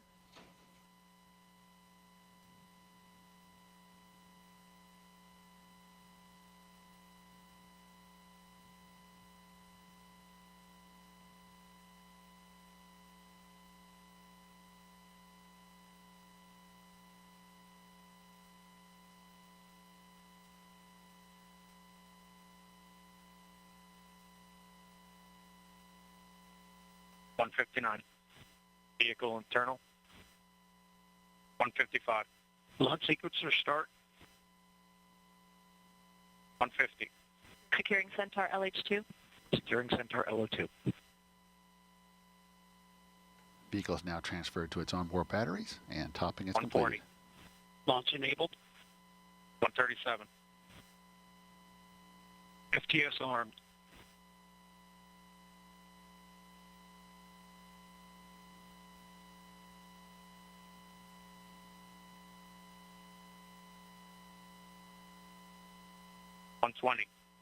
OCU's armed. FCS count started. EDS ascent. Starliner, last arm to auto. Last arm auto. Roger. That call meaning if the emergency detection system on Atlas detects something. Rock report range status.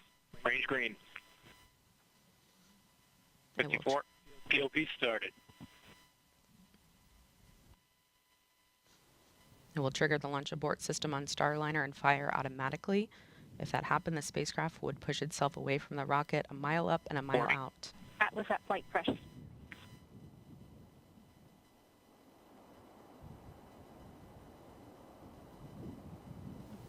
30. Centaur at flight press. 25. Status check. Go Atlas. Go Centaur. Go Starliner. Godspeed, Butch and Sonny.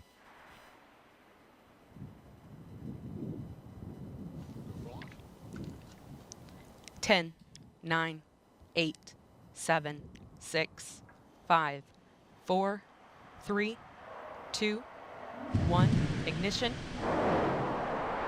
And liftoff of Starliner and Atlas V, carrying 2 American heroes, drawing a line to the stars for all of us.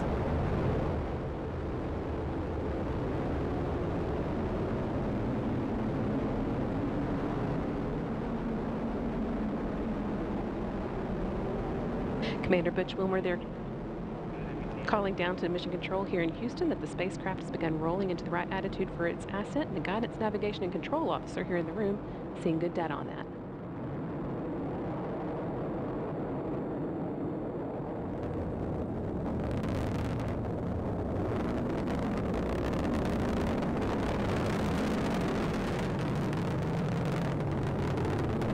Starliner passing through max Q, or the point of maximum dynamic pressure where the forces of air friction are highest, which in Sunny will shortly be passing through Mach 1, where the speed of sound.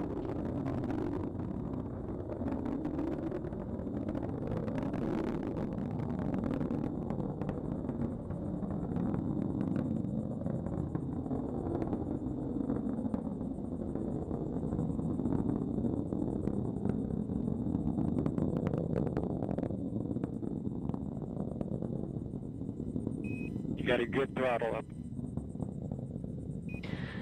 Starliner and Atlas looking good with speeds and attitude increasing as expected. Coming up in less than 20 seconds, the solid rocket boosters will run out of fuel and burn out.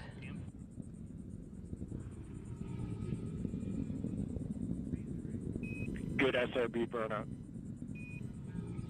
Good SRB. Now that the fuel in the solid rocket boosters has been depleted, the Atlas main booster stage will be continuing its burn for about the next 3 minutes.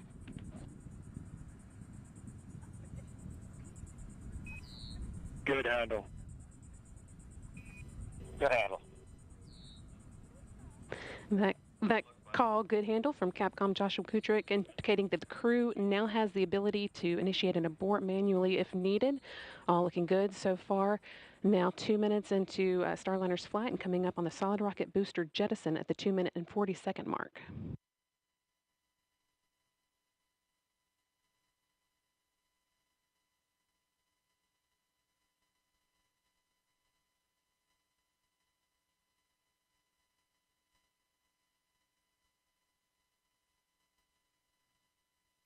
CLG and yet good trajectory.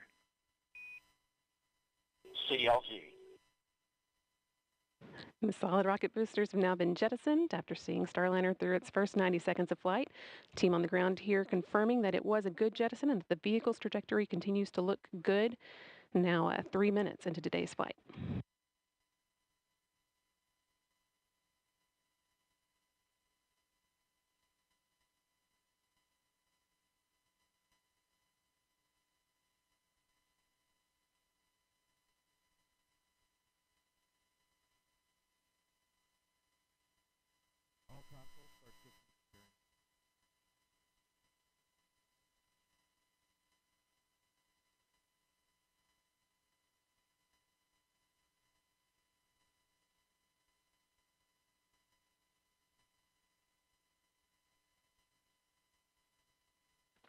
Atlas booster now throttling back to limit the G-forces on Butch and Sunny, trying to limit that to around 3.5 times the force of gravity you would feel while on the ground.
Staging. Here in the ground. Decals open. You have sublimator act.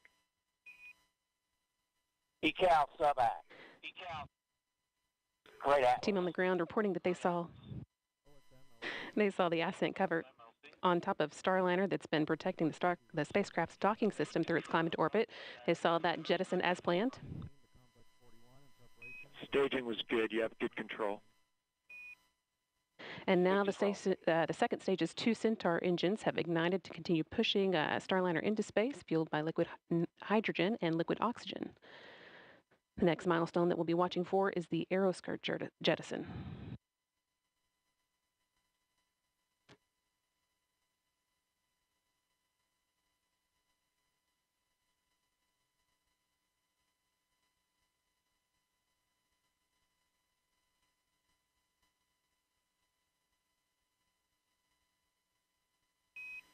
Starliner, you had good booster performance. You're up to plus 31.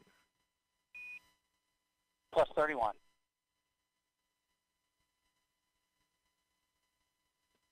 Atlas Control reporting booster performance offset of 31 seconds of ISP, or specific impulse, relative to its design baseline of around 450.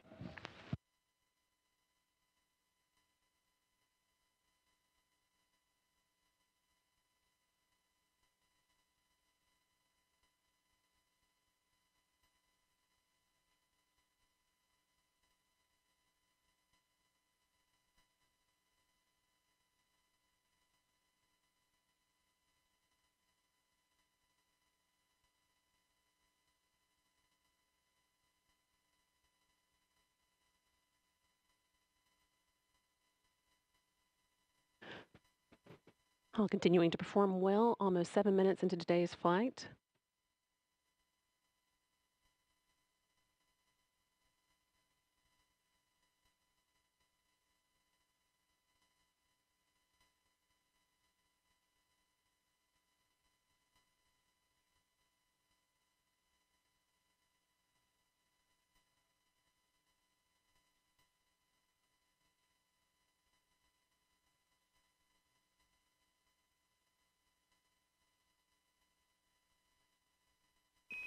Good Centaur. Good Centaur. Capcom Joshua Kutrick continuing to pass good news up to Starliner's crew. At last one reporting that the Centaur upper stage remains in good condition and is performing well, pushing them into orbit.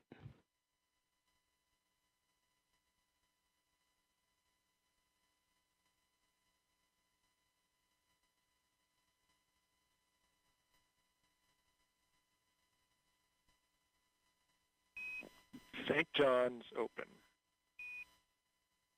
St. John's. Starliner is now entering its first guided abort range, where Starliner would direct itself towards a specific location in the event of abort.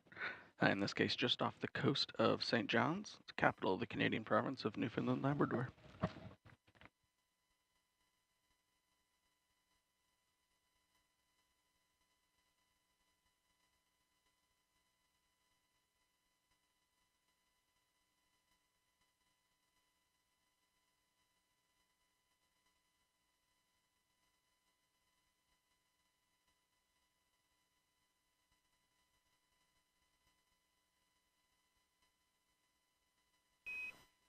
Starliner MECO converged 11:5 to 11:52.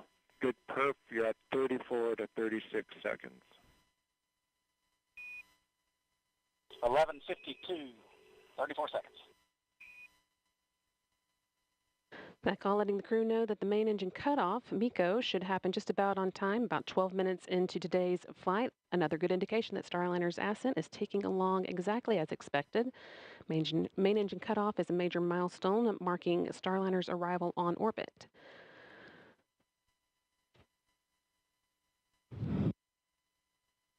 Still got about 2.5 minutes until we get to that, with the spacecraft continuing to perform well, make its way towards orbit. No action, Starliner, on the LCL. That's just the system coming up into controlling mode. Outstanding. No action.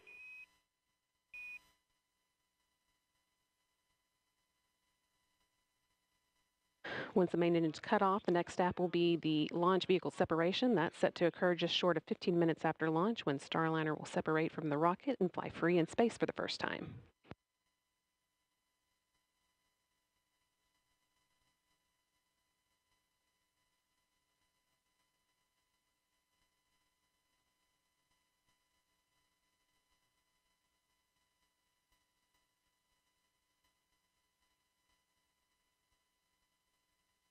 Flight Dynamics officer reporting that at this point, Starliner could potentially make an abort landing off the coast of Ireland.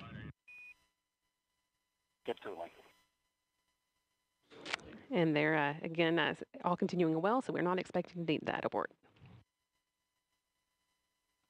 As Starliner is rapidly approaching orbital velocity, the support region is only available for just over 1 minute, where Starliner would just continue up to orbit after that.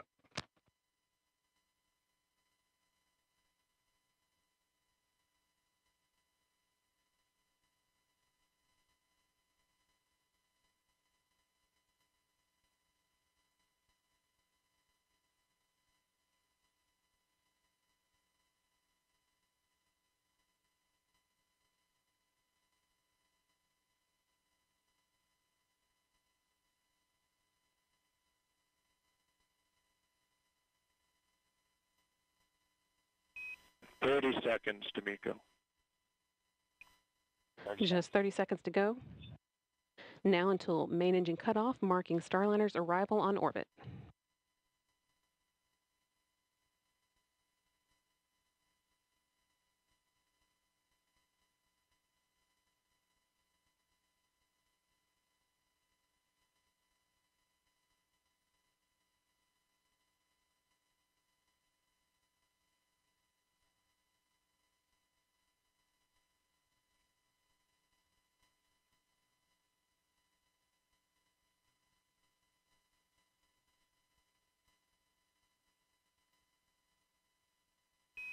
Nominal MECO Starliner.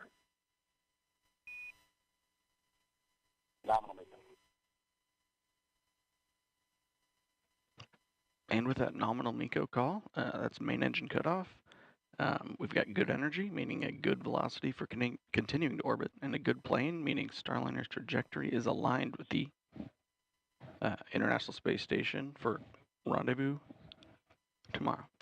And with that, Butch Wilmore and Sunny Williams returned to orbit. Individually, they are both extremely experienced astronauts. 14:5 to 14:52. 14:52. They're both very experienced astronauts with a combined total of 489 days in space between them. Starliner is also the third spacecraft that they've launched in. Both have traveled to the International Space Station via space shuttles and Soyuz and are now well on their way to repeating the journey via Starliner. It's also worth noting that Williams' role as pilot marks the first time that a woman has crewed a flight test of an orbital spacecraft. Just a few seconds ago, you heard Capcom Joshua Kuchert calling up to Butch and Sunny. With the expected time, Starliner will separate from Centaur at about 14 minutes, 52 seconds into flight, just under 2 minutes from now, or 1 minute from now.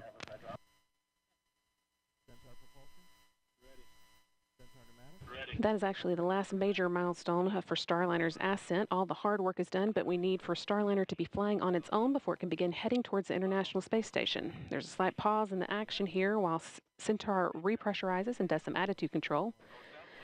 We'll get into the right orientation to send Centaur on its way and then jettison it and move into the right orientation for the orbital insertion burn, which will come about 31 minutes into flight.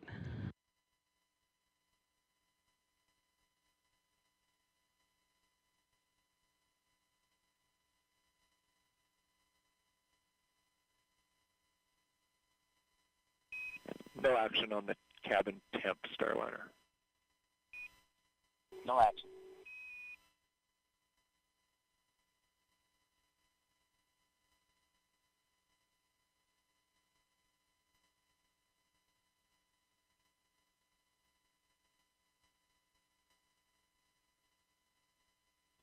And about 10 seconds until an expected launch vehicle separation.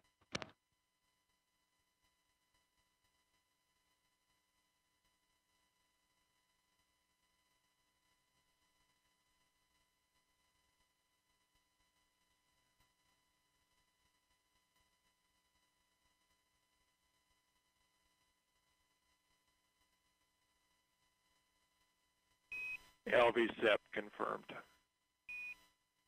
Good LV-SEP.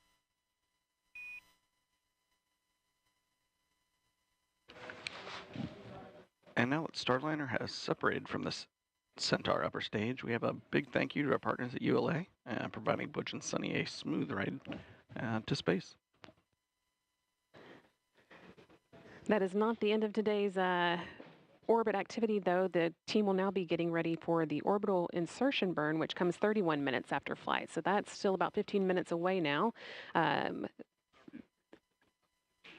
Sunny Williams and Butch Wilmore will be getting their tablets out and doing a few other activities to get Starliner ready for that. And that will be one of the, that will be the first in a series of burns that will set Starliner on its way to the International Space Station.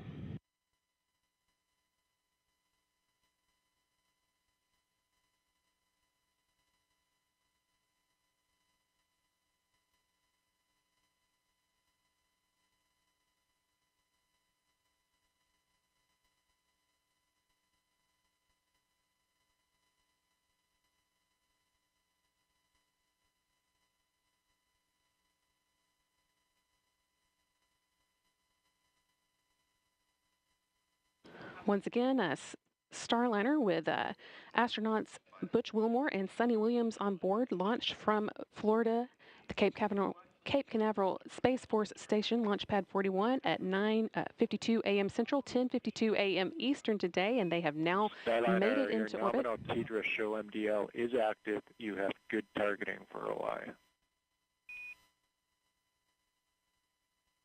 Good targeting.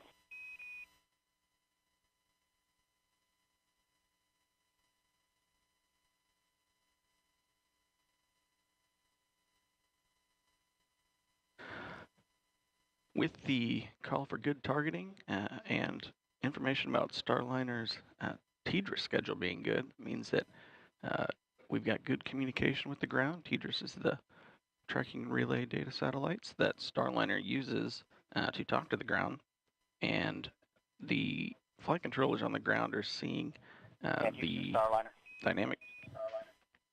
Go ahead. Yeah, if you could relay a message to our brethren at ULA. We're all listening. Go ahead. Yeah, they've been a member of the family for a long time, but now it's official, and we want to welcome them to human spaceflight. We all copy all and really appreciate the words.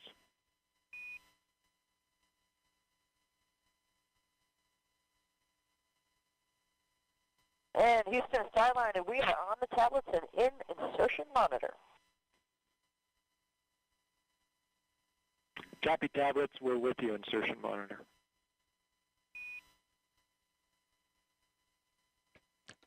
So the crew have their tablets out, so no longer using the paper procedures now that the vehicle has stopped moving so quickly.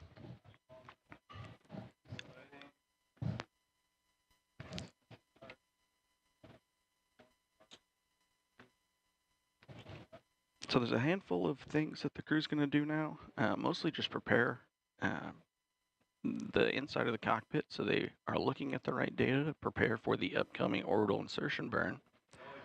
The vehicle itself has done a few things recently. Started to power on the solar arrays on the back of Starliner and turning off several of the thrusters that are no longer needed at this phase of flight.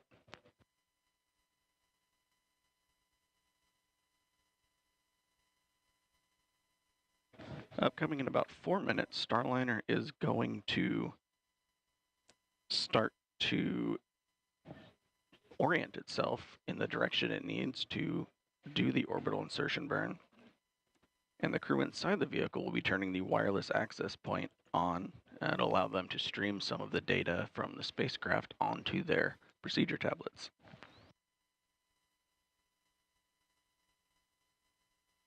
And Houston Starliner, last arm is off. Backup control switches, enable 1 on, enable 2 off. SM RCS is the mode. we copy off. Enable 1 is on, enable 2 is off. SMRCS, you're in a good config. Good config.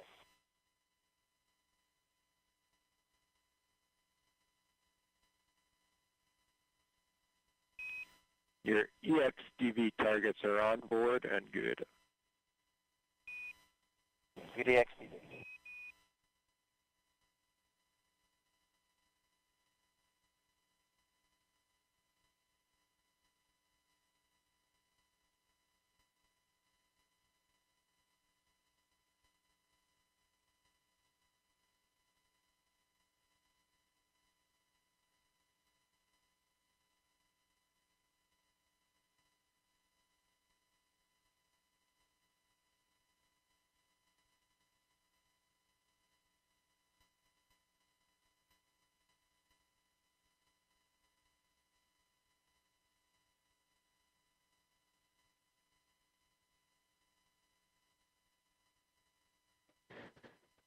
Things will be pretty quiet as Starliner gets into position for the orbital insertion burn. That's still about 10 minutes away. Starliner is actually designed to be pretty autonomous and, in fact, docked with the space station on its last trip around without the help of any crew on board. But we do still want to know that if needed, Butch Wilmore and Sunny Williams could take control and manually abort the spacecraft's approach to the station if they needed to. So to prove that, one of the few things on their agenda after they reach orbit will be to perform a test of the manual piloting mode.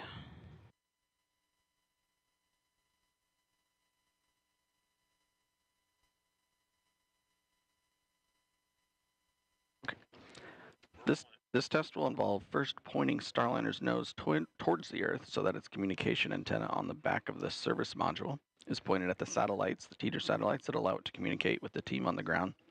They'll then move Starliner so that its solar arrays are pointed at the sun, showing they could charge Starliner's internal batteries as needed.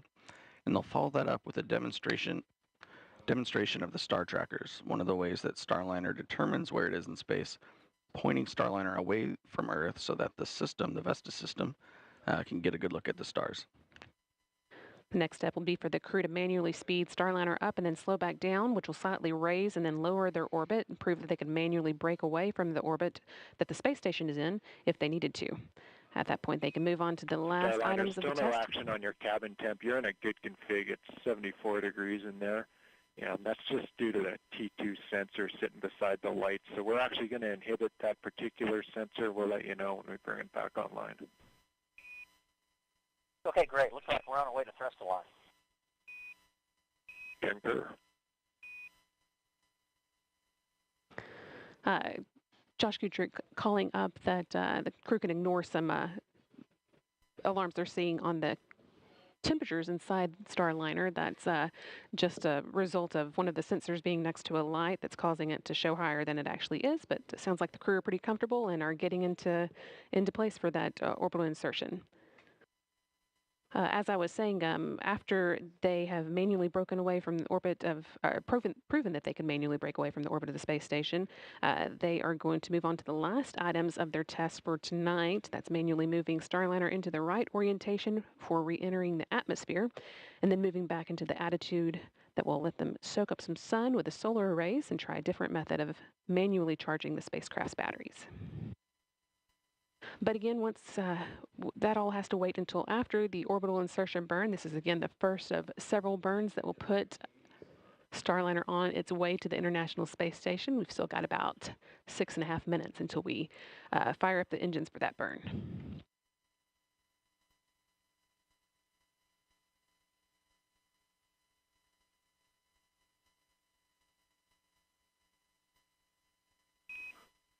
Starliner, we did not see the hand controller deflection. Just wanted to know if you did that yet. No, we'll get it now. All good.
so, establish barricades around MLP and an area beneath the MLP, and perform O2 LEL checks at Complex 41 areas. Roger. ECS LC. Team here on the ground saying that everything is looking like it's in the right configuration for the orbital insertion burn. Now less than 5 minutes away. Starliner is currently about 102 miles above the Mediterranean Sea, heading southeast over India in the next few minutes.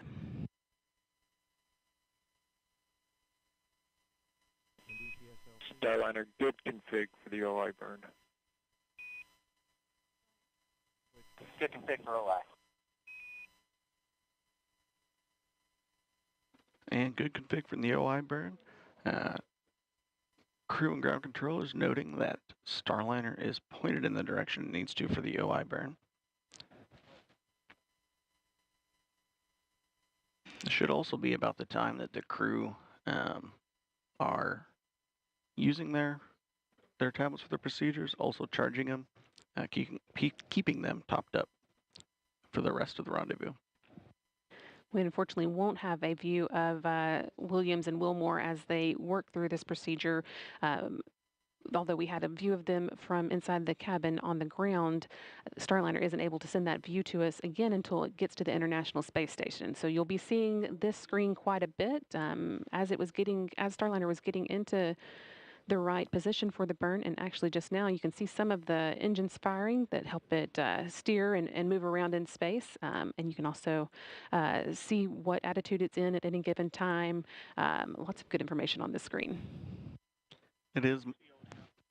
A lot of this information actually directly mimics the views that the crew is seeing, especially the one in the upper left-hand panel. That is an exact copy of the display the crew is using for their attitude directional indicator.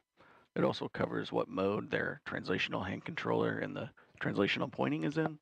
On the left side, on the right side, the pointing guidance, which tells the Starliner in automated mode which direction to point, or when in manual mode, which direction the crew needs to move the vehicle, like we're going to do in some of the manual piloting maneuvers. And following back up a little bit on the camera conversation, there is a planned upgrade of the Mustang system that we should see on our PCM-1 mission that will include live feeds from inside the cockpit. And the Mustang system is the cameras that we were seeing views from earlier. That's correct. There's a handful of cameras around the inside of Starliner. We often see the one from kind of beneath Butch and Sunny. That's given one of the better views without being directly right in their face while they're inside the cockpit during pre-launch. But once they're in orbit, they've gotten out of their seats a little bit, and we should be able to see a little bit more around the cabin.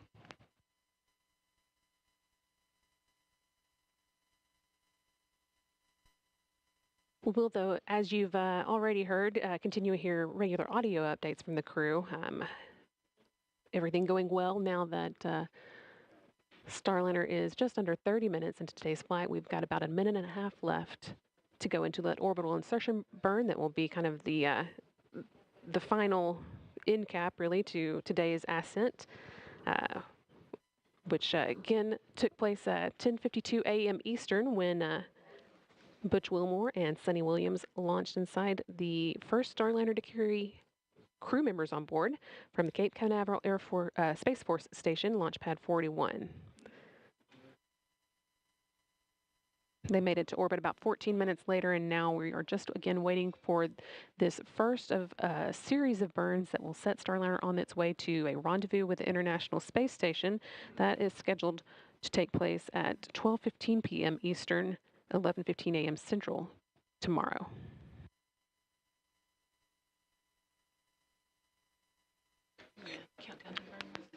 And we're coming up at about 40 seconds till the orbital insertion burn.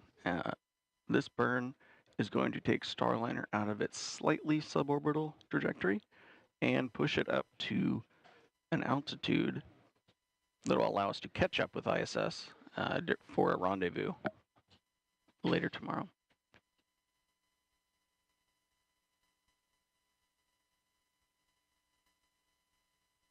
15 seconds left to go, and once again, you'll be able to see those engines firing on this digital screen here that show when the burn has started. 2 seconds.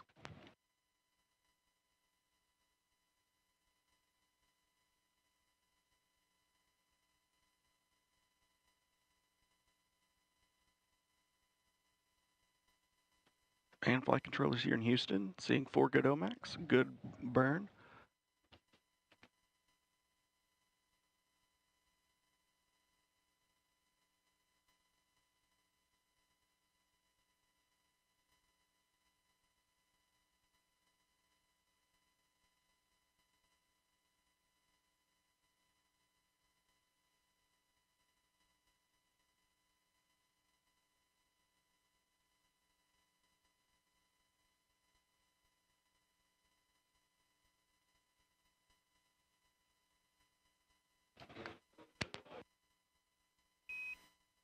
We take a look. That was a good OI burn. You're maneuvering to NavCal 1. Good OI burn, going to NavCal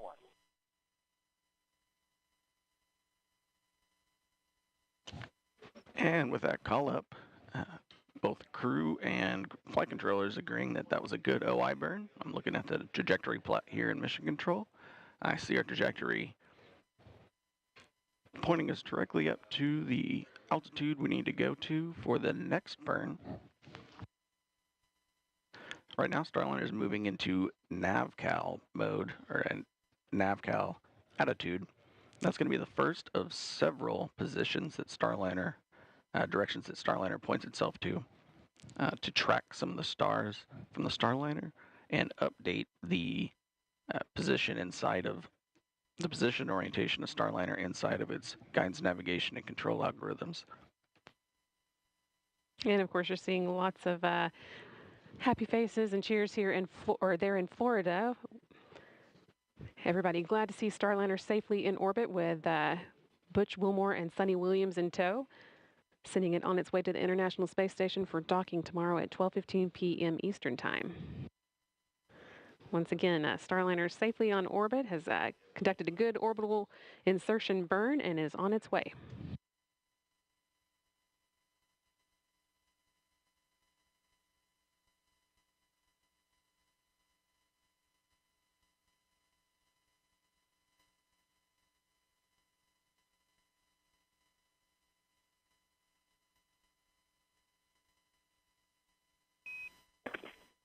Starliner, Houston.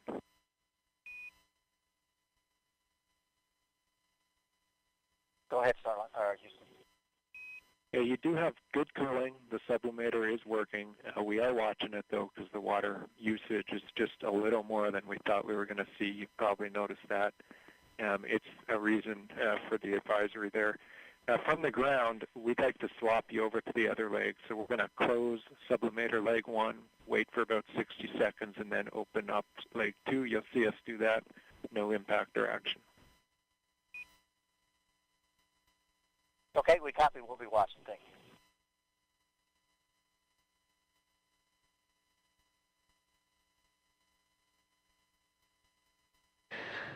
Joshua Kutrick there again, giving the crew some words about information they're seeing on orbit. This one related to sublimators, which are used to cool the spacecraft down. But just letting them know that there's nothing that they need to be concerned about. The team will keep watching that. In the meantime, as Starliner begins making its way to the International Space Station, we're going to check in with Rob Navius in the International Space Station Flight Control Room. Rob? Yeah, thanks very much, Brandy. With Starliner en route to the station, the work now just beginning for Wilmore and Williams. First up, an important rendezvous burn called the NC burn, which will adjust Starliner's altitude relative to the station and begin to refine its path to the orbital laboratory. Flight Dynamics will be assessing the accuracy of Starliner's initial trajectory and will update any adjustments to that trajectory for subsequent maneuvers to be conducted over the next 24 hours.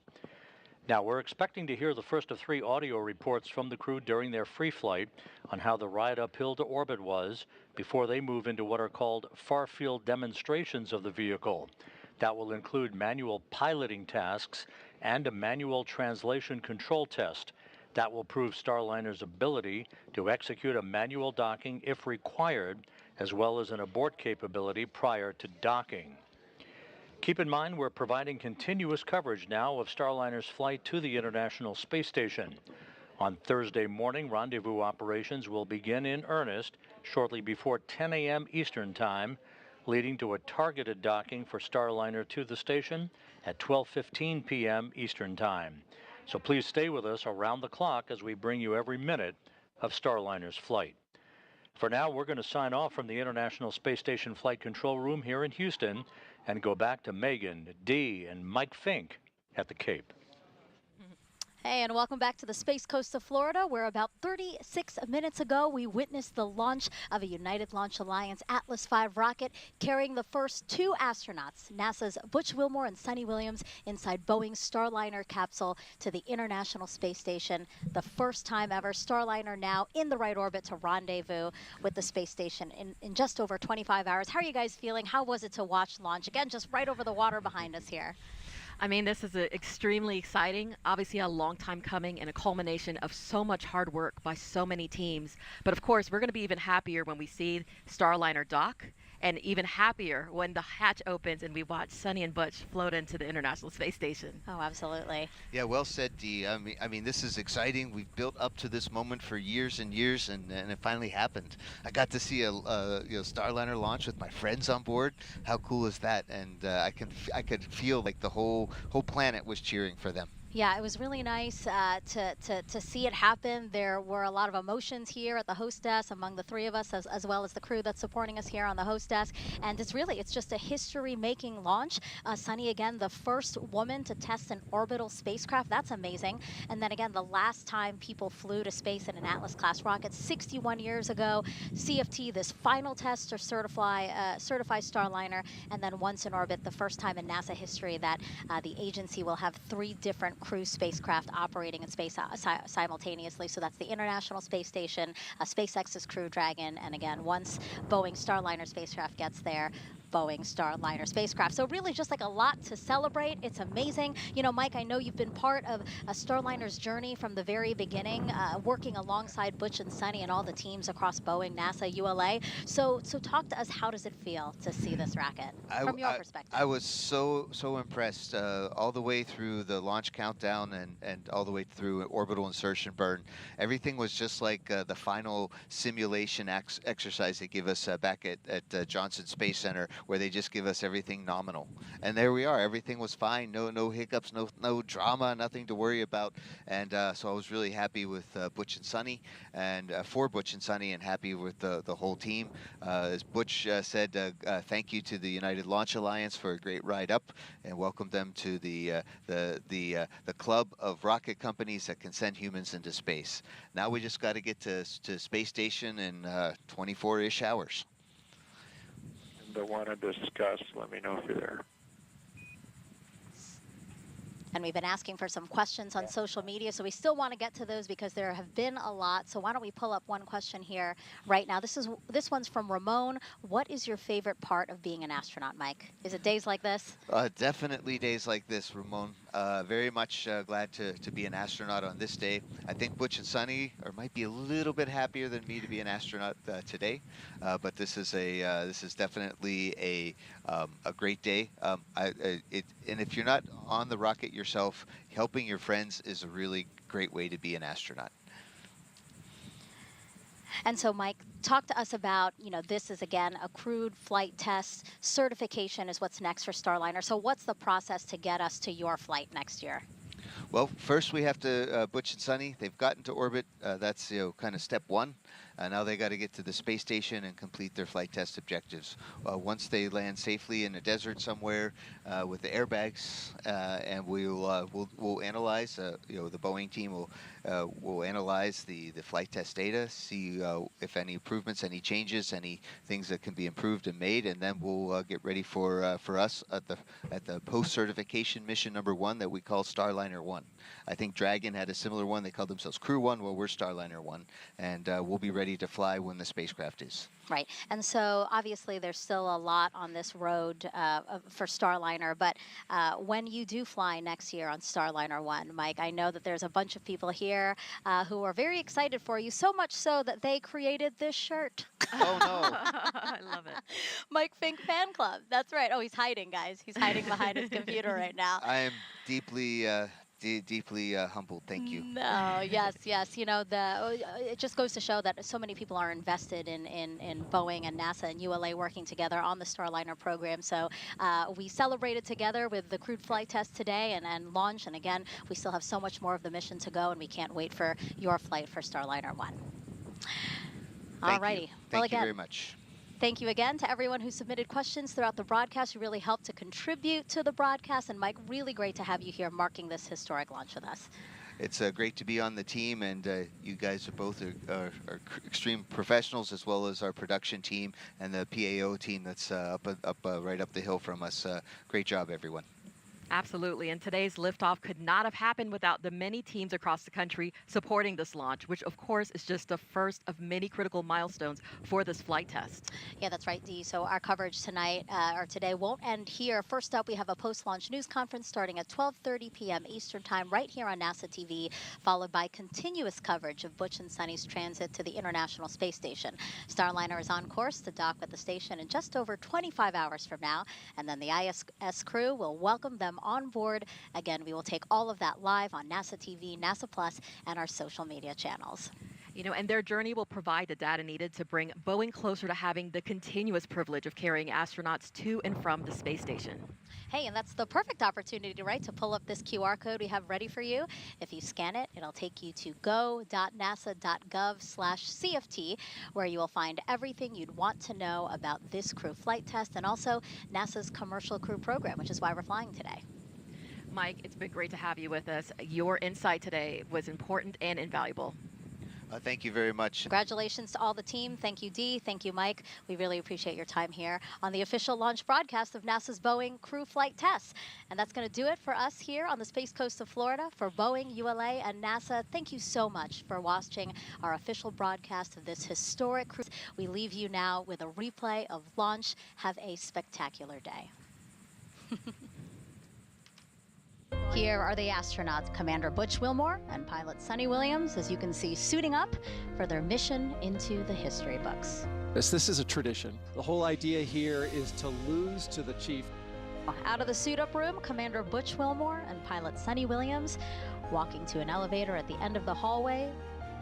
Our CFT crew taking their first steps outside, now en route to Launch Pad 41.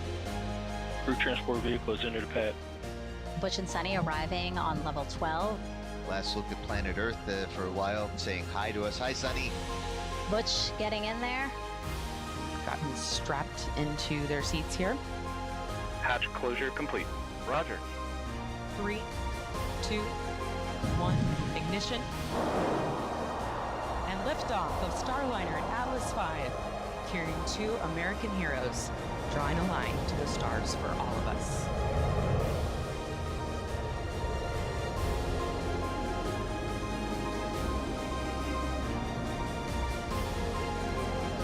Commander Butch Wilmore, they're calling down to Mission Control here in Houston that the spacecraft has begun rolling into the right attitude for its ascent, and Guidance, Navigation, and Control Officer here in the room seeing good data on that.